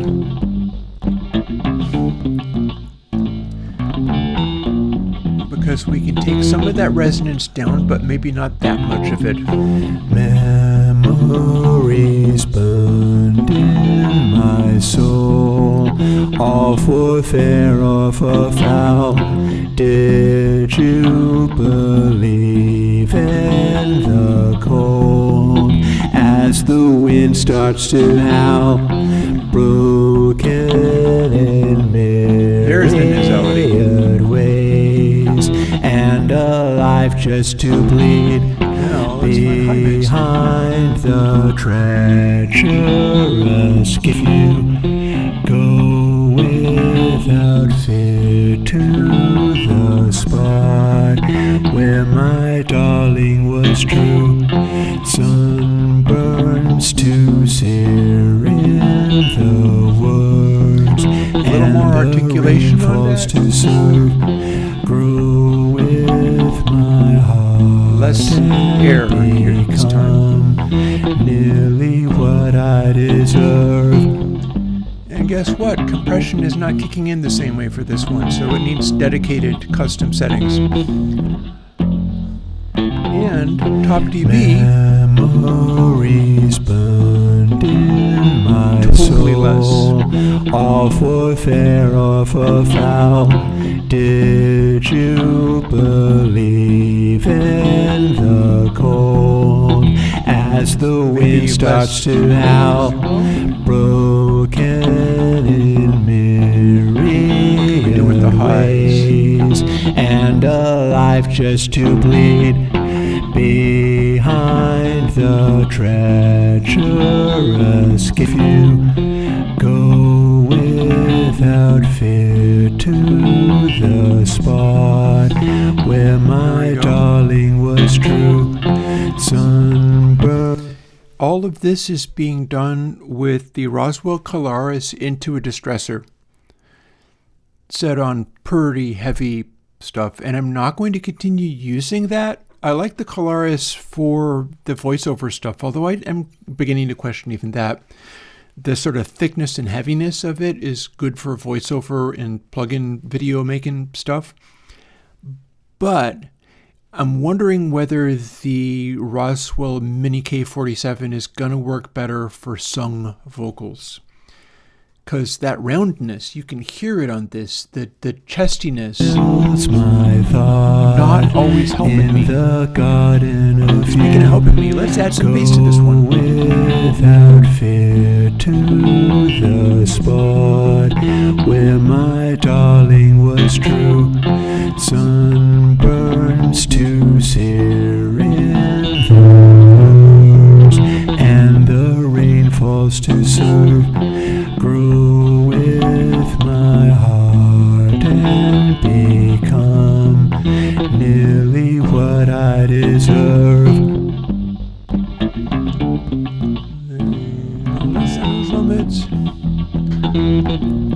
And yeah, I was going to do something with the compression. Memories burned in my soul. There we go. All for fair or for foul. Did you believe in the cold as the wind starts to howl? I should fine-tune the compression in all of these. Ways, and alive just to bleed. Let's do exactly that. The treacherous That's got that stuff sorted out for that one. Without fear to lose my thought in the garden of you. So what does compression need to do for this one? Firstly, let's kick it in. The spot where my darling was true. Sunburns to sear in the woods, and the rain falls to serve. Grow with my Those notes, man. heart and I become don't trust retune anymore. nearly what I deserve. I can make it work with the song because it just adds some of the strangeness, the fact that it's forcing it to these really wonky notes, but I swear retune is not doing what I thought.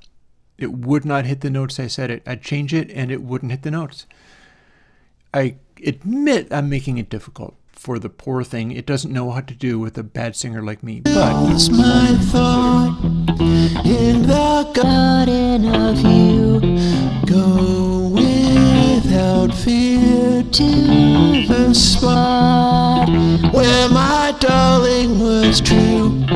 Sunburns to sear in the woods, top dB and higher. the rain falls to Top dB is higher because of those moments where I go really loud.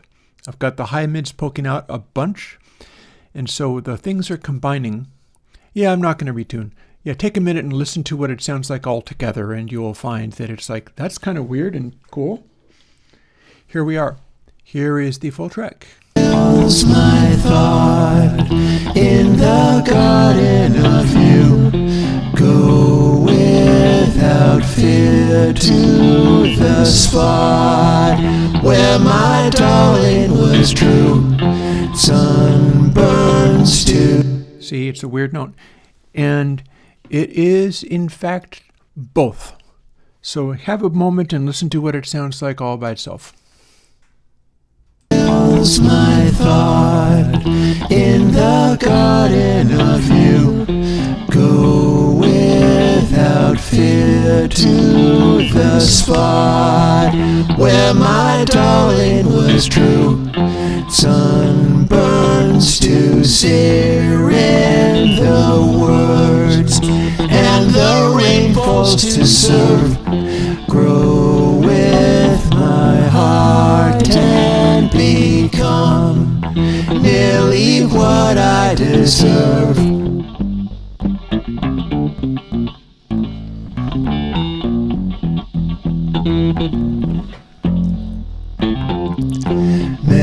Memories burned in my soul, all for fair or for foul.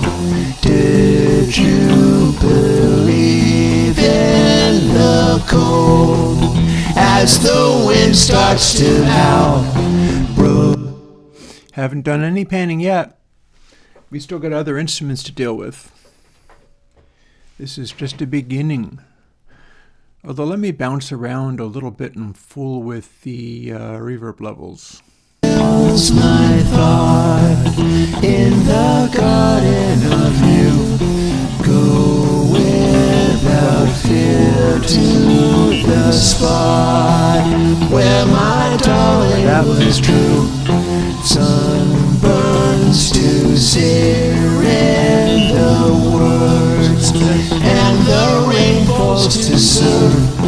Grow with my heart and become nearly what I deserve. And then we can pull the reverbs down quite a bit. Memories burned in my soul, all for fair or for foul. Did you believe in the cold as the wind starts to howl? Broken in myriad ways, and a life just to leave behind the Z-perps, both. One of them is getting clippy and aggressive, but it is also getting, I think it's this one, a high mid boost isolated to just where it barks the most, because that bypasses the compression. So the overtones of that jumps out in a striking way. Let me take a moment and hear what this is forever, this is for never, this section sounds like. Forever, this is for never, this is forever, this is for never, this is that one kind of gets more and more intense as it goes. This is forever, this is forever, this is for never. I don't think that one even had any auto-tuning or comping, because it was such a simple thing to sing, and I was just going to do it for like 2 minutes and then pick the best couple of bars I could get out of it. What's going on with this? Seasons, for a precious time, we love beyond reason. Please don't shed a tear, nor shall I for what was mine. Here's all my Sing other it weird not stuff. for never, but for once upon a time. I am in fact doing what Jonathan suggests. I am fooling with getting all of this stuff to sit in some kind of way that I like, in a balance where it's all about the volumes. Yeah, John Dobb, this is a couple of years ago. There's no going back. Let's take a moment and play with this bit.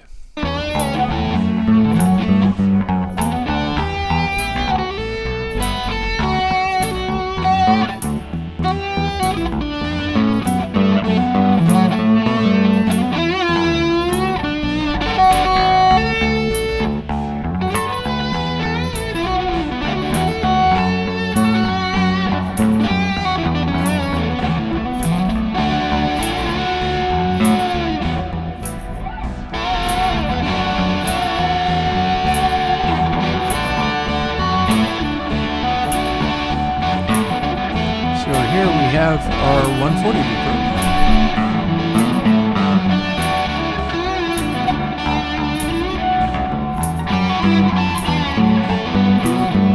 And we've not done a thing with this yet, so time to try it.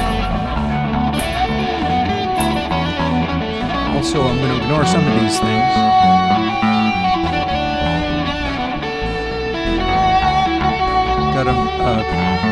myriad of weird little extra things to throw in. Right now I've got too much reverb, and we're going to play with the lead channel.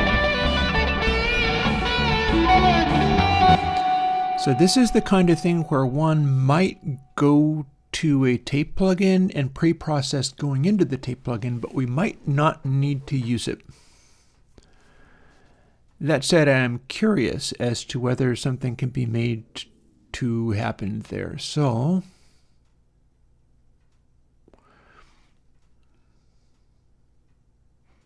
no, not 2 tape 7. I think it's going to be 2 tape 8. Though 2 tape 7 is a possibility. Where's T? 2 tape 8, this is the one that's a lot cleaner.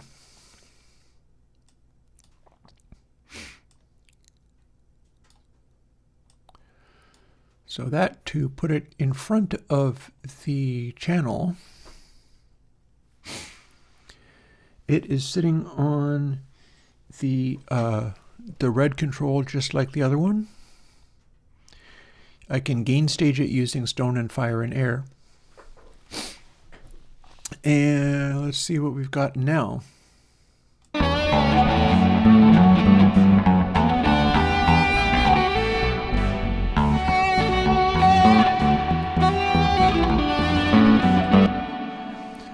So the thing is, I could use ConsoleX Pre for this. It has all the controls for going completely ham. However, I feel like maybe that's not the thing to do, because there's other choices I could do that are lighter weight. So again, VST, and if I can find one of those plugins, it's not going to be here. As always, I am struggling to remember what the hell I did. Parametric, that's what it's going to be. JJK elemental P.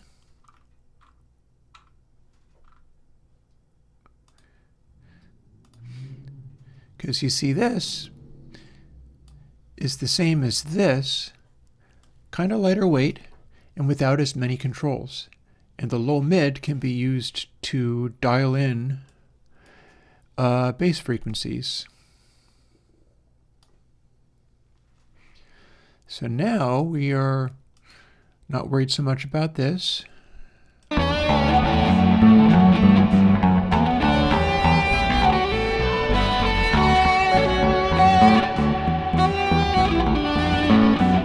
I feel like maybe that's good.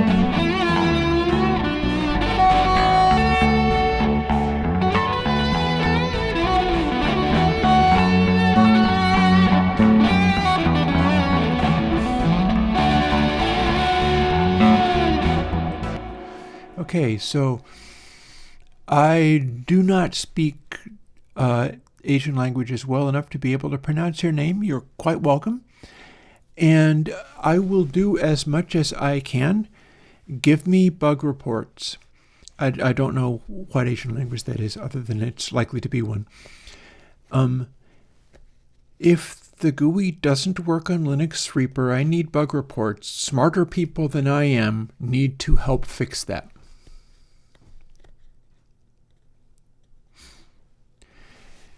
If you've downloaded the from GitHub ones, you don't have it, and you got to download from GitHub to get those ones.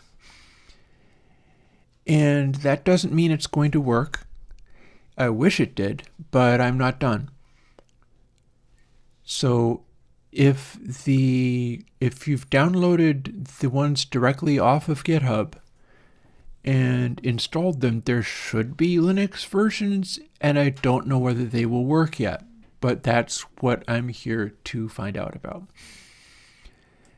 With a bit of luck, in the coming week, I'll have more chances to work on that stuff and see whether I can get more of it working. I might have to wait until after the new year, because one of the key people who could help me with that is releasing a synth. Bacon Paul, who's been enormous help to me in the past and who is responsible for Consolidated, which ConsoleX will not hit Consolidated. Bacon Paul is releasing a synth. I'm not going to get in his way until he's done doing that. Once he's done doing that, then all bets are off and we can see what happens. So over to this. So here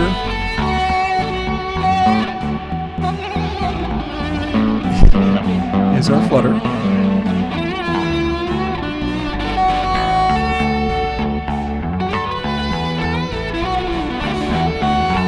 We can use bias to soften it.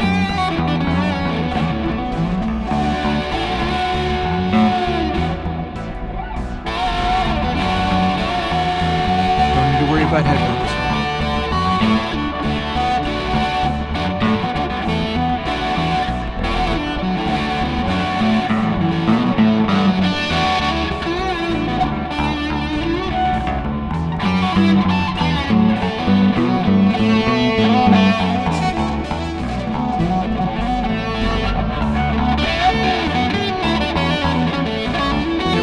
Getting a useful clarity and definition even without parametric, so that's interesting.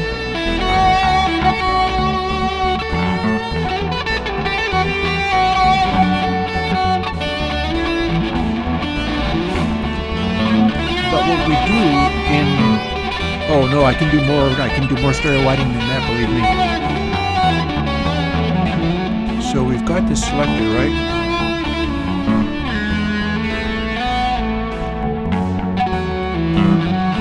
What?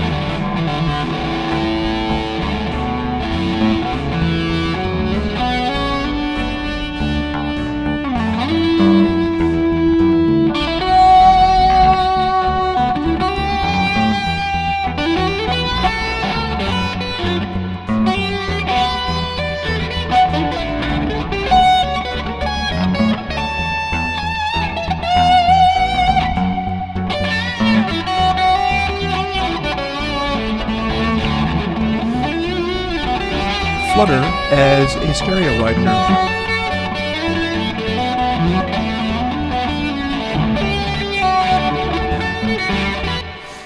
Yeah, this sound is a lead guitar into just a relatively normal amp. It's slightly hot rodded, but it's an Epiphone Valve Junior into my isolation cabinet, recorded either with an SM57 or a Mini K47.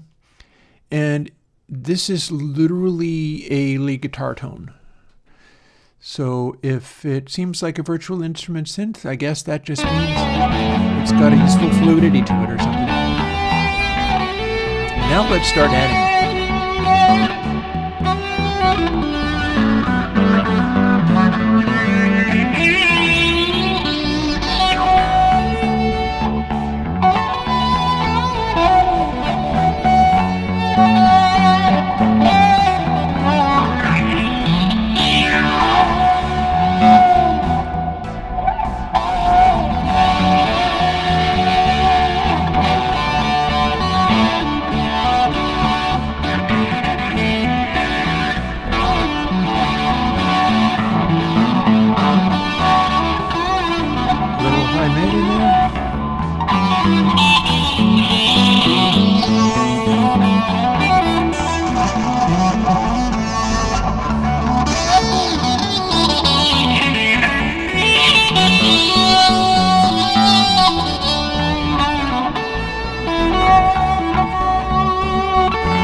That's cutting treble going into tape. That means we can push it harder.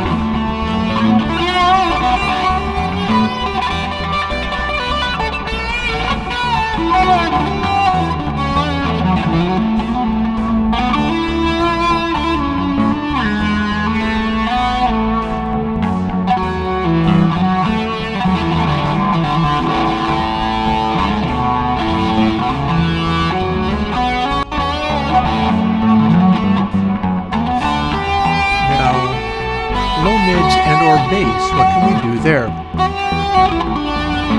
Let's crank up the low mids going into tape.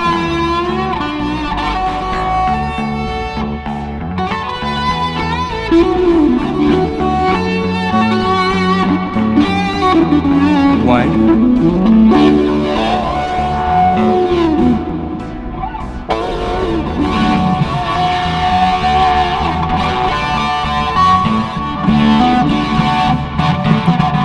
Until it's kind of grungy like that. And now let's remove that.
Again, this is with all the reverb in the world.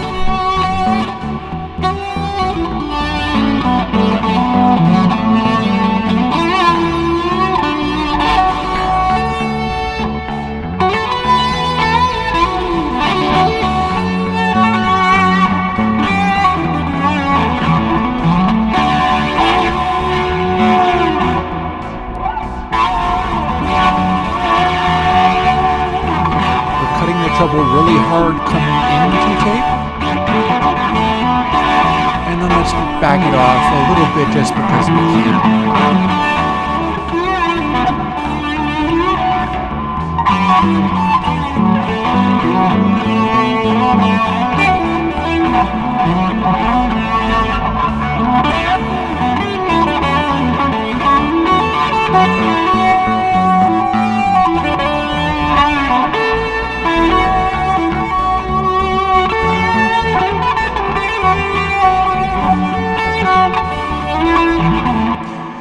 All of that, and we have not touched ConsoleX yet. We still have the whole deal to do with actual ConsoleX after having done all that. So let's maybe dial back the plate a little bit, probably push the flutter a little bit more though. Honestly, we could send the output of plate 140 to flutter if we wanted, or indeed vice versa.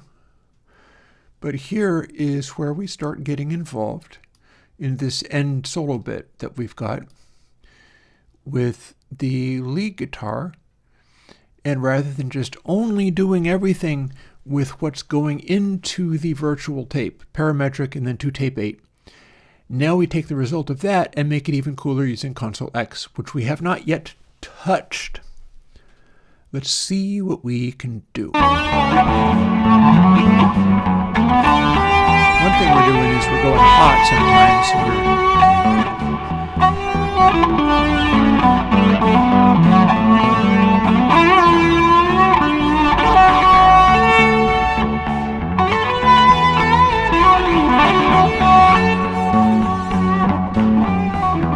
Okay, so we got nothing except for the sides.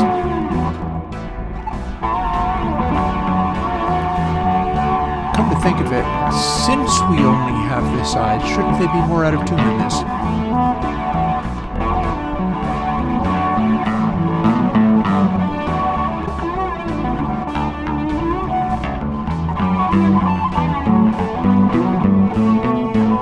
Seeing as they're hard pan. And while we're at it, more VSTs, more original VSTs.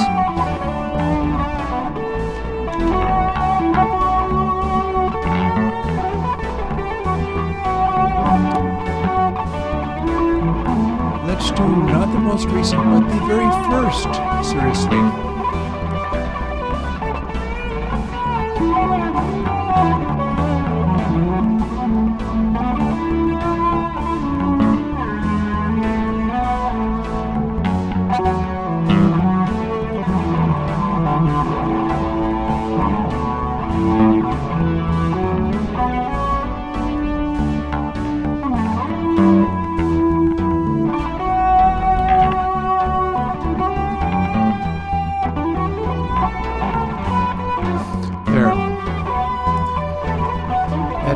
more subtle.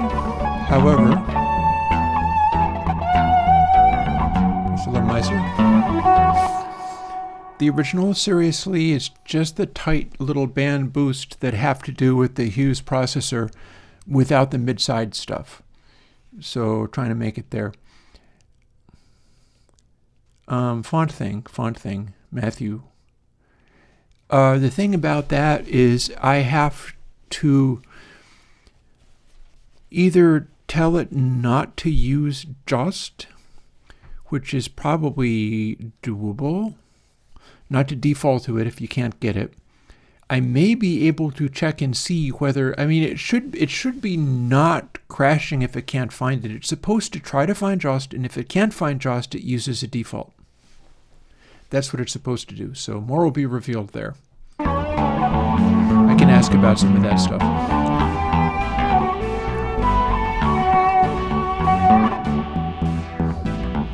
So yeah, here's the airband of that. So cool. It actually sounds nice.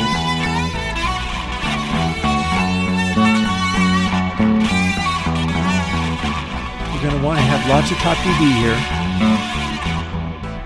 Here's fire. Here's stone. I think we're going to want to make this another one-bander.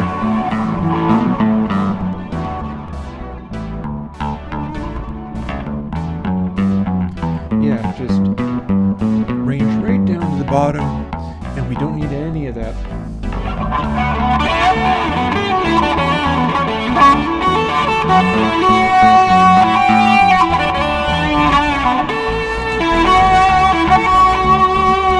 And we've got two different guitars. If you go without fit.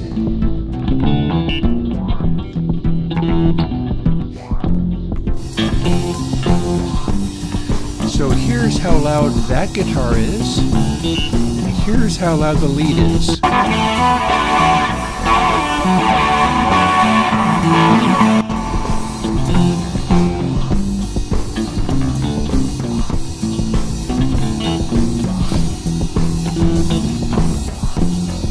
Yeah, Juice is supposed to be able to figure out that it can't find the right font and not try to use it. Oh, hey, Mickey. Summing is always a little bit different. ConsoleX uses the summing that's in Console 9.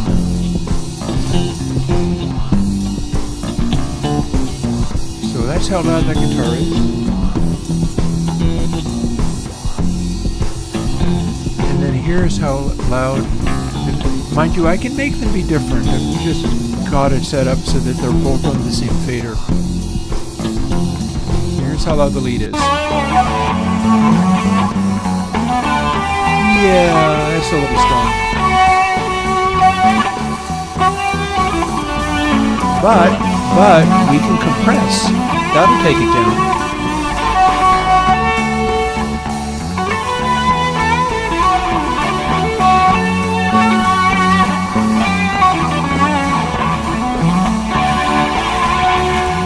Or at least we should be able to. What's going on here?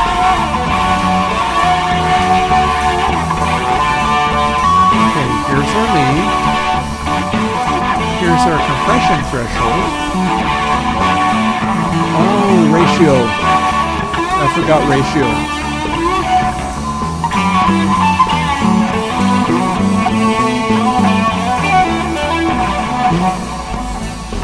There, that takes it right down.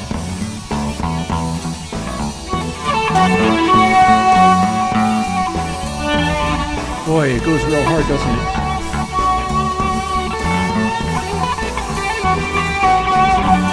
So what this now does, since we're compressing, it's going to swing up in volume, and attack is going to cut it back down again. So, oh Matthew, look at you. You're lucky I have not seen Paul Snusset yet. You're more in touch with that than me, clearly. I look forward to seeing it.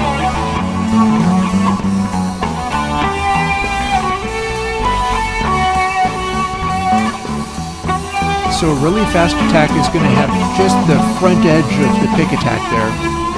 But then if I slow it down, larger pieces of guitar solo will jump out like this.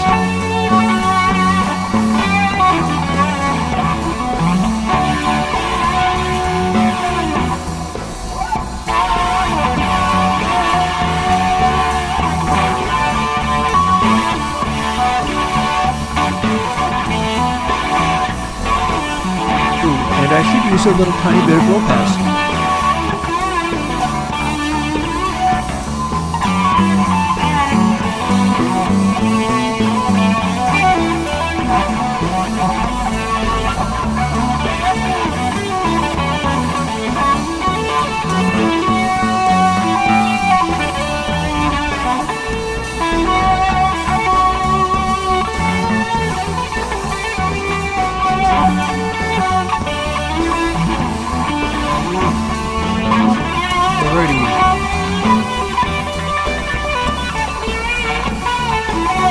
There are places I can ask about the juice thing, by the way.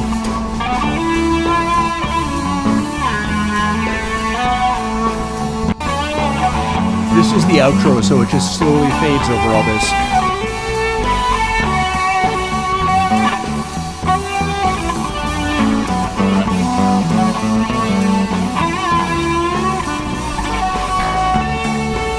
Yeah, so really fast attack means it sits right back.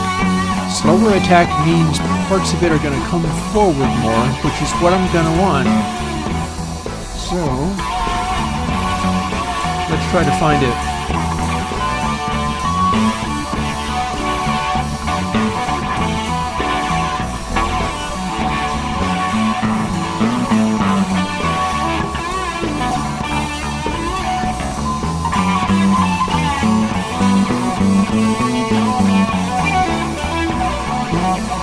So it needs to be trying to do the same thing like that the bass is doing, where the musical notes and the intention jumps out.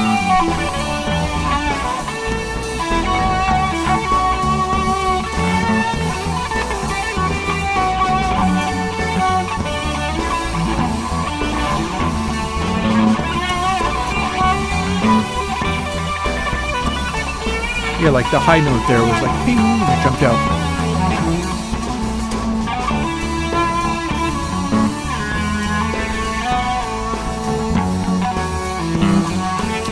And if we don't have all the reverb, it sounds like this.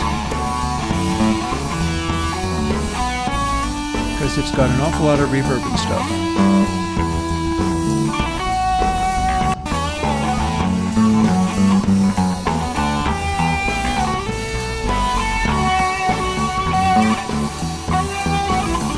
Lots of reverb on this guy. Okay, so as usual, now we can get into the EQs, because the EQ is the part that pokes out past the compression.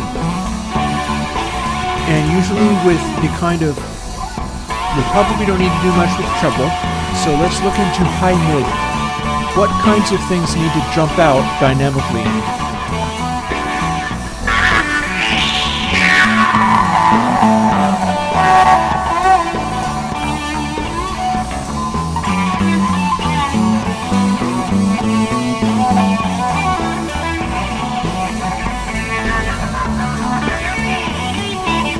Not as far up as this.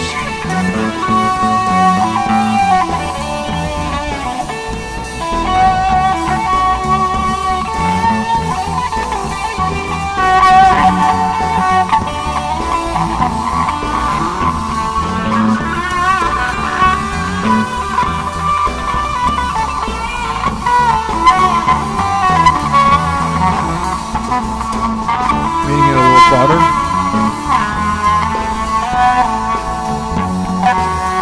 That particular honk, it's too much. There's too much of it.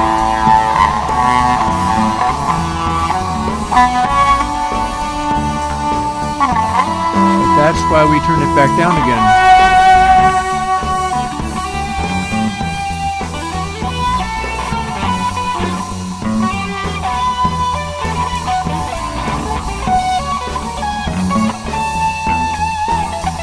So that those notes just sear right through you, hopefully. So remember when I turned up high mid? Super distortion everywhere?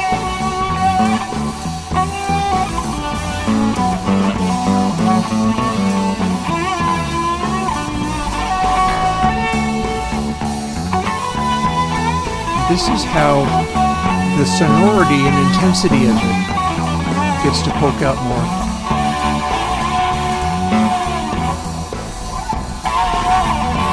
Again, it's not getting hit with the compression.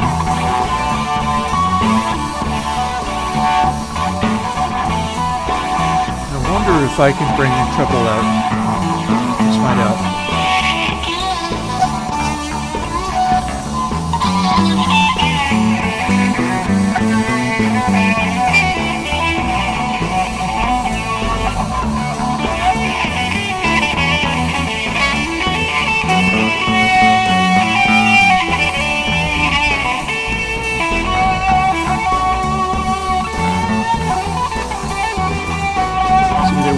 More articulation up there,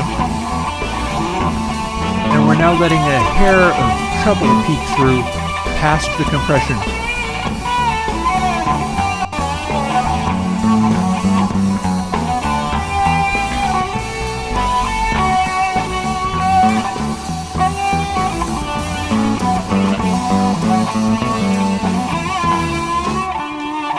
For real funsies, let's find out if we can gate it too. We've only got the fire band going on, and it's a heavily distorted sound.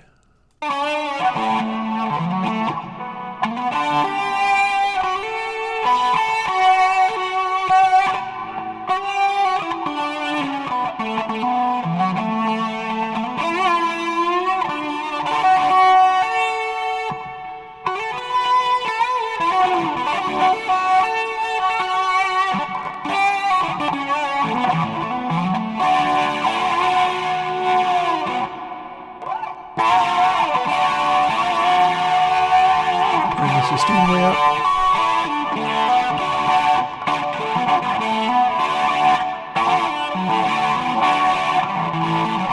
So now we have the high gain, but we don't have whatever hiss it brings. Yeah. No, the idea that the notes are melting the circuitry in your headphones in a good way, that's exactly what I'm trying to do with all this.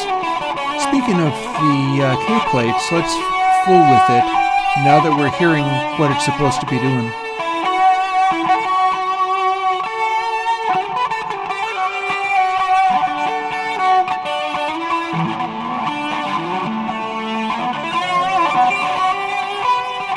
That one's better.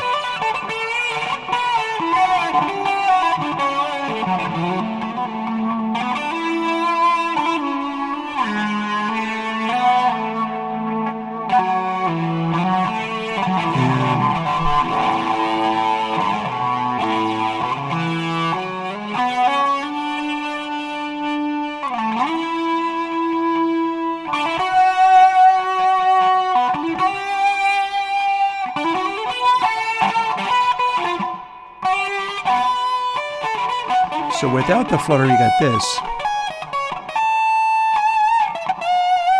A lot of that was coming out of the flutter.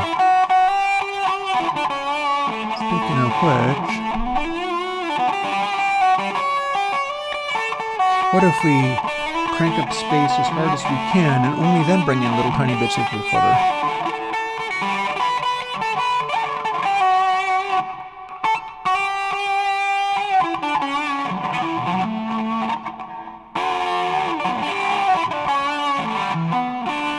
Okay, I like that.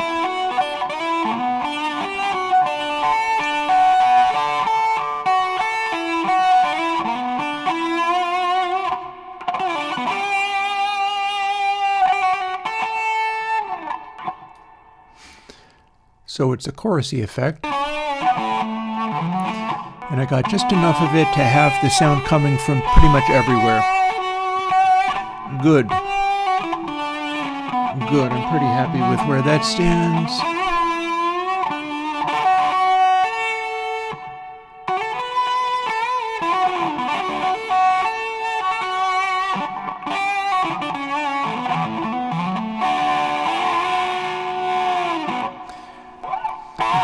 more subtle because it's very detuned now.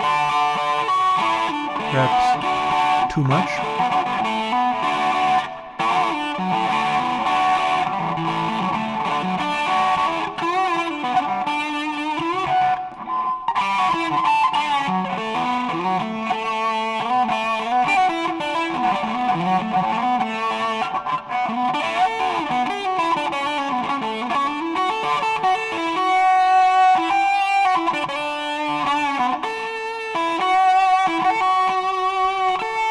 Neat.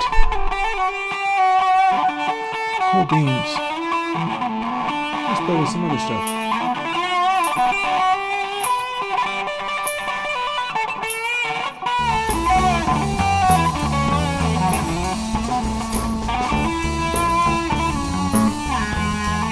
Oh, I betcha.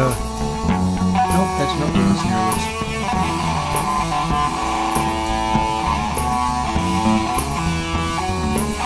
Here's a very pale yellow tambourine.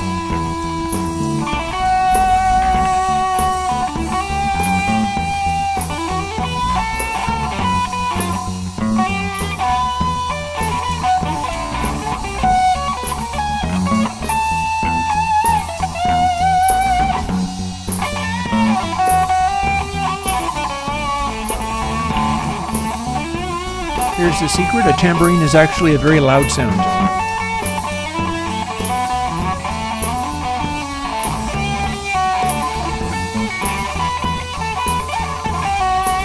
So we'll just sneak a little bitty tambourine over there.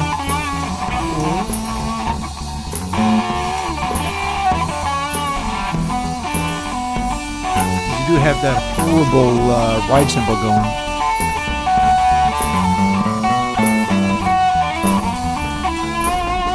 While we're at it, is the synth hat doing anything? Please don't shed a tear, nor shall I, for woe is mine.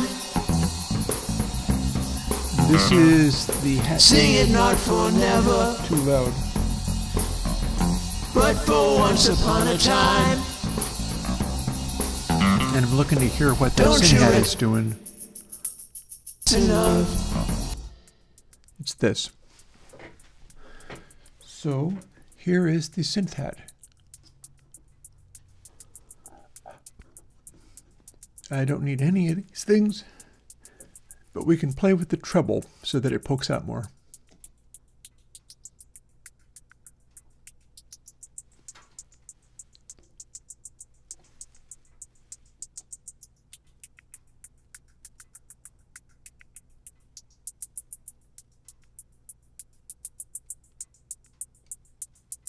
There.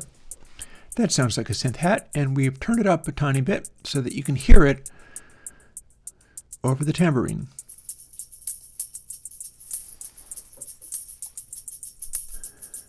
And just for funsies, since the ride is so loud on the left, let's hide that one hard right. Like this. Sing it not forever, Oh, it's meant to be quiet. but for once Some upon of a that time. Don't you recognize? You gotta just hide it in the mix, but it provides a bit of texture. Seasons, Come to seasons, think of it, for a precious time. We love beyond. yeah, that's as we stopped actually using any of that. We For a gotta skip precious ahead time. to the part where We you can love actually hear it. beyond reason. What do we got going on here? Why am I not hearing Please don't shed a some tear. snare? Nor shall I, for what was mine. Sing it not for never, Here's synth snare. but for once upon a time. Don't you recognize the passing of seasons? This one's going to be very simple. For a precious time, we love beyond reason. Reason, Just the close plate. please don't shed a tear. nor shall I for And what was filtering. mine. Sing it not for never, but for once upon a time. Don't you recognize the passing of It's so bright that I want it to be darker. seasons? So For a precious time we love beyond reason, reason. Please don't shed a tear, nor shall I for what was mine. so that's a little more mid-rangey. Sing it not for never, Cool, cool. but for once upon a time. And while we're at it, Don't you recognize the let's passing gate the of heck out of it, because seasons, seasons. For a precious time we love beyond reason, reason. there's next to nothing Please to don't shed it. a tear. But it is a analog Eurorack module. So for that reason, I'm going to cut all of its background noise. We love beyond reason. So that's what we're left with.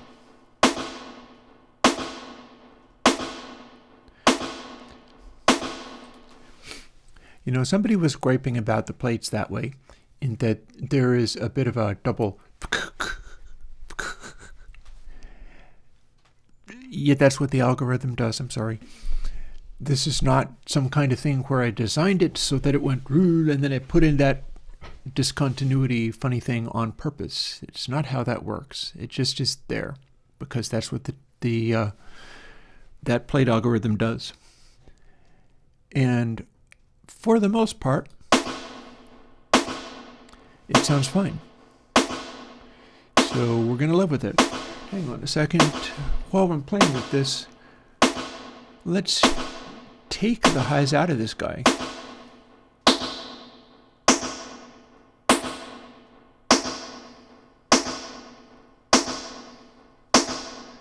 Find the spot, then remove it.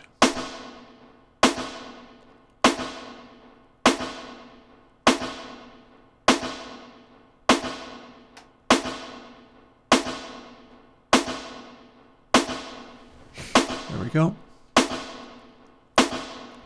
Probably nothing more needs to be done. I think we're good. Although I can fuss with the range since this is a fire-only track.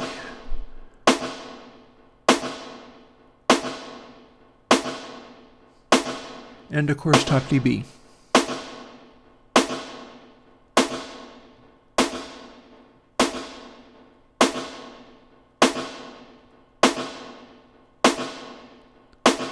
Type dB fairly high. Let's play with low pass too, why not?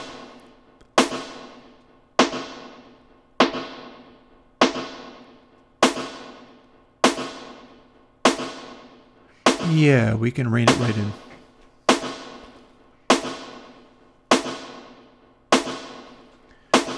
And pan it.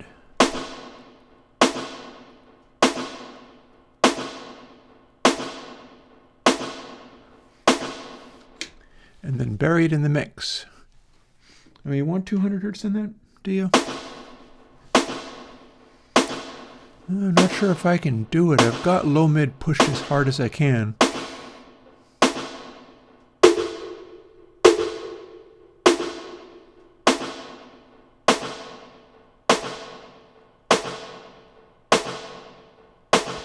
That's as close as I can get, although I can also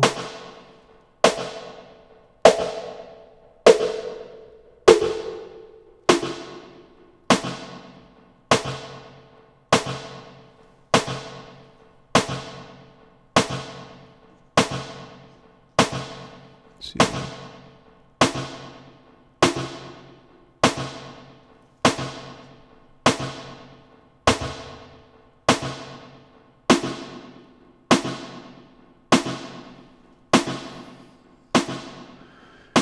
Here, a little more low MIDI. I think we're not going to need any more of that. That's probably will suffice. So that's a little more low mids. I pushed both the low mids and also the bass and crossed over the frequencies so that it would reinforce the bit I needed. Let's bounce back to a whole other section. Or, oh, Syn Perk. I have not done a thing with this. This. Which does this here. And this here. So I'm not sure this needs to be this low. Let me take a moment and save.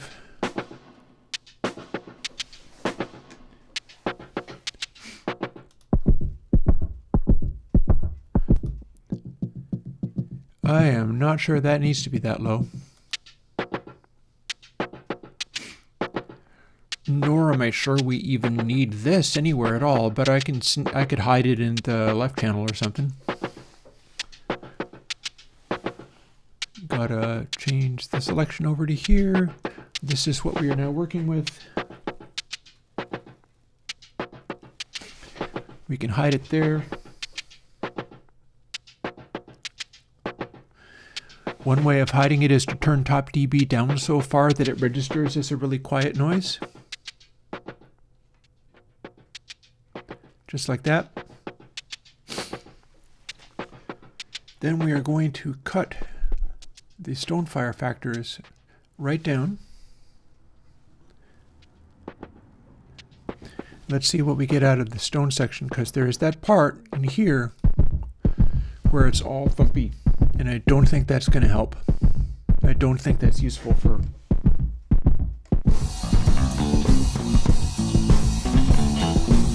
That's over this part. And the words and the rainbows to serve grow with my heart and become nearly Range. what I deserve.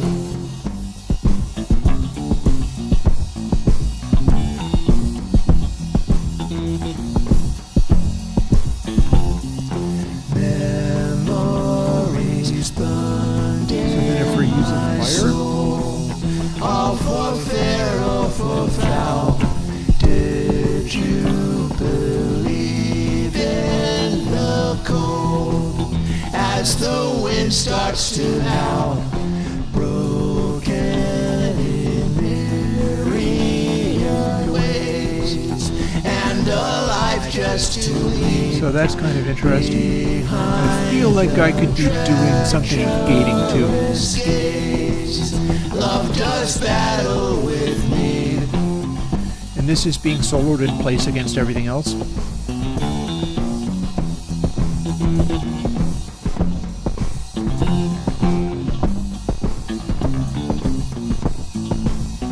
Definitely throw in some low pass and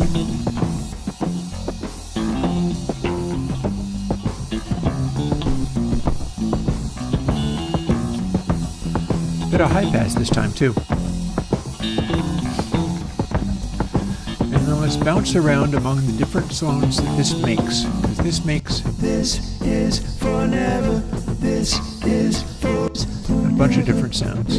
the passing of seasons. Now it speaks up here. Seasons for a precious time. We love beyond So if we low reason. pass this more, Reason. Please don't shed a tear. Nor shall I for what was mine. Sing it not for never, but for once upon a time. so that's starting to sound more like an acoustic thing. Don't you So- recognize the passing of Let's gate it. seasons? Seasons for a precious time. We love beyond Full ratio, reason. no sustain. Reason. Please don't shed a tear. Nor shall I for what was mine. Sing it not for never. Yeah, the heartbeaty stuff is over here. For thou did you believe in the High pass lets you have it. as the wind starts to howl, broken in That. myriad ways, and a life just to lead behind the treacherous Reading it nicely. gaze. Love does Bell, battle pressing it. with me.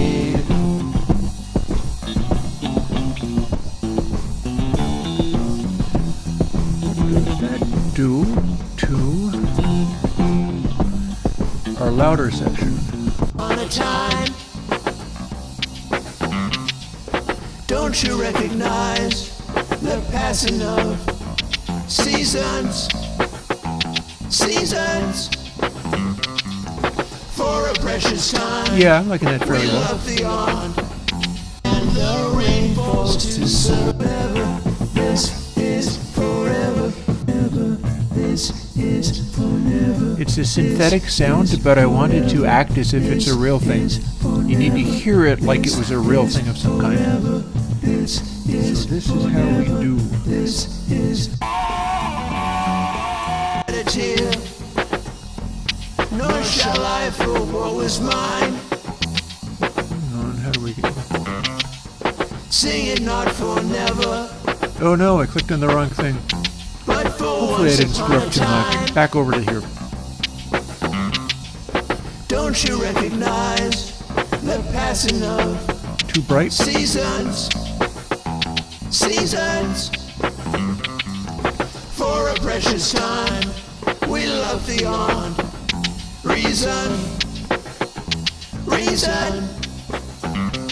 Hold this Please don't right shed a back. tear, nor shall For I this section where we're doing this, I reason. feel like high mid is gonna. Please that's don't such a shed a burst. tear, nor shall I for what was mine. Sing it not for never, but for once upon a time. A little lower from where that sound Don't you is. recognize the passing of seasons? Seasons Just a little high mid boost. for a precious And time. then back over to We where it's love doing the the low frequency stuff. always burned in Bass. my soul. All for fear or for foul. Did you believe in the cold as the wind starts to howl? Broken Here's your heartbeat. myriad ways, and a life just to lead behind the treacherous gaze. Love does battle with need.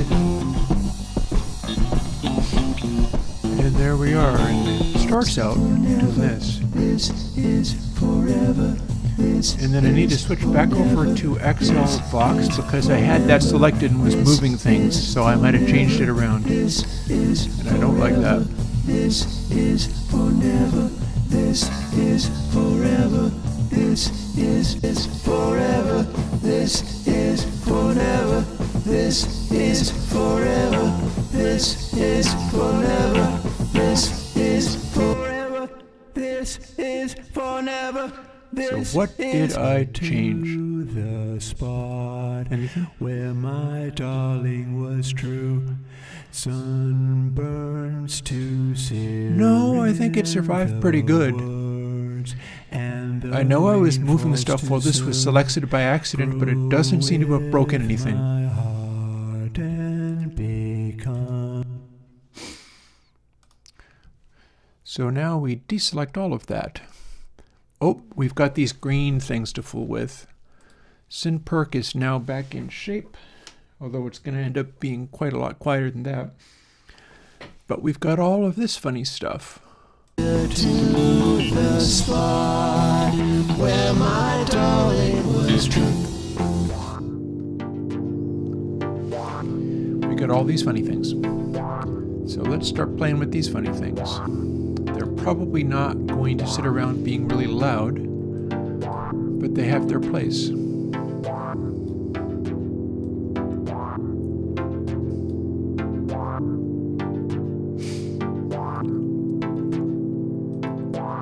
First, perk chord.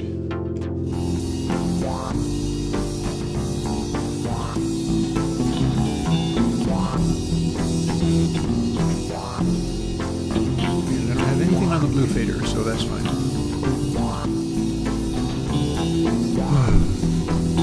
What are we doing? What are we doing? I want to see if I can rough in a mix before I finish at 5.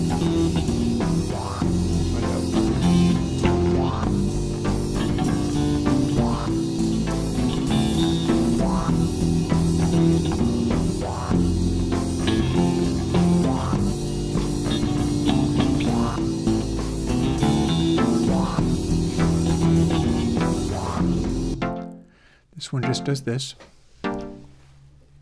See, with a lot of these things, we can just simplify them down into their constituent elements. Doesn't have to be a lot going on with something like this. We've got a lot of other stuff going on in various ways. So this doesn't have to be fancy. Nor does it have to be necessarily soloed.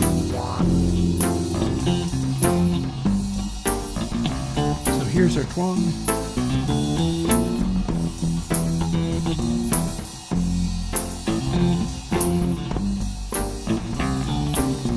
Yeah, it's an opposite sides to the tambourine. And we have it cut off from stone.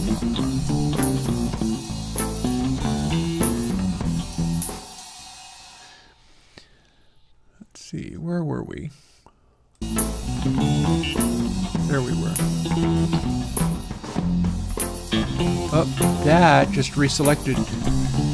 That's the trouble. If I click on something in the window, it'll jump to that track. So if I click on this, I'm adjusting the right track. But then if I click on this, all of a sudden I'm adjusting chord pad. So that's worth knowing about.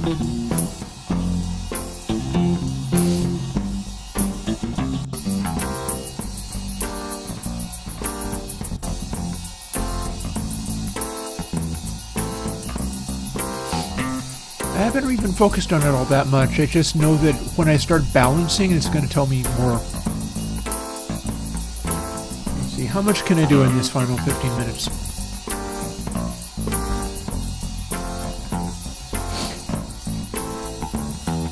Here's perk chord. I've got to be mostly air. I mean,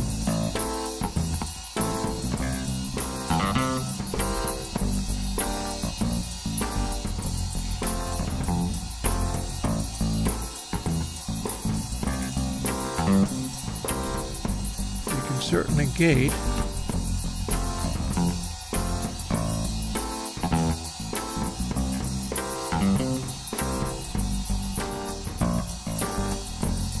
Just tightening that up a little bit.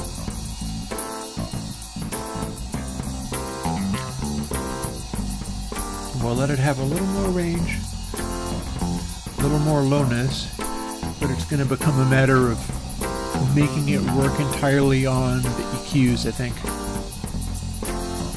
And top dB, this is the artificial sound. It can be very, very quiet, apparently, as it'll normally be, because we're not normally going to have it this loud. So what do we need to do to make it poke out?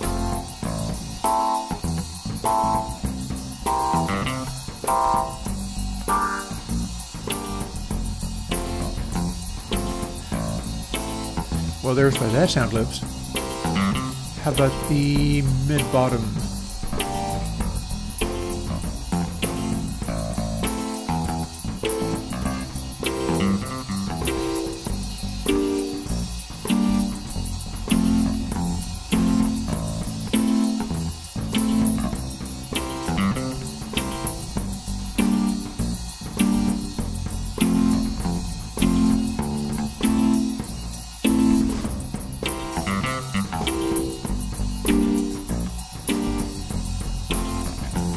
little more fullness on that, because it's going to sit there being very, very quiet. And low pass, high pass.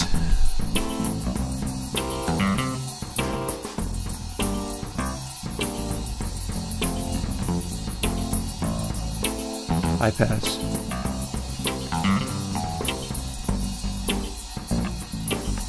There we go. And this is all sitting there being very, very quiet as a rule. I've got the fader. Like this fader is so much higher than everything else. It's going to be a lot more subtle.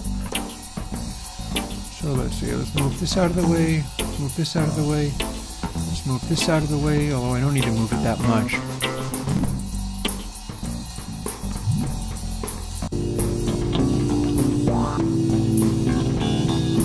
Leave that alone. How about working with both of these together?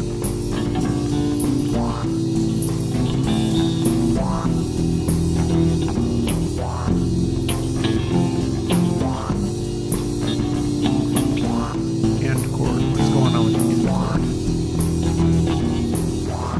Have I got it selected? Yes, I do.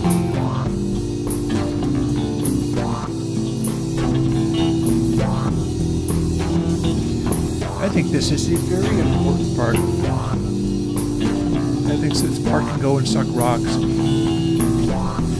You can sit on the hard right and be almost inaudible.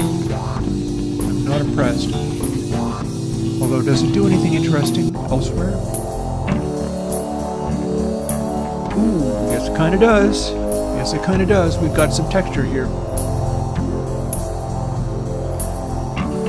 Since we have some texture,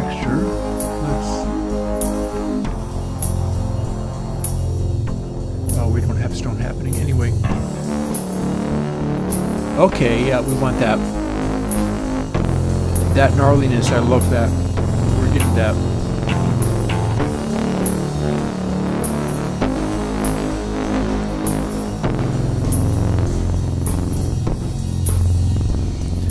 We're throwing it into close plate. Or do we want to throw it in the big plate?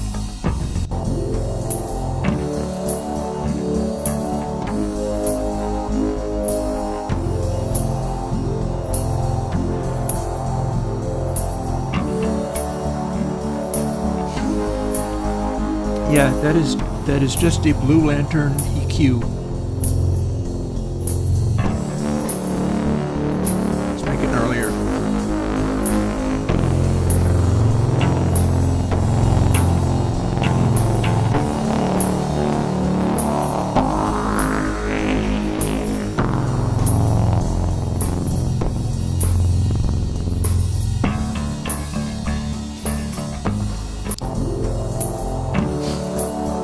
Yeah, that one's cool. That's going to be peeking out quite obviously.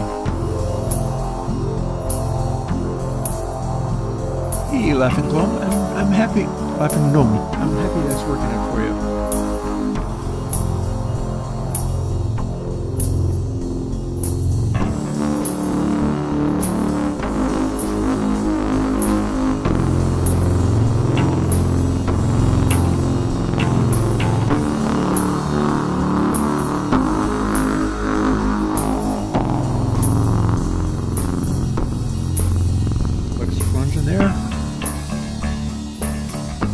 I don't think this has much in the way of super highs. Let's find out.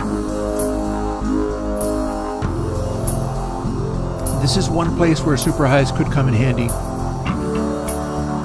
So let's cross it over higher.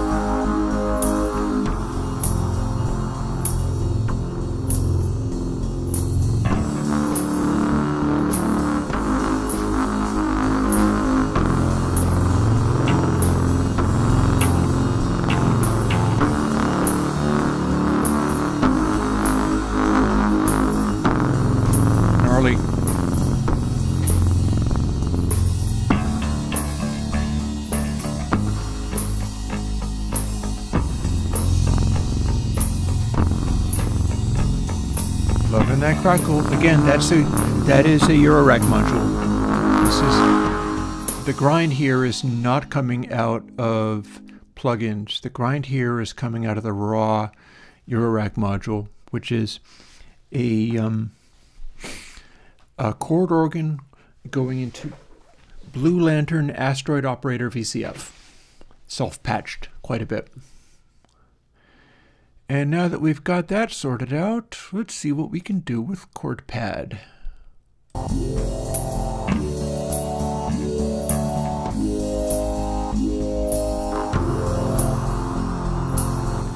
Because this was a rousing success. Oh, selected the wrong thing again.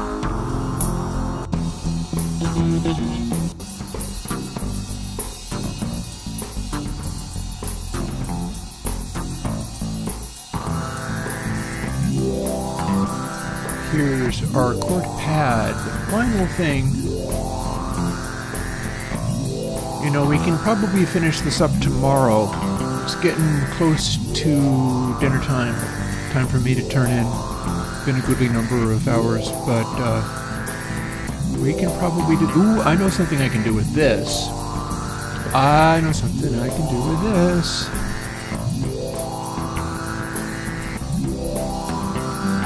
Wakey, wakey. Oh, I'm on the wrong one. Okay, let's not touch that. Watch this.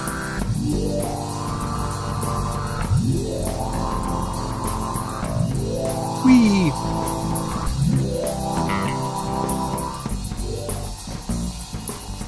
Do we have anything in stone that's useful?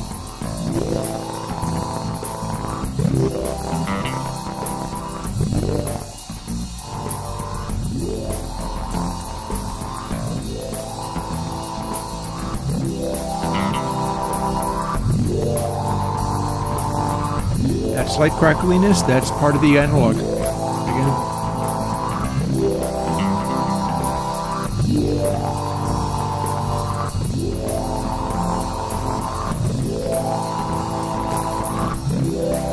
Ooh, if we crank up top dB, we can make it be a crazy pad.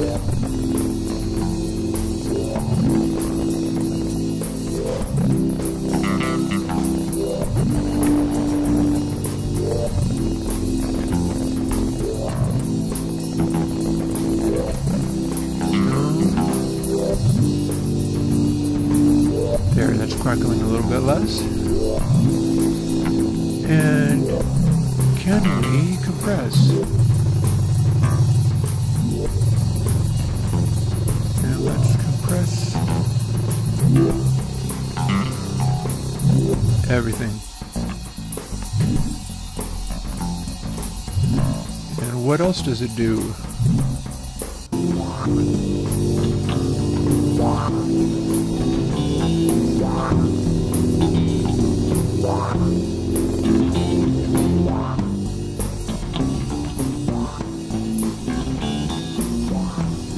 So that's a weird wide pad. And then when we bring everything else back in,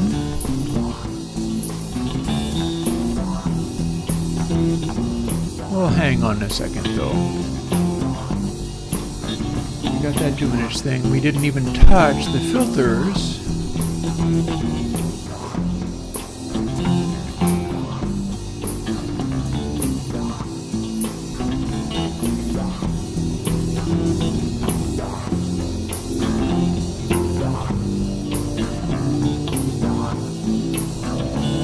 This doesn't have anything going on up in the high mids, does it?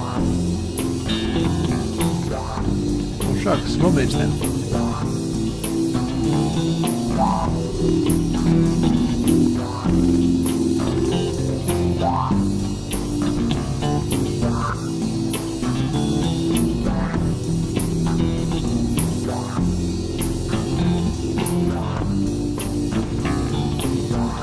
That's very nice.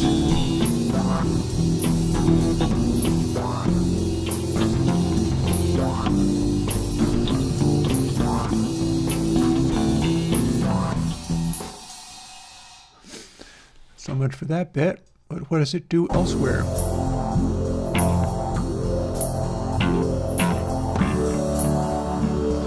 This is the important part of this section. bass.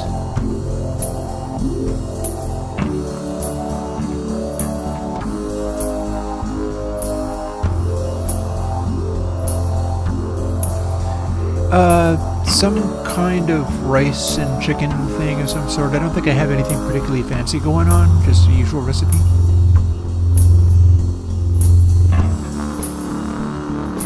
Okay, that was pretty loud. What else does this do?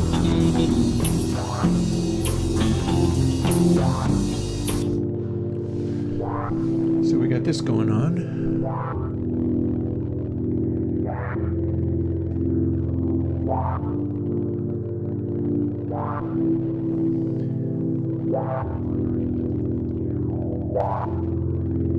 We can't do much with high mids here, so let's not worry about it.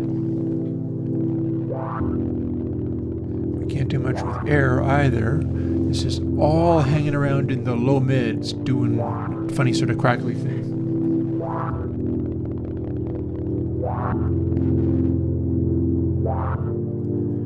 And a lot of that is the Stonefire, isn't it?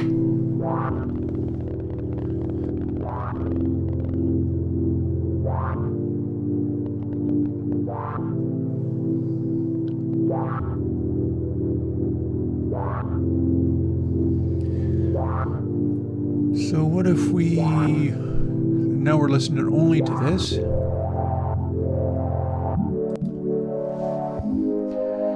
Clearly we can low pass it. Can we high pass it?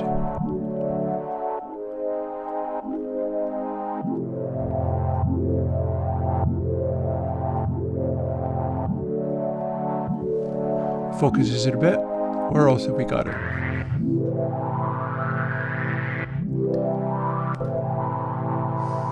And again, the reason it's stereo is because we're going into flutter real hard with it.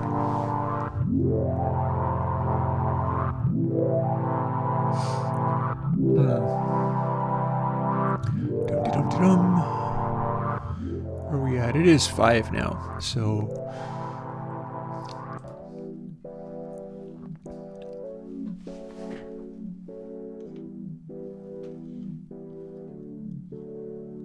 Oh, we've got it soloed, that's all.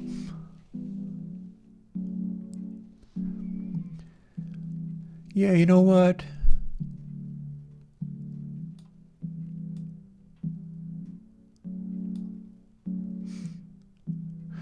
Notice that this sound is coming across entirely in red on the master track. Because it's all bass and no treble. It's Megan Trainor all over again.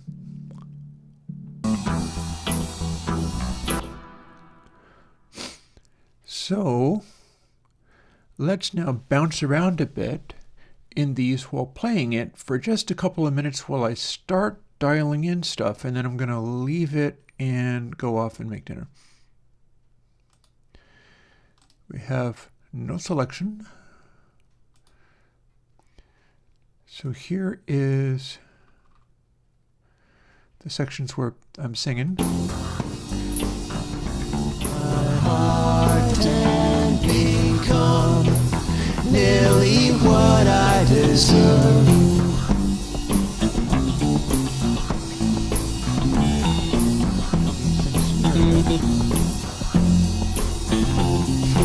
Here's where the master meter helps me. I see where stuff peaks by how far out it goes.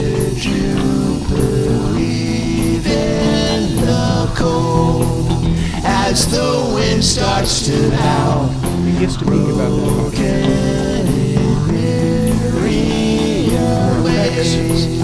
and a life just to lead behind the treacherous Less of the weird synthesis percussion. love does battle with Less of the tambourine.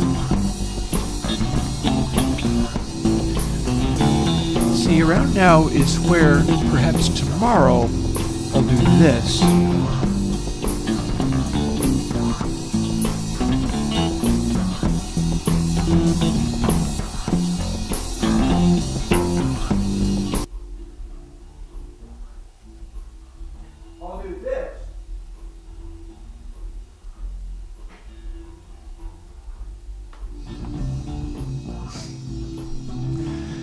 But for now, we're going to go off the DI because I'm blowing up the outputs there.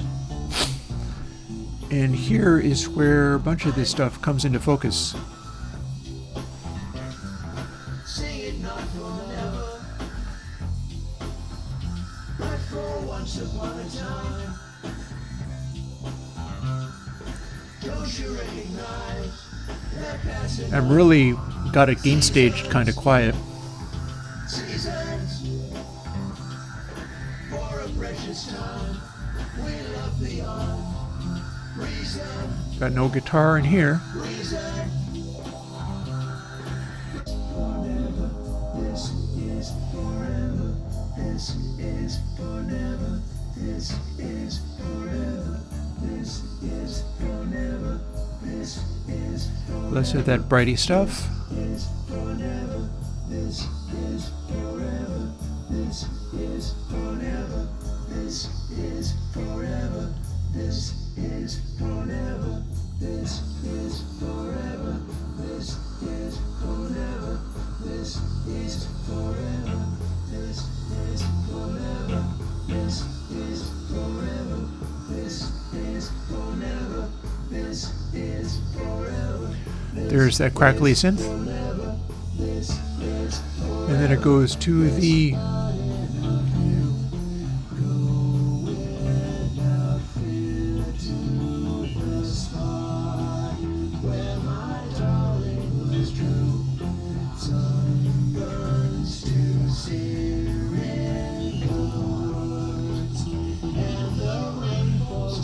you can dial this guy down in here.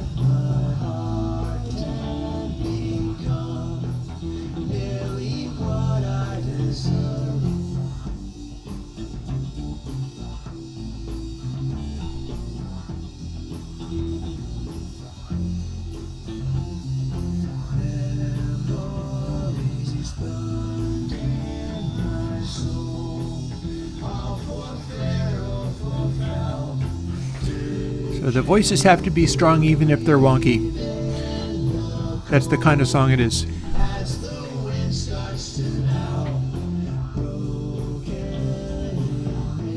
can probably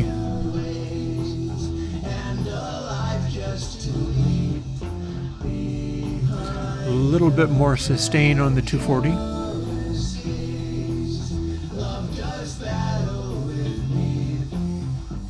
And remember, I can adjust the effects, which are already being adjusted quite a bit. And then it'll end up going to this section. The passing of seasons, seasons for a precious time. We love beyond reason, reason. Please don't shed a tear. Nor shall I for what was mine. Sing it not for never,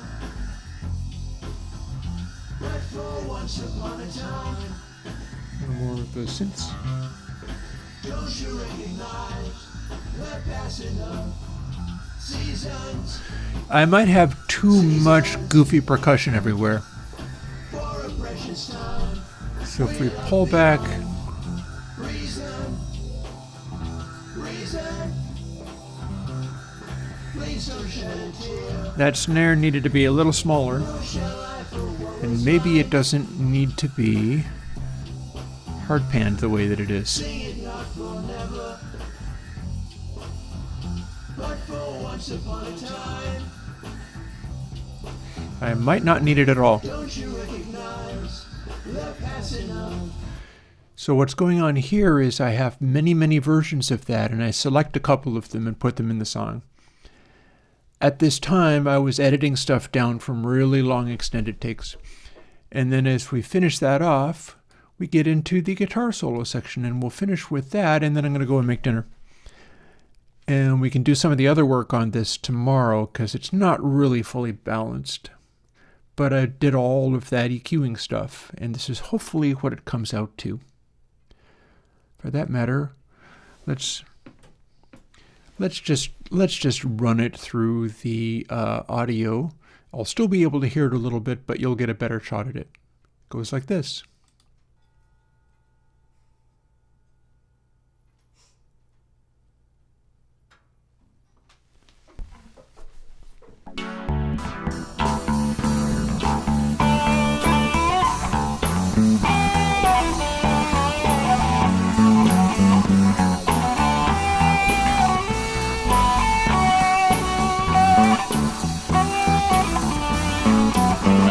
Set levels by going upstairs to the remote listening location to get a better idea of it there.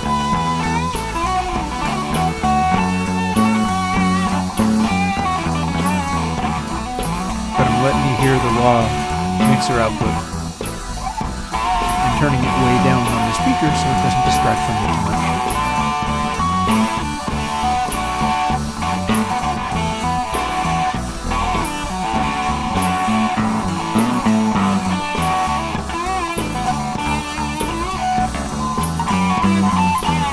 Probably about where it started fading.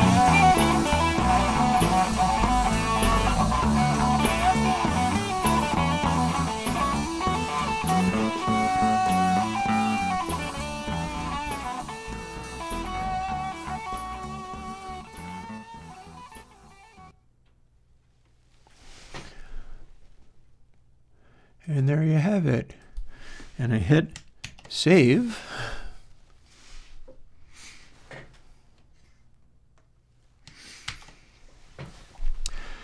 And at some point tomorrow, we can get back into this and polish off some of the details on that.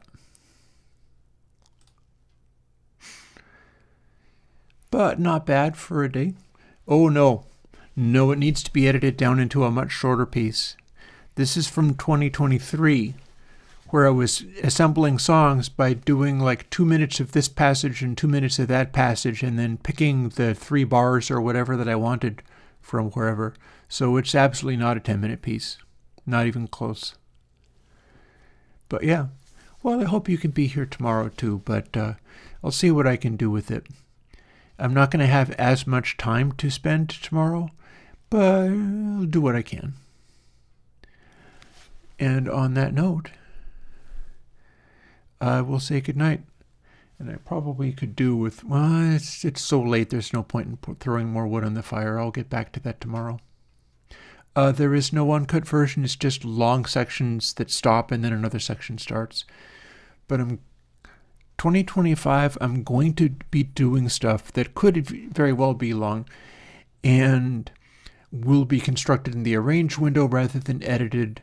Because if I do it in the arrange window, which I can't if I've done a bunch of retune stuff, which I have, if I'm just doing audio tracks, I can shuffle them around and splice them in any way that I want, and then all the reverbs will continue to ring out as things change from section to section, and that'll be much cooler. But what I've got needs to be edited together on 2-track after I finish bouncing everything down. So on that note, I'll talk to you later, and bye-bye.